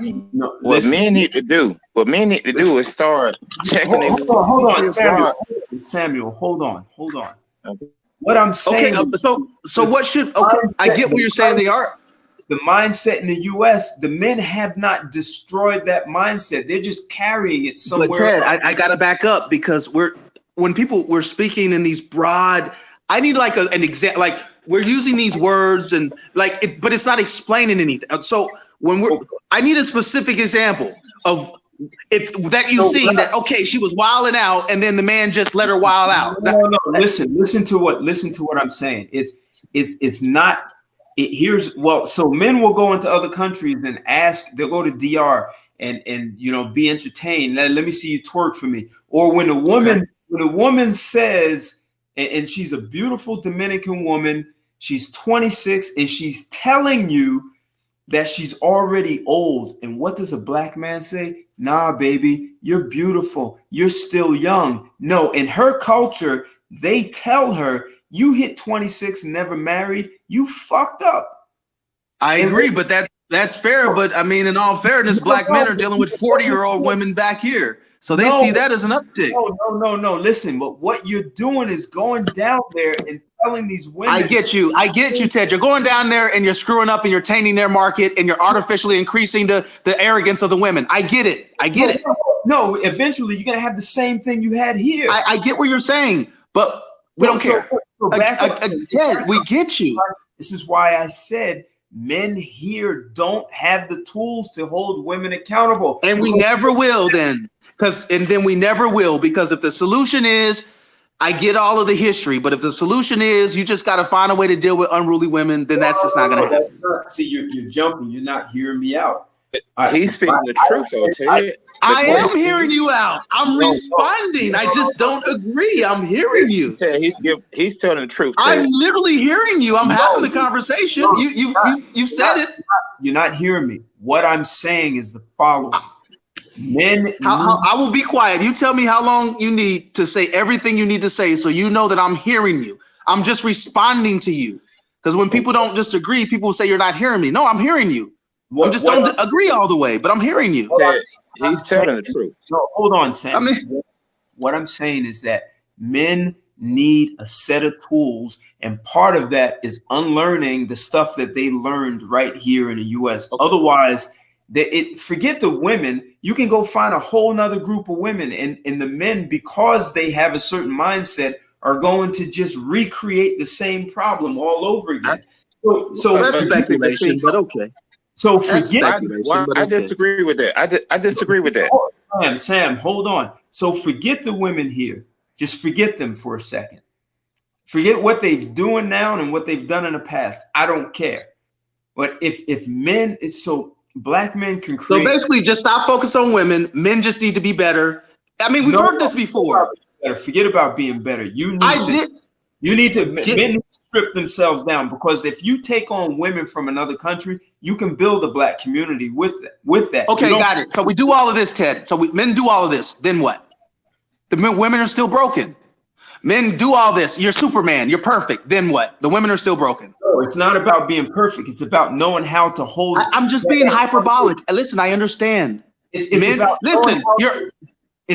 able to build the structures in a community that I understand. I agree, Ted. 100% accountable for that, and you do it with new women. If there are some women, there's the answer. Boom, new women. But I'm gonna get new women now. I'm successful now. I'm right now. I got it. But right now, you're going to be bringing stuff with you that doesn't work. No, I'm not. No, I'm not. I'm fine. It's the women who are broken. If I wed a woman to another country, I'm talking about if you're in another country. If I went to another country, I would be fine. You're going to bring things with you that don't belong in that country, is what I'm saying. Well, we're different. We're different. I mean, of course, we're. Do you see the level of insanity that men have to go through? I got a question. We got to re-engineer the universe, and you gotta relearn and unlearn and unpack and. No. But meanwhile, Brad just got to go to the gym and get herself in shape and not have a good attitude. If men stayed, lies, you were taught too many lies, and you need to unlearn the lies. But you don't know their lies because they came. I understand. I'm Ted. You're preaching to the choir, brother. Wait, see, hold on. We can't argue. We can't overtalk each other. Hold on, Sam. We let you speak like uninterrupted. But Lamont, se eu quero falar contigo em outro idioma, você não pode entender-me? Sim ou não? Well, of course, I know the point of that is I'm not going to understand what that language is. I mean, right. I understand we're different. I get the point. Listen, I understand. No, what I'm getting at is you only have what they gave you. That's it. I understand. But guess what? If I had a woman who act right, things would work. No, I'm good enough now. Ted, listen, I heard you. Let me respond. Use something in that doesn't work, and you won't know. All right. Okay. I don't think this is just Western. To me, it's worldwide. This is bullshit. I'm a good dude with great character and have made it from the doldrums of life. I know how to I can make a relationship work with a good woman, period. Because of my background, I want that to work. That is important to me. The women are not on the same page. We have a age difference, Ted. The women today are not on the same page. I'm ready. I've been ready. The women have never been ready. The women are 99% whores. They're on OnlyFans. They have their ass out everywhere. They're twerking everywhere. They're cursing everywhere. They have 100 bodies. The women are not qualified. Even though I'm not the absolute best, I can make it work with a woman that is at least halfway quality. The problem isn't me. If I don't change a thing, the only thing that needs to happen is the women need to become better and things will work. I don't have to change anything. I will make this work, can make this work. It's not men blowing up these relationships. It's men trying to make the relationships work. It's women blowing the relationships up.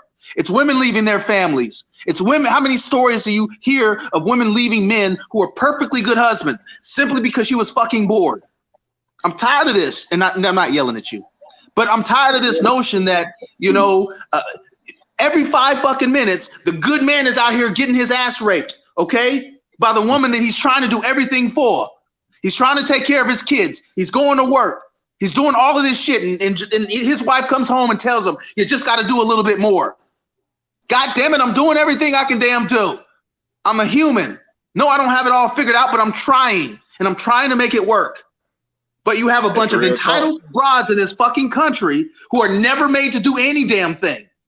Like this, like, for example, the 50-50 conversation. Bullshit. See, what's really happening, you got a man paying 90% of every damn thing. He asks her to pay for a bag of chips. And then she says, well, why do I have to pay 50-50? Bitch, I'm paying a fucking mortgage and all this shit. I asked you to pay the light bill. Well, how can you fucking negotiate with this? You have the modern American man who is better, faster, makes more money than his grandfathers before him. He's at home more. He's taking care of the kids. He's more sensitive. He's more understanding. He's more free. He has a nicer car. He has homes. We have nice places now. We are outdoing our fucking grandfathers with nothing. No wealth that was passed down to us. Black men, we are making this shit work.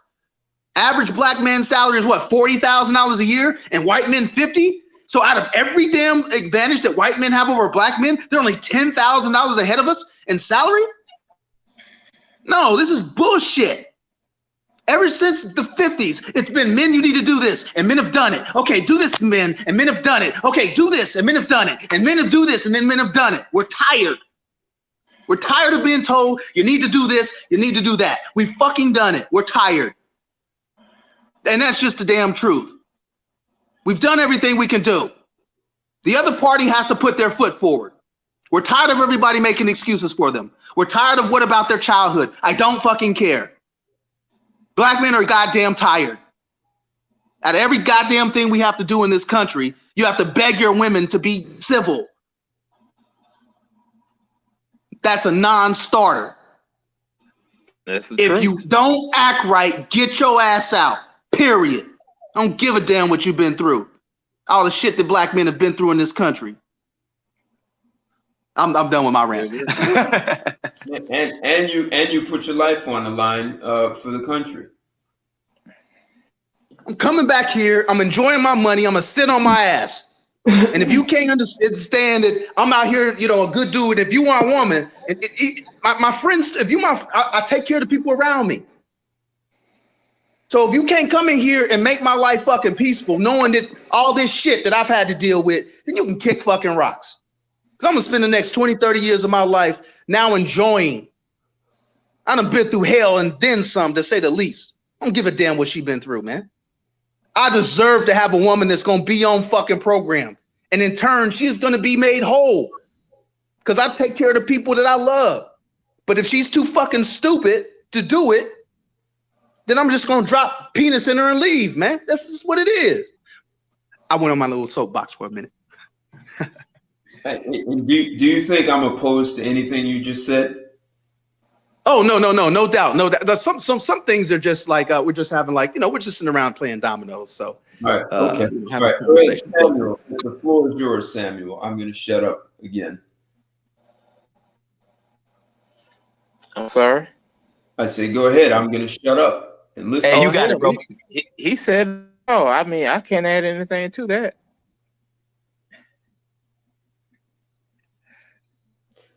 At what point do you think the culture in the black community has to change? I don't really see it getting any better. I'm just being honest. And I don't see that there is a black community. Well, I see that people are just, there is no black community. They're just, there's no community. Everybody's separate. Yeah, there's no community. You understand my question, though? Well, I do, but I'm saying there's no community. Let me put it like this. Men, I said the last time we talked, men of our age get it. But the thing is, we get it, but the younger generation of men, because the women like, okay, he's not with it. They get this other man, younger generation, they all with it. We can't compete with that. These dudes, and they're with it because they're starving out 80% of the men of female companionship. So the guys are like, dang, they're creating an artificial market. I see a woman dressed the way she dressed, talk the way she talk. I have no conversation. So what do? Go to the generation beneath me. And these dudes have all the conversation. I cannot compete with that. These dudes give them reasons and justification for doing what they're doing. I sit here and say what I say. The young generation say what they say. I can't compete because my generation is dying off. I'm 47. I'm dying off. Young generation, they got a lot more years than me. So who's going to conquer in the end? So my question still stands. At what point do you think the culture in the Black community has to change? I don't see it changing for anything but the work, because like he said, OnlyFans is getting more popular, Spandex get more popular, the sets, I mean everything, baby mamas, I mean the whole thing is just out of control. I don't see it getting back to control. That culture is it's what people say. It's a mindset. It's the way people think. What I said earlier, when I speak to older men and younger men, they look at me like I'm crazy. They look at me like if something's wrong with me because I'm speaking the way I speak. That doesn't. Well, the answer to your question, Ted, is it needs to be fixed yesterday. That okay. I mean, if you're asking me if it needs to be, yes, we would all love this thing to be fixed right now. But I don't deal in ideologies. I'm a realist. I deal in the world that we live in. So let's be real. So what is the culture right now? And maybe you guys have described it already, but just the culture to me is BS. I think it's BS. Well, we don't have Black culture. No, but what it is. Yes, it is. There is a culture. BS though. Right. We don't have Black culture. Black culture is American culture. I understand. What is it? Excess. What I'm trying to think of some words here. Frivolousness, selfishness, very individualism, debauchery, instant gratification, myopic. I'm feeling like this. If I sit here and test and I ain't testing 5 years and told her send me a picture of her panties versus send me a picture and dress respectfully, which one you think I would get first? I don't know. We're talking about what the culture is now. But that is the culture because they have no sex principles and morality. I'm just asking what it is. What is it? So what? That's what it is. It's absolute degeneracy. That's the culture. So good. So then, what culture would work then? I really don't see it getting better. Because if I die tonight, yes, what culture will work? The answer is I don't know. I don't know what culture will work for Black people. Black people need their own culture. The problem with Black people is we don't know what our culture is. We don't know where we came from. Okay. We are dealing with American white values that were impressed upon our people. We don't have our own people. We don't have our own culture. It was stripped from us. We're sitting here trying to figure that shit out. What we do see is what I tell you all the time, I stay getting blocked. I stay getting in jail online. You know why? Because I'm honest. Women cannot take honesty. Every time I tell them the truth and I speak myself, I'm in jail. I'm vanquished. They don't. I'm in Facebook jail right now for being honest and holding accountable. Like, you cannot tell them anything. Now I can meet one woman and tell the truth, and she get it.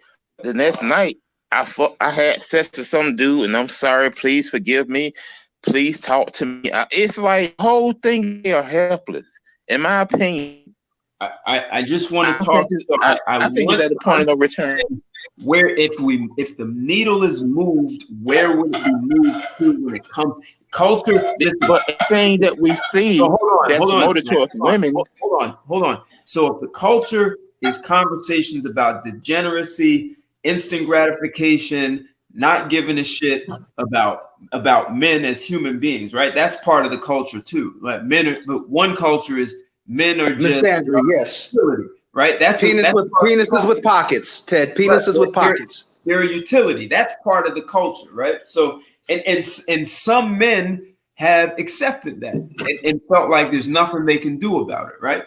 Because they have a mother or whatever. They have, you can't say anything because they have sisters and mothers, and you're wrong for speaking up, right? So that even that's part of the culture, right? So as men, suck it up and be a man, because that's what it means to be a man. And no one wants to say, well, the manhood. Well, hold on. Before you go to no one wants to say, you just answered your question. The reason why men have done that, because society is beating men down. They're giving women, letting women do anything, and then putting the hammer on men. That's why men are shutting the fuck up. Hold on, and men don't want to say, well, the whatever has been described for what it means to be a man and what men should do. That's all in a conversation. Yes. Why would men say that? Because I'm in Facebook jail for doing shit like that.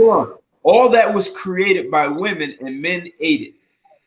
No, white men. Not again, we have to be clear which men created it. It wasn't black men who created it. It was I said women created it and men ate it. Yes, I know you said that men ate it.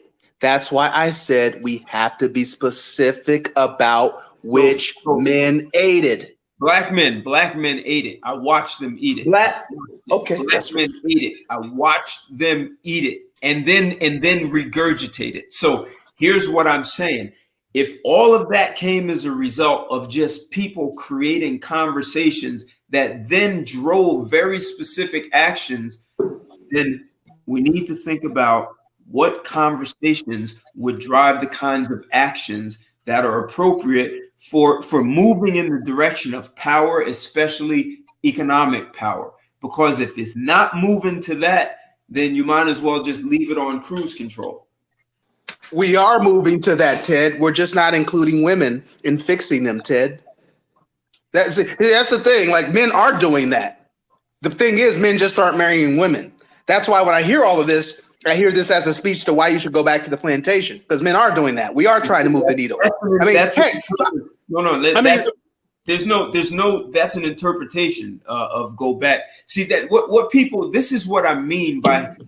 You keep having that rebuttal, but you're making it seem like I'm not understanding what you're saying. I'm not saying anything about going back to a plantation. I don't even know how. I never even said that. I'm being hyperbolic. I was just being hyperbolic. Okay. Basically, you're the guy that wants to fix the community. That's the way I see you. No, actually, I don't want to fix the community.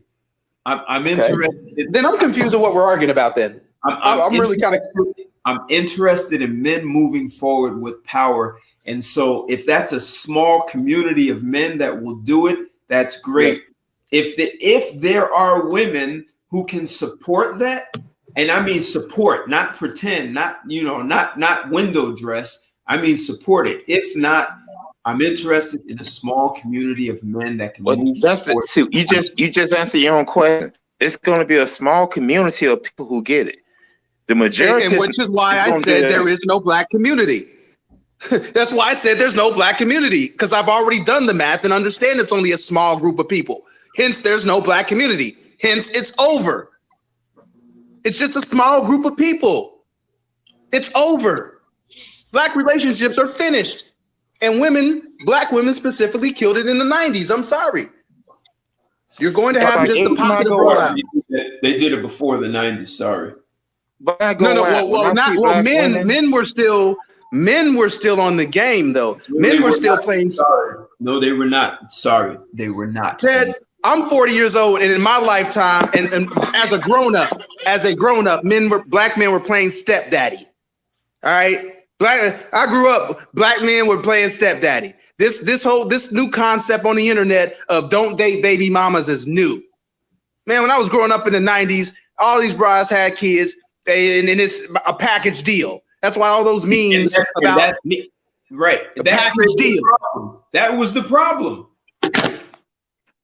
Okay, Ted, yes, I agree. I agree that's a part of the problem. But what I'm telling you is the way you present it, as if men just laid down, as if men weren't also responding to propaganda and manipulation as well. Exactly. When you say men just accepted it as if you had other choices that you could do and you were just a bitch and no, men are trapped too. Men's only option is to either capitulate or leave. Either decision you make will be the wrong one. If you take care of her like you're supposed to, you're going to be a toxic masculinity. Okay. If you don't do it, then you're a punk. Come on, man. We both live in the same universe, bro. You can't tell a woman, if you tell her, listen, don't go out at 12 o'clock at night with your ass hanging out of your pants. You Ted. Come on, man. When I go out, that women talk to me, guess what? Most of them are married. And we know that a very few majority of couples are married. But when I got in women's sex, I don't step to them. I don't put myself, they got to step to me. And most of them are married. I understand that. And so there's a culture that men need to embrace that says, hey, you're married, go the fuck home. But even I do that, they're gonna go to the next man who's gonna fuck them. Who's gonna have sex the same night. You know what? I'm good with that. I don't need to be the bigger man. You know what? If she's debaucherous, I'm gonna treat her like a slower and keep it moving. I'm not gonna try to fix her. I'm sorry. I'm gonna screw her and keep it pushing. You know what? The culture is what the culture is. That's what it is. Me not taking that woman home tonight ain't gonna change anything. I'm sorry. I mean, I wish I lived in this great big world where everyone could just get on the same page because we want them to. But that just ain't the world we live in. So we ain't going back. How do you think you get people on the same page? I understand, Ted. Just get everybody. I understand. No. How do you think you get anyone on the same page? Let us know, bro. No, you already know that. Come on, that's why you went into silence. How do we get anybody on the same page? Like, what specific question are you asking? It's such a broad question. What are you asking? Said I don't want to get everyone on the same page. So how do you get anyone on the same page? So we went from getting everyone on the same page to, well, the thing is, I'm not trying to convince anybody to get on the same page. You're either on the page or you're not. That's the difference. You're trying to convince people to do something. I'm not. You do whatever you want to do. I'm just going to adjust how I react to what you do. I'm not going to make you, force you. I'm going to treat you like a grown up and say, hey, I need you to do this. You do it. Great. You don't, you got to go. Again, I'm not here to fix or figure out how to fix how do we, and it doesn't matter to me. Are you willing to get on that page? I'm already on that page. So then why? That's the thing. Then why don't you send? Why don't men have a code where you tell the married woman to go home? Okay, are you asking? Okay, so you're asking the question. Can I answer? Are you gonna allow me to answer? Because I've really answered this a million times already. You can't tell women shit. And what? Again? No. I'm saying if the okay. So we tell her to go home. Okay, fine. I'll tell her to go home, and then she's gonna say, "Well, nigga, you can't tell me what to do," and then she's gonna go fuck somebody else. So and you fix nothing. So I mean, again, the problem is her, not me. The problem is the fact that she was open to this. The minute she decided that she was gonna leave her house and cheat on her husband, that's the moment I couldn't fix anything. It's already out the gate. That's what I mean about. Do you see how I'm supposed to fix this infidelist woman? Do you understand that? No. That's what you're saying. Why don't you tell her? No. Why come she's there in the first place? How about that? See, how about she shouldn't just be there in the first place? No, see, I got to tell her something instead of her just being her ass at home where she belongs. So if no man gets on the page, no one will.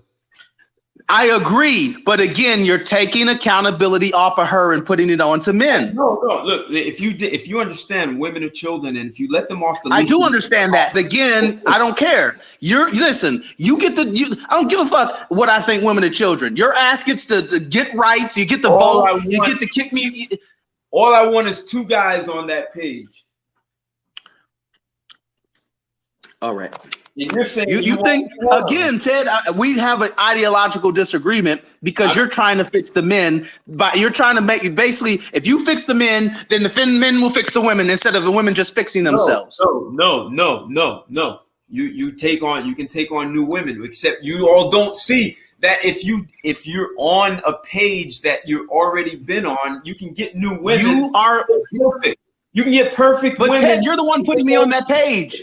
You're putting me on that page. I never agreed that I'm on that page. I have said I got it together. You keep saying that you're going to make me be on that page in order to make the argument. You're not on it. So I'm saying I need two guys on the page. You're not on it. Oh, no, you're saying you need two guys to do what you're suggesting. Got it. The two guys will do it. I'm inviting. And the women, listen. I'm good. I'm not. I understand and I respect. Brother, I don't understand like this obsession with trying to like do something like you saying we're not trying to fix broken women, but that's what you're telling me. I have to do something. I don't, Ted, I don't want to do it. Ted, here's what I want.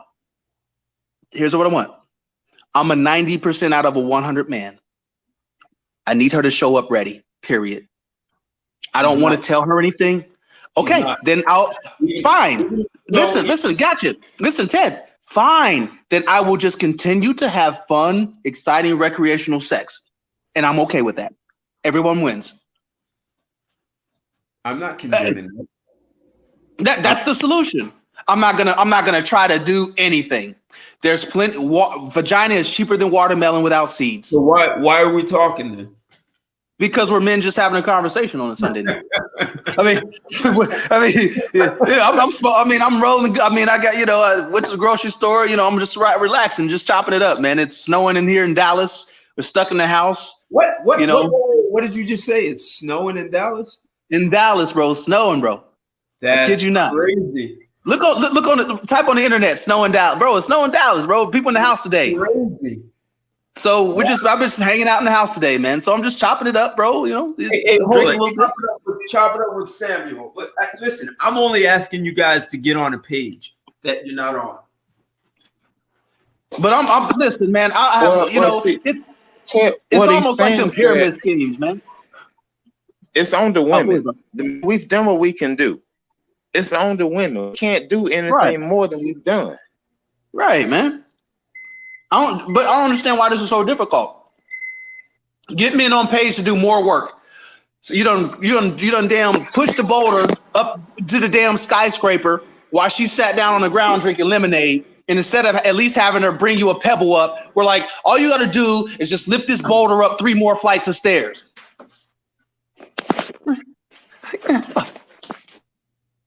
Is that what you're hearing, or am I just crazy?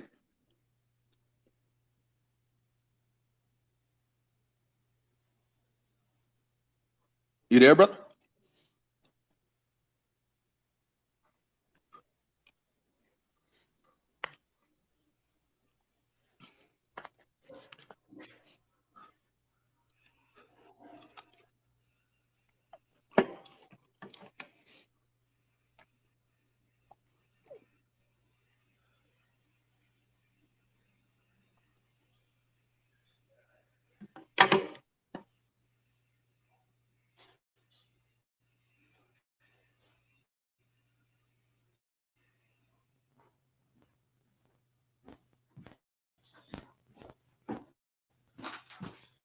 So I'm not suggesting that you carry any boulders up the stairs. Not at all. All I'm saying is I'm not moving another inch.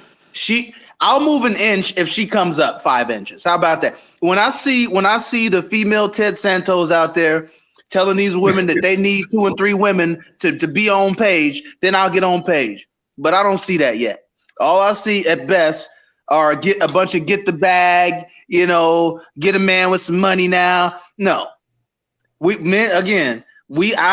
have shown who I am to be as an honorable man. Could I make changes? I mean, of course, but this notion that I have to change anything more to be a quality guy, no, they need to be better for us. I mean, that's it. I mean, I understand. when they're better, I will be that great quality guy to be there to be that man. But I'm not doing anything else. Period. Why wouldn't you be a great quality guy up front? Just period. No. But you're not listening. I said I am already that guy. Forget the women. This has nothing to do with women. Why wouldn't you be I know, that? I'm saying I didn't say that. I said I am already that guy, Ted. Okay. I'm already I'm already the quality guy. I am that guy who's ready. I am that perfect guy. But if you're saying there are things I could change, I guess, we're not perfect. So this notion that, because you're not perfect, no. What I'm saying is, if a woman came to me and she was on point like I am, we would have a happy ever after. Period. I'm already ready. I'm a solid quality guy of good character. Successful. I got it together. So the woman has to come together. If I don't change anything else, I am still better than most of the men out here. Okay. Okay. Period. So she needs to come correct. I'm not saying I won't change. I'm always trying to get better. I'm always trying to expand my mind. I'm a curious guy. Okay. I'm always trying to enhance my spirit, my mind. All right. So here's my concern is that something you said, and we kind of stepped over it, and it's what you said is good. You said that the women have been hit hard with propaganda and psychological warfare. So have men. And so because it's invisible and you can't see how it shaped you, and it's shaped you from a long time, how do you get out of that is what I was talking about. I really don't know I get you. Yes, I live in America. Got you. But it's still nothing wrong with me.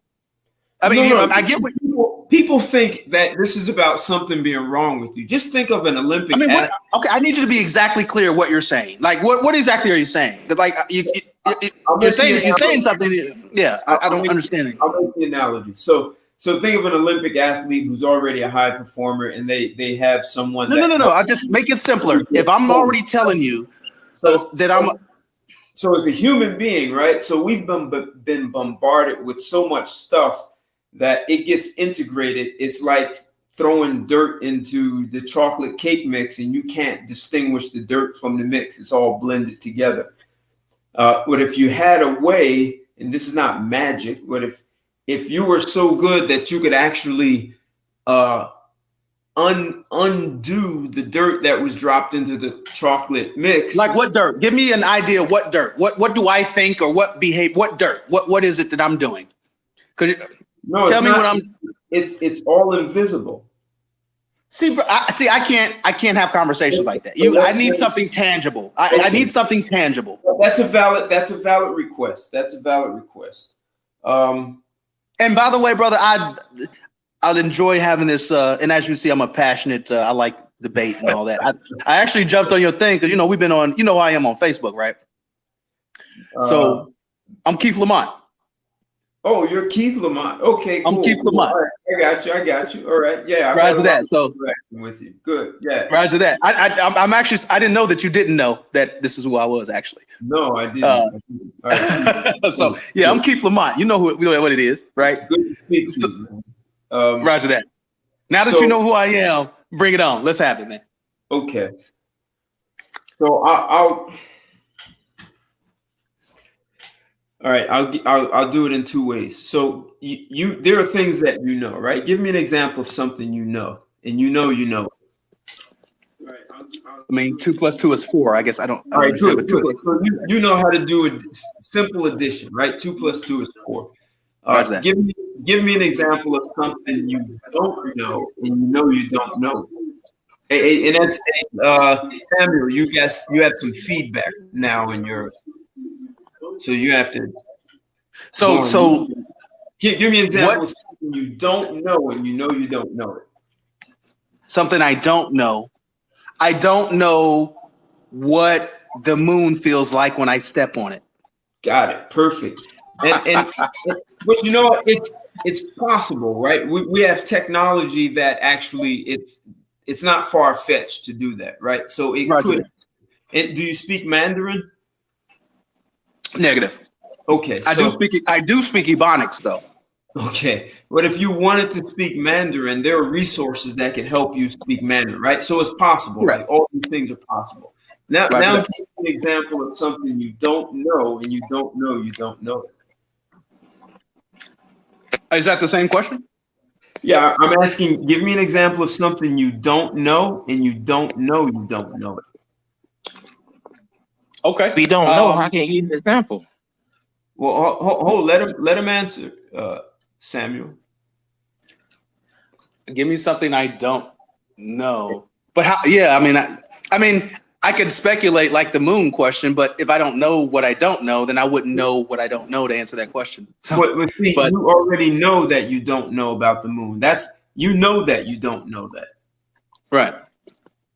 So you're fully aware that you don't know that. I'm asking about something. But I know that the moon exists and does have a surface that you can step on it. Right, but yet you don't know what it's like to be there, and you know you don't know, right? Just like like I know that Australia exists, even though I've never been there. Exactly, and except you could go there, but there are I can go there. Right, there's transportation that will allow you to go there. But I'm asking, what is it you don't know that you don't know? Well, that was the moon. That was the moon answer. No, you already know that. You know the answer to. You know that you don't know it. You're fully. Oh, you're aware. asking me to give you just another example.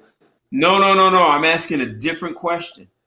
See, the moon example was something that you don't know, and you're fully aware that you don't know it. Okay. So then re-ask the question. I thought it was the same question. So I'm asking something that you don't know, and you don't even know that you don't know it. But that was the first question, wasn't it? No. You see, you know that you don't know about the moon. You're fully aware. Yes, but because I told you that, because you asked me, the first question was, tell me something that you don't know, and my answer was, well, I don't know what it feels like to feel what the moon feels like when I step on it. Right. That was my answer. But see, you actually know that. You know that. Then I'm back to SW. Then there's no way for me to answer that question because I know what I don't know. I can't. If I don't know what I don't know, then I can't possibly answer what I don't know because I don't know it. That is correct. And so your point, because I'm a smart fucking guy, was, hey, when I was trying to relate to you before, that there are things in your personality or character, things that are subconscious that you don't even know that you're carrying around with you. Those are things that will blow up your relationship in the future because you don't know them. Great, got it. Am I wrong? And forget about relationships for a second, right? So if we're talking about black men as a small group coming together to work, those are the things that will get in the way also. I will come together with black men to work to build. I do that now. I understand that, but what I'm talking about. So yes, for relationships, but ultimately black men are going to have to start looking at acquiring resources. We are acquiring resources. Change anything. We are the second generation of black people to even have all of our rights. And we're trying to compete with people who have been passing down generational wealth that was stolen from us, by the way, for the past 10 generations. And we're the second generation of black people who can even vote. I mean, hell, they were hanging our grandfathers from trees right outside of the courthouse. So we got all the resources. So within a half century, the type of strides that black men have gained. I mean, look at what these Caucasian people are doing on the Capitol because they're losing. If we were playing on a fair field, we would be ruling the entire Delta Quadrant.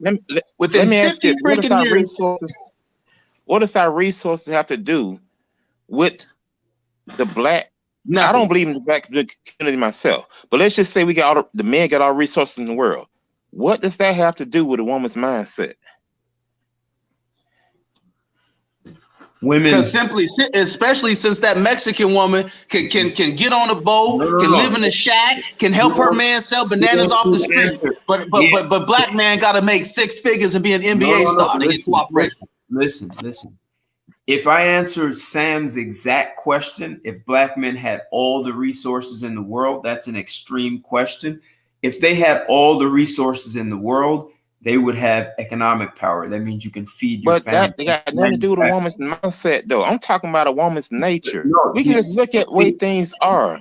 Women do not respect. Even if you're in there, they still gonna do the same thing. Women bow to power.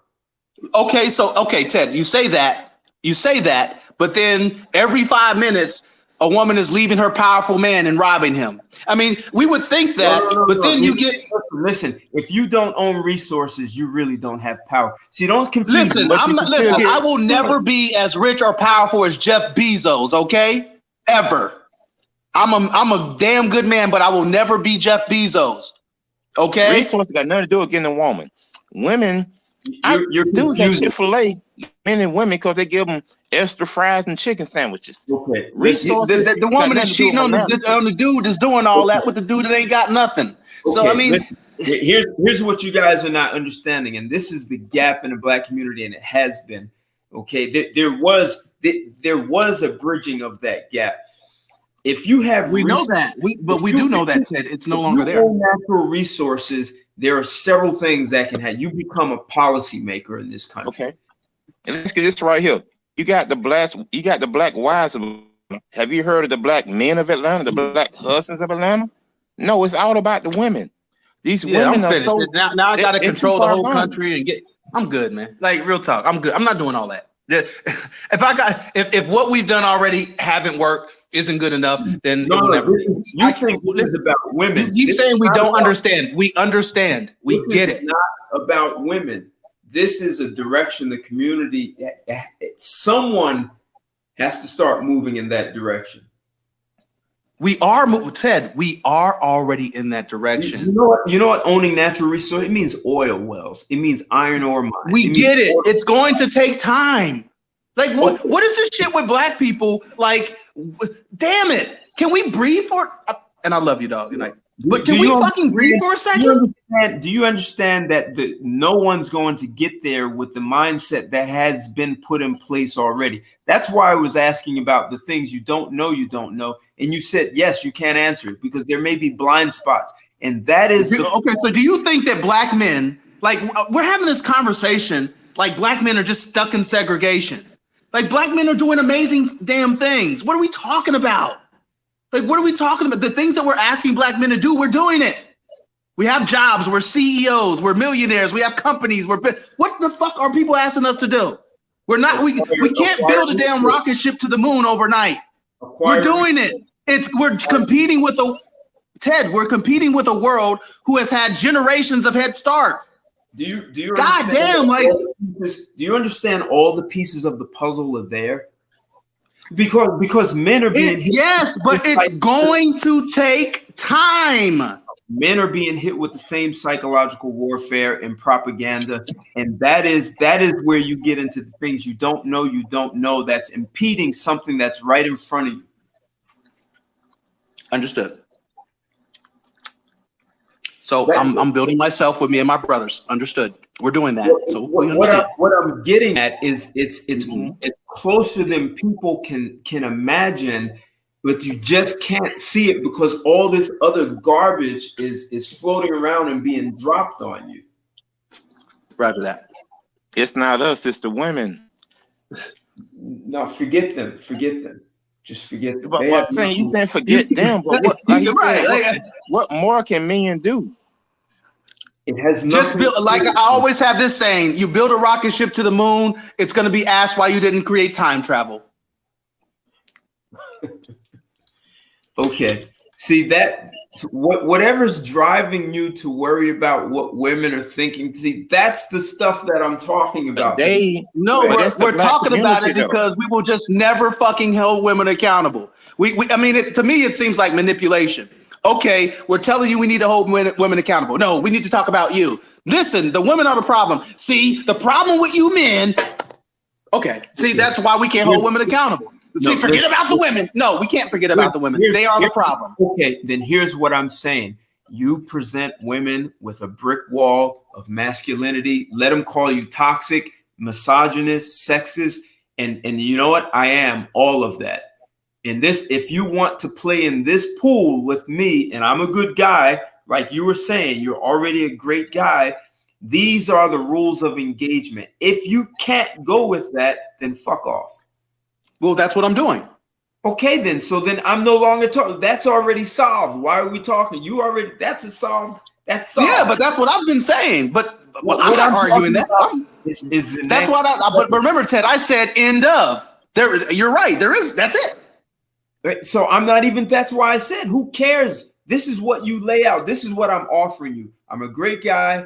I've got my shit together. Okay. This is what I can make available. But you've got to play a role. If you don't know your role, then you don't belong here. And but Ted, that's what I've been saying all night, brother. I'm not even it. That's why I keep saying the women are irrelevant. And so on top of that, but what you're telling us that's what we're doing that. We are the men that are having these conversations, like when I get on these panels, we're always talking to the men like we're not already doing that. Like we talk to the 5% of bums. I don't need a speech on how I need to improve and do better. I'm that guy. We are those men. We are those quality men who are doing better, living our lives. I don't need a speech about what I need to be doing. I'm talking about power at this point. This is a very different conversation. I get it. I'm trying to get power too. We are those men that are having those conversations. We don't need the speech on what we need to be doing better. This is about getting rid of things that, like you said, I know. I'm just shortening it, man. I'm just shortening it. Men have been hit with the same propaganda. Okay, black men, white men, Hispanic. There are some men who are holding their communities together. And you say Middle East. Again, you keep saying it's not about the women, and then you keep going back to the community. Well, the community is going to be built by men. Every civilization has been built by men. Okay, so the men build, and then the women just stay unruly. It doesn't work. You have to fix the women. Again, men, you're perfect. You did all that. The women are still unruly. Now what? Okay, so then we'll go back to what I asked before. You see, this is what I was saying to you before. So when you look at all the things I'm saying, there are things that you see how difficult it is to fix a problem when you just don't hold the women accountable. You got to go through. Listen to what I'm going Middle Earth. No, listen. When as men, if you understand that you were hit with the same propaganda, you just were not as impacted as women were. If you understand that, and you can start stripping that bullshit off of you. Okay. And you acquired. Just tell me what I need to do. Fine, I'm in. What do I need to do, Ted? Fine. What do I need to do? Fine. You acquired tools to more effectively hold women accountable, and now you're back to women. You're back to women. You said that. How do we build a community without women? No. I didn't say that. You said the community. I never said the community. Okay, I just brought back the fact that you said it's not about the women, and then you bring up the community. Okay, if you're telling me it's not about the women and it's just about me and my life and by me, men, then boom. But then when you bring it back to the community, then if I got to take care of the community, then the community needs to act like they got some damn sense. All I'm talking about is men acquiring power. That's it. Ted, my brother, I agree. See what you'll do is you'll say, all I'm saying is I agree. That's what it boils down. All that I'm saying here, that's why I keep saying. Well, it feels like when you say that, it's like you're actually not listening to what I'm saying because I'm responding to what you're saying. I heard what you said. I understood what you said, and I responded to what you said. So then after my response, if you go back to, what I'm saying is, what you're then saying is you just want me to agree. Ted, because obviously I understood what you said because we've been having a conversation, a pretty intense and nice debate. So obviously I'm listening to you. What he's saying is be neutral. It's like you're pinpointing men as being neutral. It's like I'm blocked. The men didn't block me from Facebook and other places. The women did because I was telling the truth. That's all he is, be neutral. I'd rather get blocked by men. It's always by women, not because I was wrong, because I was right. Well, I'm talking about power right now, not Facebook. But the power is I'm blocked. A woman can call right now and say he touched me 20 years ago. Now I'd be in jail. That's not neutral. The system is broken. You want men to do all this with, how are we supposed to do this when the system, everything? Because you're not acquiring power. Okay. This is why it's okay. Say he gets power in the world. A woman can sit here right now and call police, say he touched her back in high school. Guess what he's gonna be? Listen, if black men not move in the direction. Okay, I get it. We get it. We got to move past that. We get to the power. Got it. We solved that problem. Listen. No. What I'm talking about, we don't live in a democracy. We live in a republic. And in a republic, the government serves wealthy families, large landowners, and corporations. It started as merchants, but the corporations. No, it's not true. I could be at work right now. The woman can say that I said something that I didn't say in the fight. Okay, so you've got to hear what I'm saying. Those are the people. Brother, with all fairness, we've been listening for like an hour and a half. You've been repeating the same thing. We're listening. Those are the people who write policies that control your life. But what part am I missing then? I need to figure out what part I'm missing. I'm trying to figure out what part I'm missing. What am I missing? This is what I'm saying. I don't understand what I'm missing. Right now, a woman can say that I said something to her and get me fired. Black men are not writing policies, and until so we need to write policy. Got it. So what happens after we write policy? We're perfect. I'm asking you. Men are perfect now. We fixed all of that. Everything you're telling us we need to do. Writing policy. When you write policy, please, Ted, please, my brother. We're hearing you. We are. I'm a little frustrated, I have to be honest, because we are hearing you. I heard you. We do all of that. Fine. We do all of that. Then what? The women are still broken. So then what? Okay, so then it's once we have all the power, then we could just stomp our foot. Is that what you're saying? After we have all the power, we've taken over everything. We've taken over Middle Earth because that's the new standard now. Went from niggas, all black men are in jail to now we got to take over Middle Earth. Fine. Okay. So we take over Middle Earth. Now what? You're right. Now, basically, we can put a bullet in her head, right? That's what you're saying. When she doesn't act right, now that we have the power, she's going to the noose. Is that what you're saying? I need to be clear. We can make her act right. Is that what you're saying?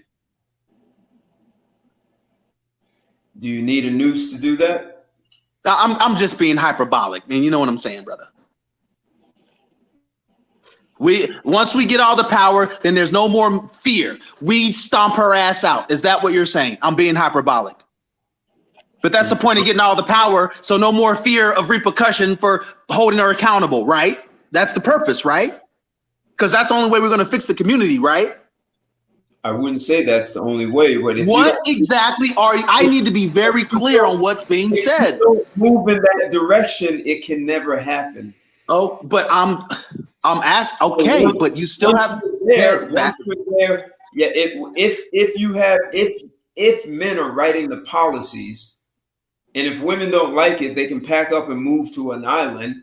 Then let them go, or you say. Well, but Ted, they can do that now. I don't need policy. See, I don't need policy to enact. Men don't need policy to enact all this in their own life. They're already on the island. It's called a less than 30% marriage rate. See, we get on these and we have these grandiose ideas of what I'm sorry. I mean, these sound good within a few paragraphs on the internet, but unfortunately, we can't solve. Sorry. I mean, I can write out an essay on how to fix the world and change the world and fix the world hunger, but the world's more complicated than that. I'm not worried. I'm not going all the way to now I have to recreate Middle Earth after. I'm sorry. I'll create Middle Earth. I've created. I can show you where I'm at right now. I'm in a good spot. Look, I've done it already. Made up of policies. The system is made up of policies. When you can change the policies, but if you have no economic power, you cannot change the system or the policies. You're absolutely right. So guess what? I don't care then. If the solution is I got to create Middle Earth, then it ain't worth it. That's just how I feel about it. I get you what you're saying, but I don't care. If I got to do all that, I'm good. I got 30 years left on this world, and I got to do all that after everything I've done up through the first 40. Nah, I'm good. I'm good. That's the new standard now. Nah, I'm good. Yeah, I mean, every time I get on the internet, every 5 minutes, it's a new standard. Well, if you just do this, well, if you just do that, well, if you just do that, well, if you just, I'm good. What I'm saying is, I get what you're saying, but I'm good. What I'm saying is that what I just said has nothing to do with women. It has to do with where black men need to move. Period. I understand. Even if women were doing everything you wanted them to do and they were perfect women, I would still say what I just said. I agree with you, Ted. But again, I keep saying that black men are already moving towards that, sir. They're not. What do you mean they're not? They would have done it already. No, that's bullshit, Ted. Ted, we're again. This is what I mean about you. Got to be listening to me too, in my responses. Again, you're the second generation of black people who even have all of your rights. You're doing far better than your grandfathers. You're competing with people who have been passing down wealth and opportunities for far many generations than you are. Okay, black men today are doing damn good. And considering what we've been through, you have a bunch of yahoos who just ran up in the damn state's capital because they didn't get their way for 5 fucking minutes. Okay? And you think they're better than black people? You think they just got there because they were better than you? No, they got there because there was a system that falsely created them. I mean, technically the average white wealth came from the New Deal. I won't get into that. All right? But this, we're competing with that. They've lost 5. They didn't get their way for 5 fucking minutes, and they're losing their mind. Meanwhile, black men have been beaten, harassed, all kind of shit. And what are we doing? We're participating. We're still here. We're competing. Who's the black cop up in the Capitol while all these yahoos are chasing them around? He's still patriotic. Black men are the most patriotic. We fight in wars. Black men have done it. If anything, the question needs to be, how the hell aren't black men exterminated? That is the question. How is it the hell that everything that we've done to black people, they're still here competing? This notion that my father's generation didn't have anything to pass down to us. So when I live out here in the suburbs of Dallas, in one of the nicest neighborhoods in the damn country, in West Legacy, Texas, and my neighbors are white people and Indian people who had opportunities and families and resources, and I'm a fucking orphan from Ohio, and those are my neighbors. So how dare you tell me, a black man, that if I would have had a fair fucking shake, I already would have had the damn world in my palm already. But I gotta fucking compete and jump over 900 walls while people ask me why I ain't got there yet. For people who ain't had absolutely no damn obstacles. I live in the same country. Exactly. So this notion that what the fuck, like, I mean, the shit goes in cycles, man. That white people didn't get in power and do all of that shit in 2 generations. You're expecting black people to do the impossible. You're dealing with, I'm 40 years old. What would that make my father? 60s, right? 70s. What opportunities did my father have? Now, when I look at my other male counterpart, what opportunities did his father have? And then because his father had opportunities, how did that allow him to have opportunities? And now that yahoo will look at me and say, well, why aren't black people da da da da da da da? Man, if you don't get the fuck out of my face with that. And I'm not saying that to you, but the notion that we're this, again, it needs more time. We had the 60s was a civil rights movement. Then you had the 70s, and then you had the 80s where they had the drug war. And then we're trying. We're doing what we did. They had drugs heavy in the late 60s and 70s. No. I didn't say drugs. I said the drug war. No, heroin was devastating. It devastated. It wasn't the drug war, though. That didn't happen until the 80s. No, it was a war. That was a drug. The 60s. Do you know? No. That's not what you know what I mean when they called it the drug war, Ted. I understand they called it. They may have gave you the name, but it had the same effect. Actually, it was more devastating. So they were bringing tanks and bringing people's houses down in the back then too, not in the 80s. Is that what you're saying? All that shit I saw them running up in neighborhoods in LA back in the 80s and calling it the drug war. It didn't start then. You're saying that was the same thing in the 60s. That's what you're saying. Correct. Okay, then I didn't know that. I didn't see that shit happening until the 80s. No, they had tanks with Reaganomics. They had the National Guard in neighborhoods all over the place. Okay, maybe I'm wrong then. Okay. Everything I've ever known has been about the 80s drug war. I know. Everybody talks. I know they talk about it, but they don't know about the 60s and heroin and how hard that hit. When you say how hard that hit, I'm asking you about the police force that they did, how they ran up in the communities. I'm not talking about how hard it hit. That's not what I'm talking about. I'm not talking about the drugs themselves or how hard they were. I'm talking about the police presence. They had the National Guard. The National Guard? Come on, bro. The National Guard? Well, no, I got you. Okay, I was wrong on that then. No. Either way, it even makes it worse. So that makes my point even stronger. So it just again proves my point that this is what black people were dealing with. So when we start asking what have black people done when you have had a black president and black billionaires, black millionaires, black CEOs, black business owners like myself. So I have one question for you. Yes, sir. How does your conversation that you're having now transform into power? It doesn't. It doesn't. I'm just having a conversation with my bud Ted. So at what point? The answer is, I don't like that type of question in these conversations because I'm just a successful guy on my time off having a conversation with you. If you were talking to some loser, you could ask me that question with respect. Dude, I'm a successful fucking dude. You don't ask me that question. I'm doing it already. I'm just having a conversation. I understand, but see, no one's asking that question though. But because you don't have to ask me that question because I got my shit together. This is about. I know, because we always got to point the finger back at what aren't men doing. Got it. No. This is about power. This is not about. I know it's about power. Got it. I'm a multi-millionaire, Ted. God damn it. I own my own real estate company. What the fuck else you want me to do, man? What the fuck you want me to do? What are you talking about, man? You know me, bro. What the fuck you want me to do? I want you to come together with 100 other millionaires, and we're going to start acquiring natural resources. I'm already doing that. I'm not talking about houses. I'm talking about iron ore supplies. I'm talking about oil. I'm talking there's oil that's okay. We'll do that too, then, brother.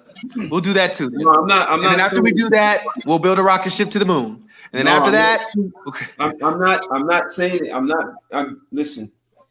We live in. I get you, brother, but you got to understand. All my life, I've had people like you. Hey, man, why don't you just do this? No, I'm not. But when I was in my 20s, why don't if I were talking about where I am now, this would have been the goal of men who would have been your age, would have been telling me to get to the point I am now. Now that I am at the point I am now, more men want to tell me, okay, here's what we want you to do. No, because black men can never just be. That's my problem. Every other man can just fucking be without having 9,000 people telling him 1,000 different things he needs to be doing. Because God damn it, black men just cannot be content and happy. You always got to be fixing something and doing something and being. I just can't. You know what, Keith? Congratulations. You've made a success of your life. You work very hard. You're honorable. You know what? Go out there and enjoy your life. No, what we need you to do is just always doing something until we die. I just can't fucking enjoy that's where I'm coming from. I'm 40 years old. I've worked hard. I'm about ready to retire. And yet I just can't retire. Hey, any other race of man, you know what, Silent? Brother, you have brother, where you need to go there to Colombia and get you some big booty. That's what you just know. No, I just got to do more work, and then I gotta get these groups. I mean, I'll do it, but you know what I'm saying, man. So here's the deal. Get tired of being told to do shit. No, listen. You have earned a huge acknowledgement to have done what you've done by 40. So, my Portuguese is pretty good. Let's head down to Brazil and we'll open some doors and we'll make some things happen. We'll have pleasure. We'll go down just for fun and pleasure. I mean, I'm fucking with you, but real talk, man, you're it's good to, kind of see like-minded brothers. I wouldn't have hopped on here if I didn't see I actually been following, on Facebook. So I was like, you know what? You put out, hey, you're going to have a conversation. And, you're a grown, put together brother. And I respect you. And we'll definitely, we'll likely link sometime in the future. It sounds like you're a brother that got your life together. So, we'll probably end that. Oh, you got to, forgive sometimes, I'm a little hyperbolic. You know what I mean? I'm I'm just relaxing, man, playing dominoes, but I'm a lot more. Do I sound like I'm unnerved or anything else? No, not at all. No, I just I always like to, because I think we're kind of wrapping it up, but I thought we were gonna wrap it up 2 hours ago. You know what? I got a text from a touch and taste, so I'm like, maybe I want to wrap it up and sweep the floor real quick. But I wanted you to know, as a man to man, for what I've seen, I've got nothing but love and respect for you. So, and in the future, because I know how I could come across, I'm a very assertive guy. So sometimes people can. So I just want you to know I appreciate the conversation, bro. So, and I love that you don't back down for me either. Like, because I love it. So I'm chilling, so I'm just letting you know I'll be winding it down a little bit. But go ahead and finish your statement, bro. No. You want to take a trip down to Brazil? I'm telling you, my last name is Santos. I'm telling you, they'll open the doors for us. We'll have a good time. But then I've got some brothers that been trying to get me to come down to Sasua. They've been telling me about Sasua or something. Get me a little condo or something down there. Even after we do that, if we do that for a full 30 days or 365 days, at some point, somebody's got some stuff going on. I can't. Oh, you can't hear me? No, there's somebody got. Well, I think, hey Sam, I think you have some feedback going on. Go on mute. It's too much feedback. So, even if we do it for 30 days or a full year. Hey, brother, you gotta cut that. I can't hear Ted. And I'm trying to see, maybe it's me. I don't think so. Hold on, let me check my shit. Sometimes let me try something. All right, I just cured it. Okay, right. Perfect. So, even if we do it for go down to Brazil for 30 days or a full 365 days, at some point, I'm going to start talking about power anyway. No doubt. I'm still going to have this conversation, and I'm going to say all the things that I've said plus some, because it's not about, taking a break or not taking a break. Someone's got to get on the page and start moving the needle. And so the kind of men who don't back down, right, and not afraid to say what they're thinking, especially in public spaces, because a lot of dudes will say, hey, we can't say this because women will hear it and I'm not going to get pussy, that kind of stuff. So you have no fear and you understand what success is and you have a mindset to get that. But I'm still going to talk about power and because what I'm talking about hasn't been done, most likely we can't get there from where we are. So whatever. And I will tell you, Ted, I will be completely receptive. I think sometimes, I'll be transparent. The conversation we were having, we were kind of talking about relationships, right? And women, right? And then you had the other brother on, right? And this is all to say context. Just and I'm biased too, because I've had conversations. So my biases, I think I've held against you. And I think I'll be man enough to admit that, and I'll qualify, because I've had these conversations, right? plenty of times. And basically what happens is the self-improvement on the men's part is really just a cover for not, do you understand where I'm going? It's really a cover to not hold the women accountable. Right. Do you understand? Yeah. So anytime you're talking about women, we always jump to what men need to do in order to take the foot off of her neck. So I assumed that was because we were talking about relationships.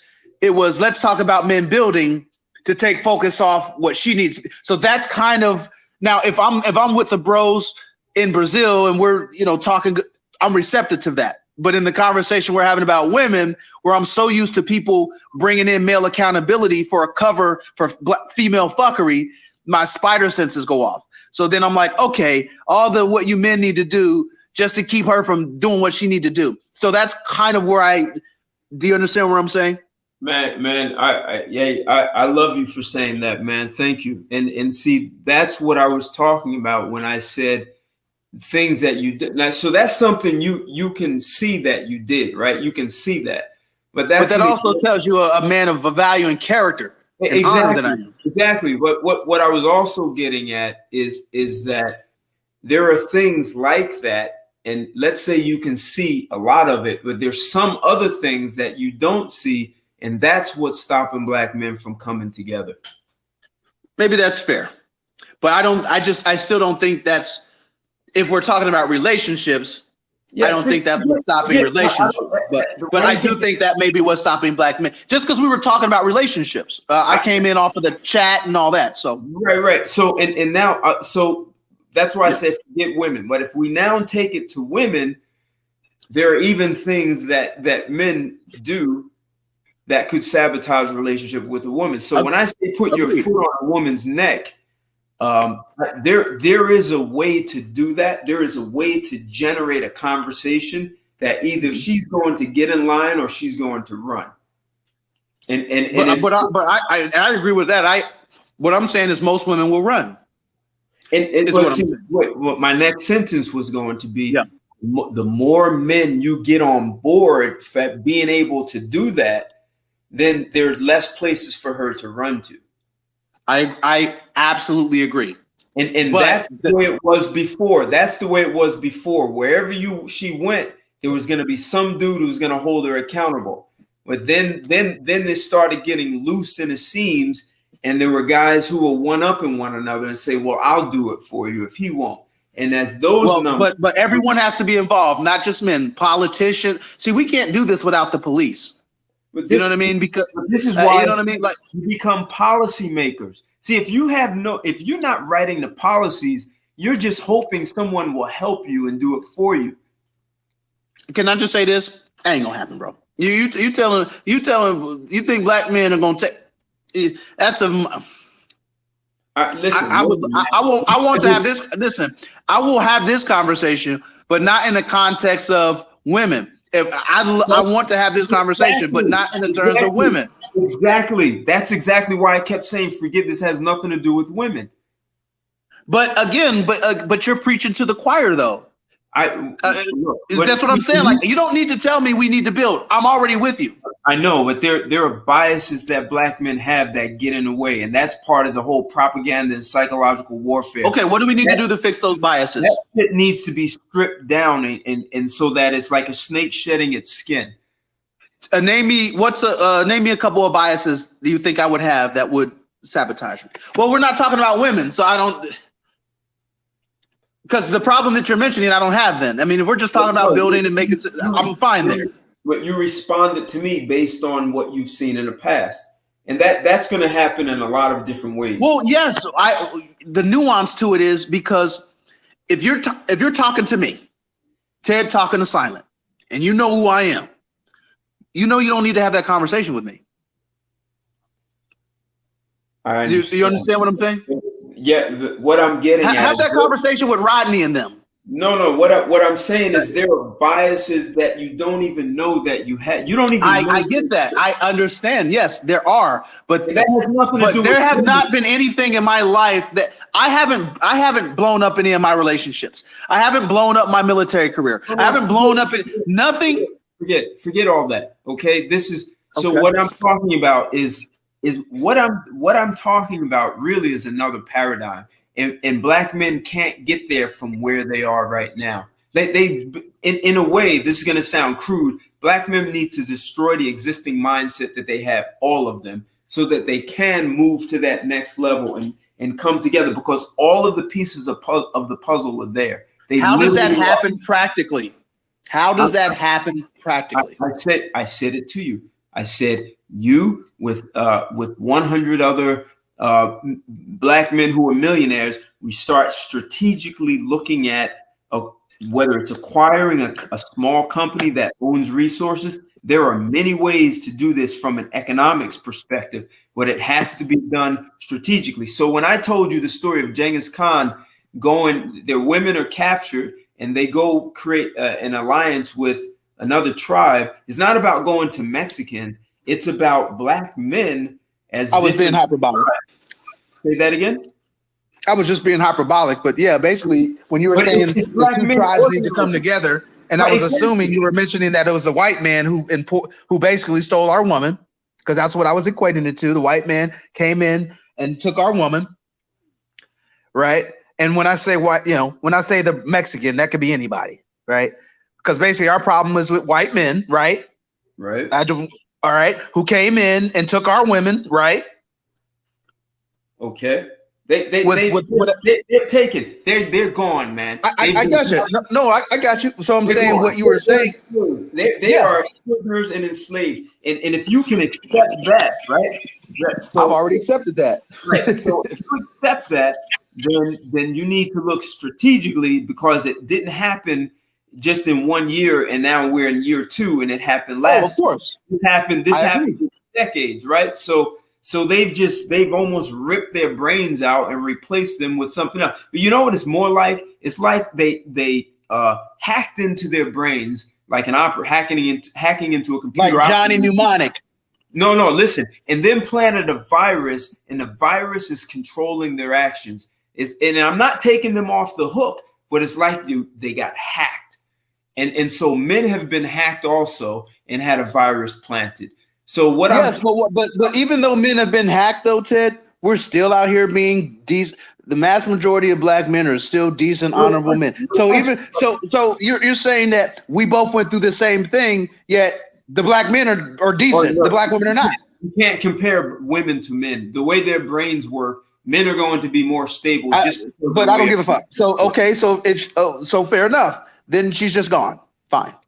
What I'm talking about is, this has. If I'm married, Ted, and my wife gets raped, I'll feel bad, but she's no longer my wife. Sorry you went through that, but you had another man inside of you, and you'll never be the same to me again. Sorry. Just forget women. Just forget women for now. I'm just using women as the example, but I got it. But this conversation is really about power and acquiring. But we've already agreed to all this, though, Ted. Okay, then we don't need to talk about women. But what I'm saying is men have been affected also, just not to the same extreme as women. So for men to come together, to organize and come together to do anything, they're going to have to get rid of some of the stuff that's been dropped on them. Absolutely. That's what the whole thing why I kept saying, forget the women. That's the thing. I get it. I still agree with you, as I did before. There's no argument here. So that's what I'm saying. Like, you're talking to the wrong person about this. That's a direction to move in collectively, and so here's where the problem comes. Mm-hmm. So if black men can understand that war has been declared, it's invisible, it's psychological.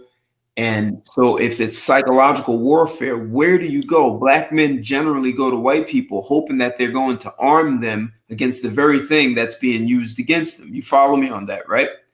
I follow you on that. Absolutely. And they're not going to give you the weapons, the shield, and the sword to protect you and have a they're not. Offense.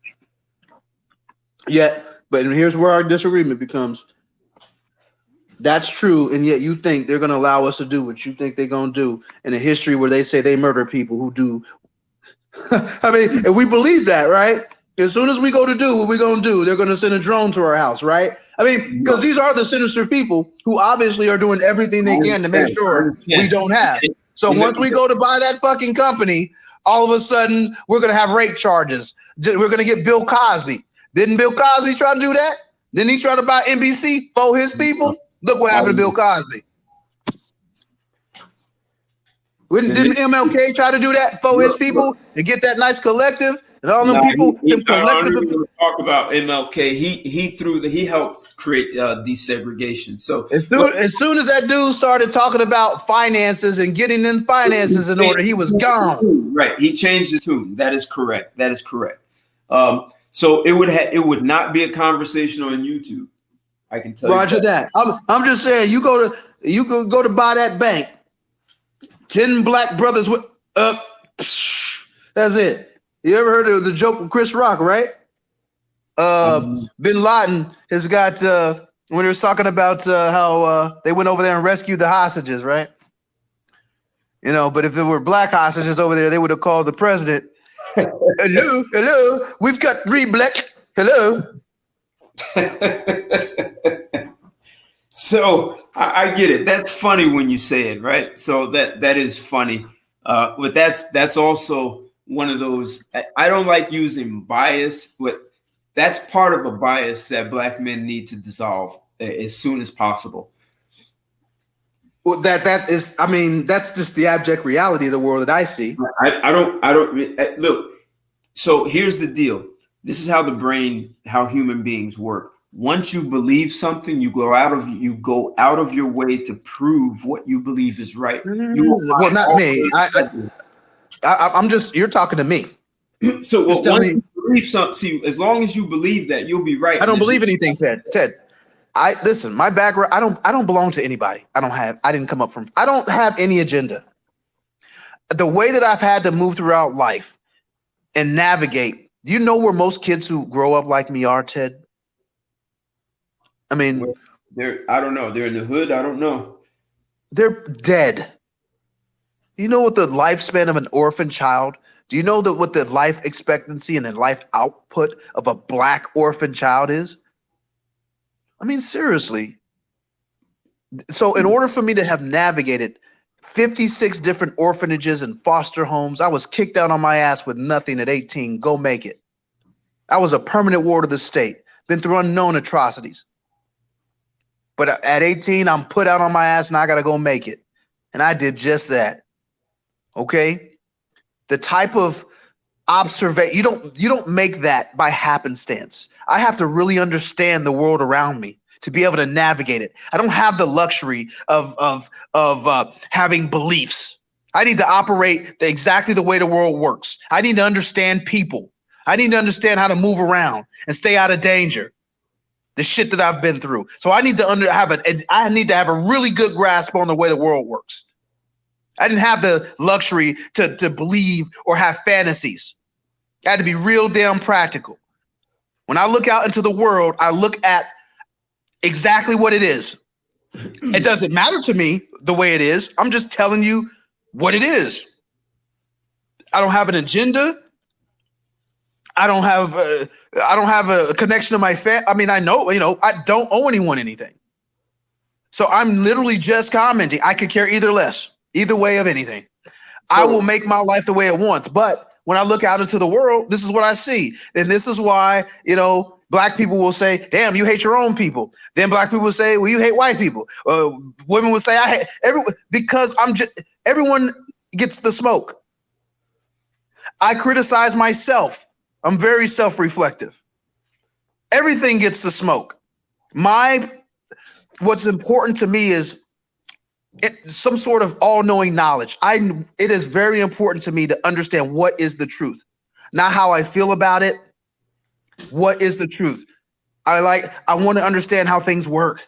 The world works. I want to know why and how. So I don't have beliefs. Can I ask you a question? Absolutely, brother. Do you understand that whatever got someone to where they are is not the mindset that gets them to where they're not? Yes, I understand. Good. So you're brilliant. and extraordinarily successful. So it sounds like you belong in a category of extraordinary men. And even an extraordinary man has a next level. You get that, right? I get that. That's all I'm talking about. And I understand that. But I just want you to understand where I'm at. Now that you know that I understand that, understand where a man like me is at. And knowing I have lived 2 lifetimes, man. I'm tired.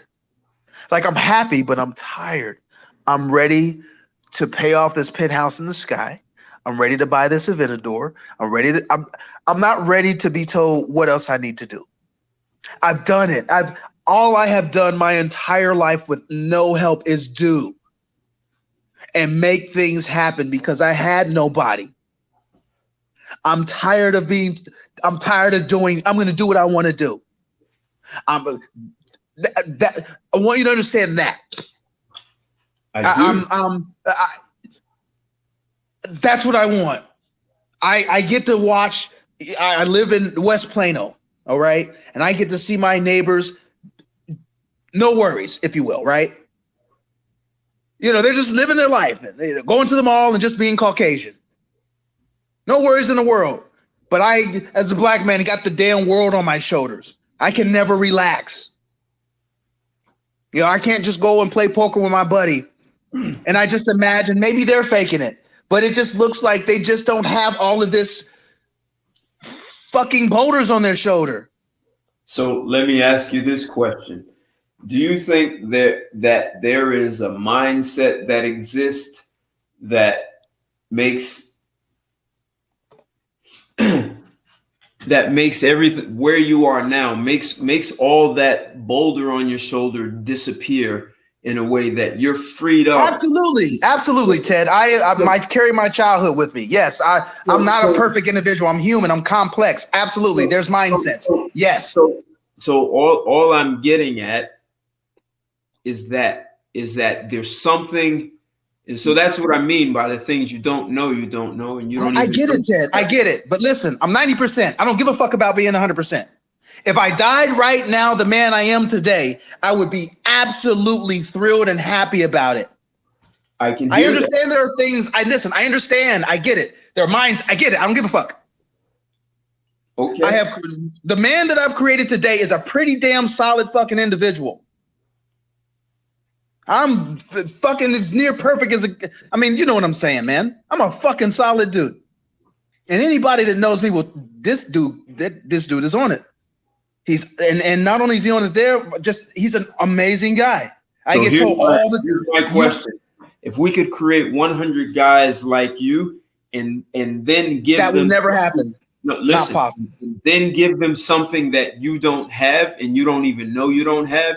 Would you support me? Absolutely. And that's the conversation you and I need to have offline. Fine. I'll find more people to fix. Like, I just can't. No, it's not about fixing them. It's not that. Listen, if you can understand that men's heads have been filled with things that don't work, right? So if you can unload them, right? And if there are, I'm not saying everyone can be. This is not about being like you, right? This is about creating something that doesn't exist with a mindset that doesn't exist, so you can get where you're not. Because I'm down for that. Because of where you are is because of what you have, like what you've been made of, what you've developed yourself into, right? The Japanese sword is said to be the strongest and the best sword in the world, and it's because of the fold. That sword gets beat and beat. That's right. Like 17 folds. Folded and beat. Right, exactly. And it's the best sword in the world because it's been folded and beat, right? And so at some point you say, hey, I don't want to be beat anymore. But you know what? I'm saying there's some possibility that we don't learn about that can add a little bit more power to that sword. And I'll do that where I can, but not. Listen, man. Man, after I died, bro, and came back, bro, man, true fucking story, man. 6 years in the military. First of the 506 Band of Brothers, 101st Airborne Air Assault. 2 deployments. Wow. Afghanistan, Iraq? Afghanistan. Afghanistan. Okay, keep going. I come back, pass to become a warrant officer. Going to flight school, and find I got cancer. Thank God I was in the military, because if I wasn't, I'd be dead. So they covered all your costs. $750,000. Wow. Surgeries, had a condition called multiple endocrine neoplasia. Very, very complicated stuff. Okay. 2 years of rehab. Okay. Died on the table. Damn. After everything that I've been through prior to my life, the military was important to me, honestly, Ted, because that was a family, and I felt I had a purpose. I didn't have a family. And I think I've watched movies maybe before, you know, and that brotherhood, I can do that. I want that connection. Right. So that was very important to me, obviously, right? But, the big C. 2 years of Walter Reed and back in pretty bad shape. Okay. I beat that too. Beat that shit too. I was supposed to be done. That's a true story. So you know what? I'm not going to watch my mouth, which is why I'm going to say what I want, and I'm going to do what I want within the law. I'm not going to do anything that I don't want to do, because life is way too damn short. I have been through way too fucking much, completely alone with absolutely no help.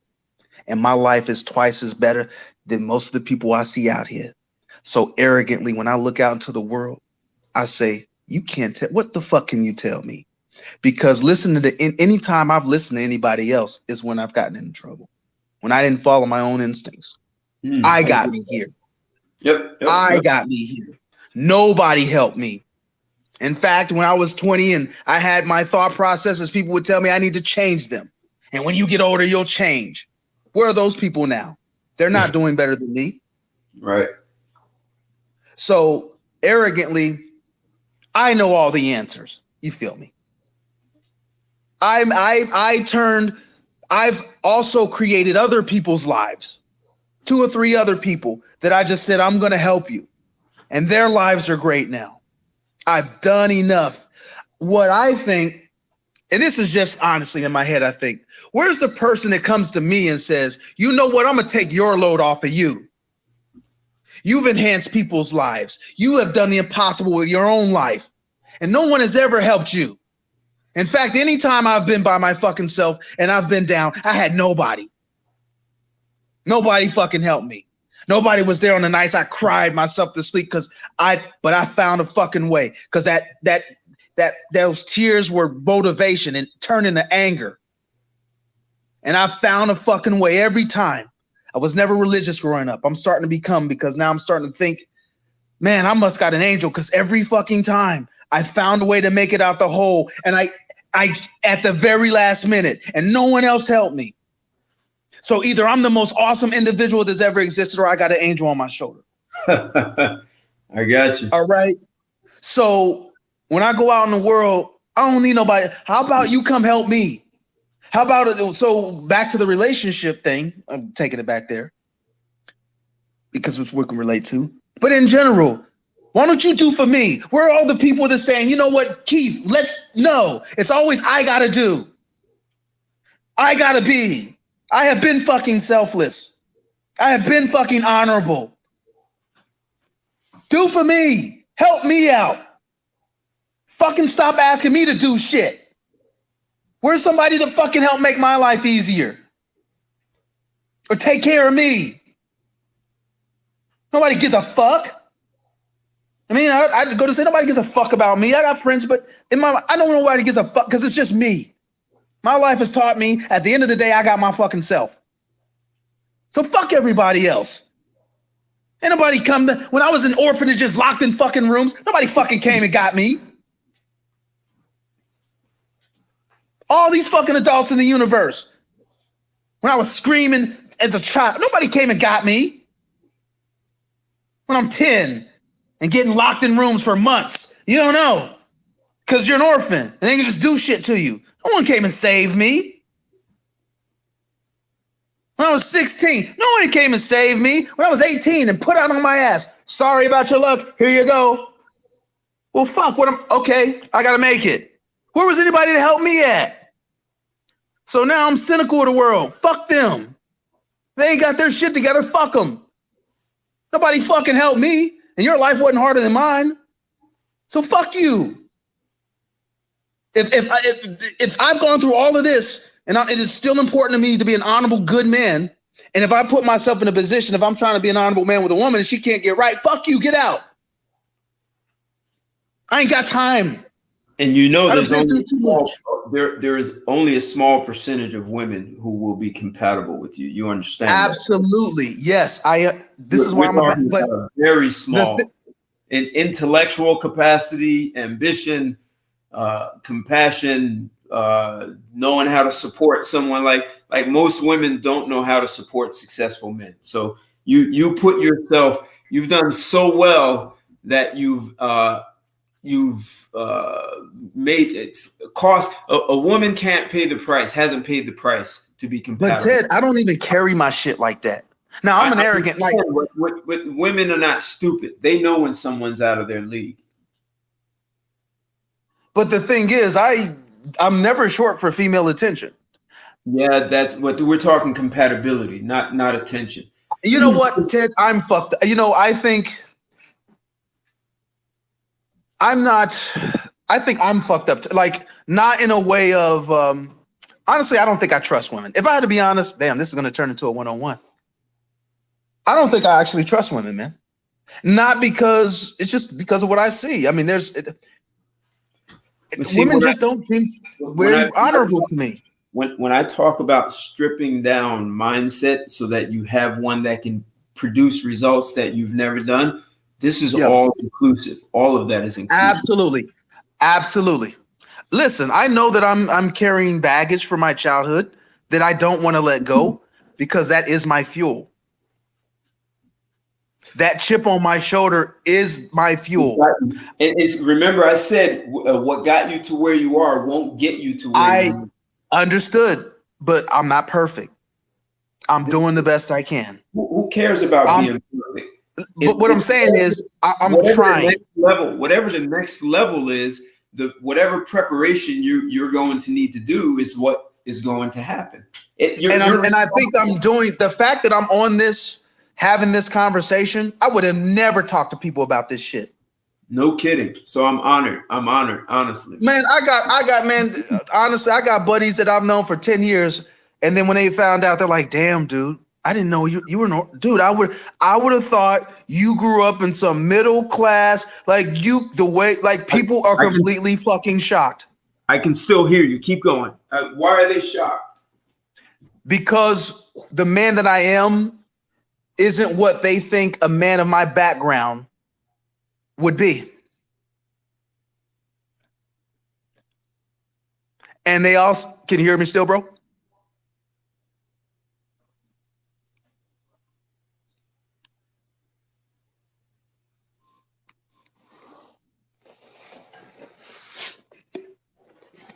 I can still hear you, man.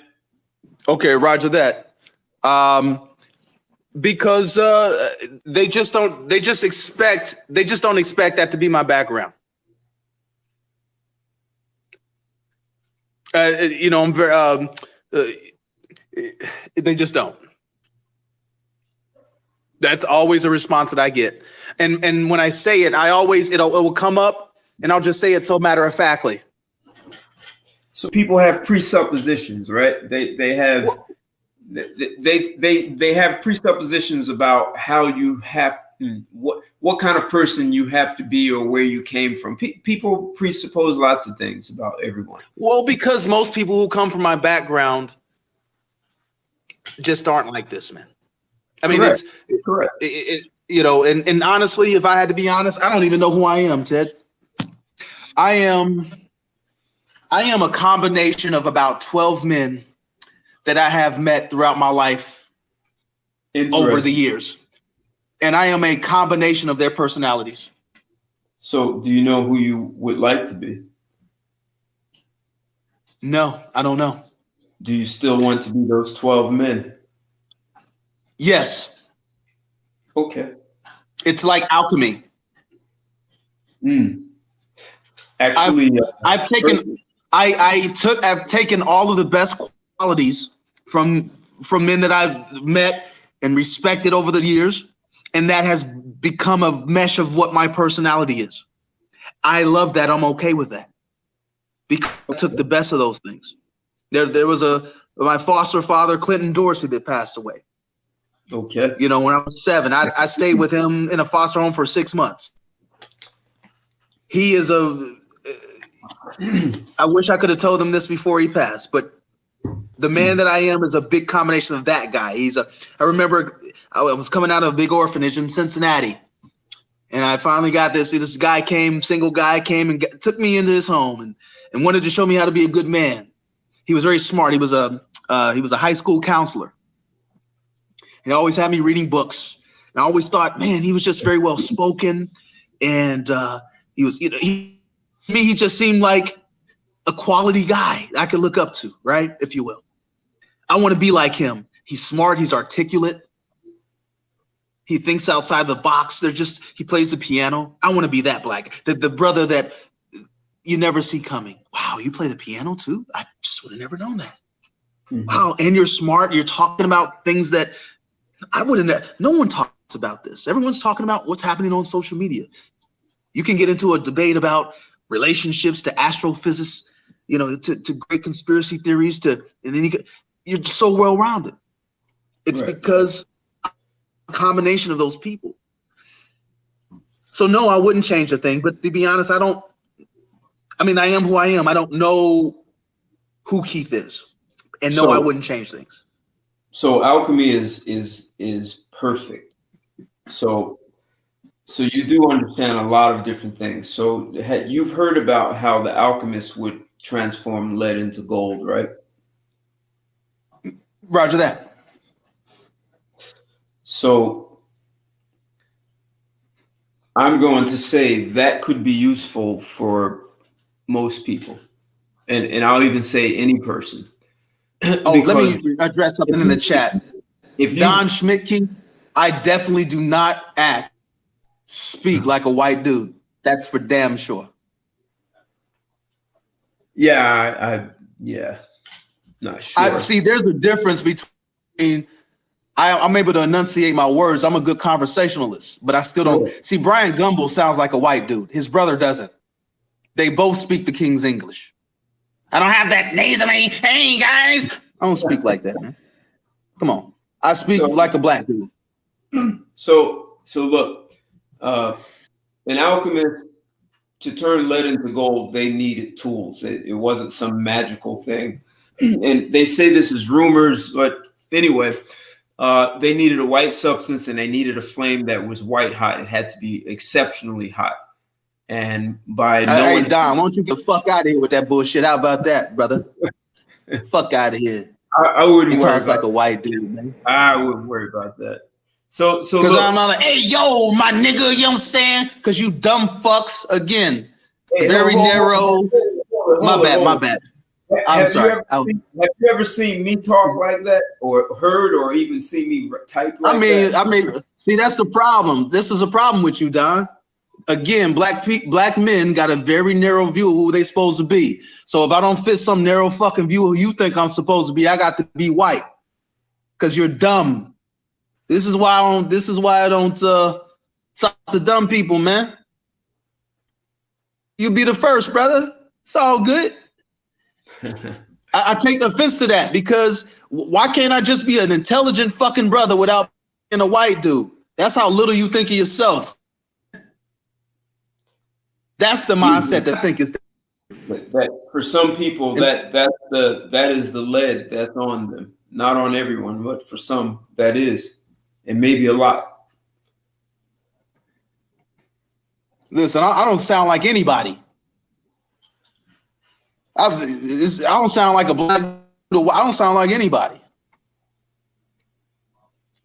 Yeah, I don't even look. I've heard that, and listen. I've gone to white schools. From And Don, you are correct. I do think I'm better than most of you. That you are absolutely correct. And you know why I think that? Because it's true. Now, you know, I say that matter of factly, and you're not my enemy. I'm just telling you, I'm smarter than most of you. I'm better than most of you. Now I can use that to help you. I'm not, I mean, since you brought it, I mean, it is what it is. Tesla's smarter than me. It is what it is. I'm smarter than most people. I'm more aware than most people. I understand that. I have a certain set of skills. Hey. And then you said this is the thinking that injures your culture. No, this is the thinking that allowed me to get to the point that I am at. Are you a multimillionaire, Don?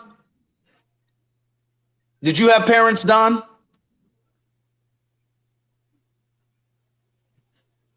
Because, again, I would always have people telling me the way that I need to be thinking, and they're doing worse than me, sir. Yeah, my thinking got me to where I am, and I'm pretty happy with that. I would say that even using energy to justify the conversation is a waste of your time. Say that again, brother. Justifying or even responding to what Don is saying is a waste of your time. I agree, but sometimes I'm petty.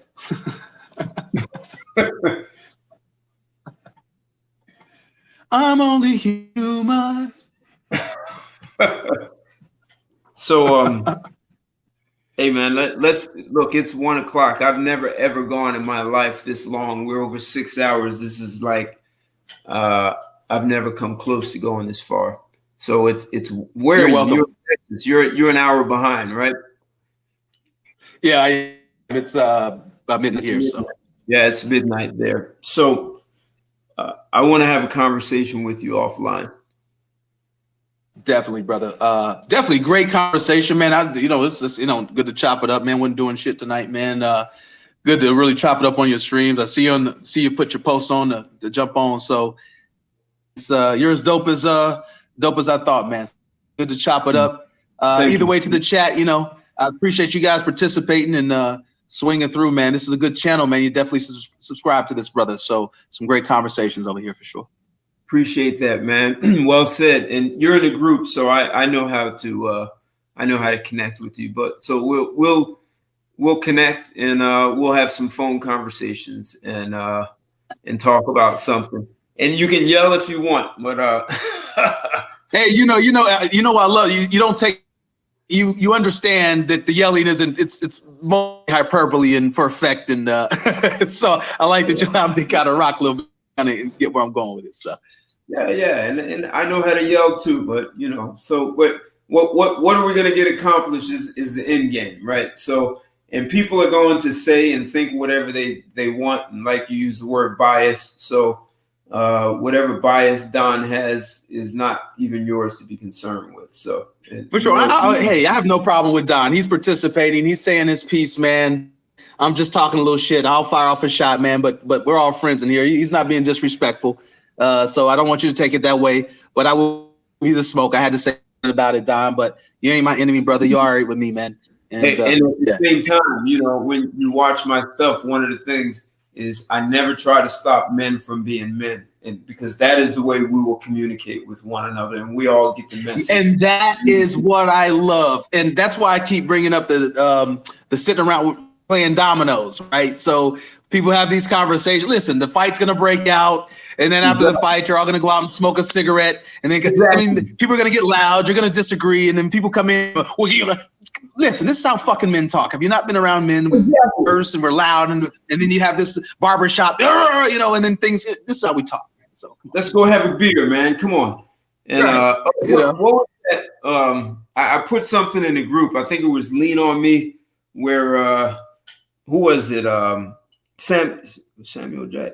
God, what it was a scene where he said, you think you bad, you think you big. No, he said, I'm the head nigga here, right? And the HNIC. It was a movie. It was a scene where they said that And after he yelled at him and said, "You were out of line. You're gonna apologize." Blah, blah, blah. Oh yeah. And then Here's how good my memory is. I got you, Ted. I'm gonna bring you back. You ready? Go ahead. It's Clark and Robert Guillemine, and they're in that little courtroom. Right. And they're having that conversation. And he, God damn it, and then he walks and he just puts his leg over the little thing to walk out, and he turns back around. Let's go grab a beer. And then Clark fucking looks around like this motherfucker here. And then he said, "You think you bad?" He said something like, "You think you bad, don't you? And let's go have a beer." I'm the HNIC. Right, exactly. He said, "I'm the head nigga," right?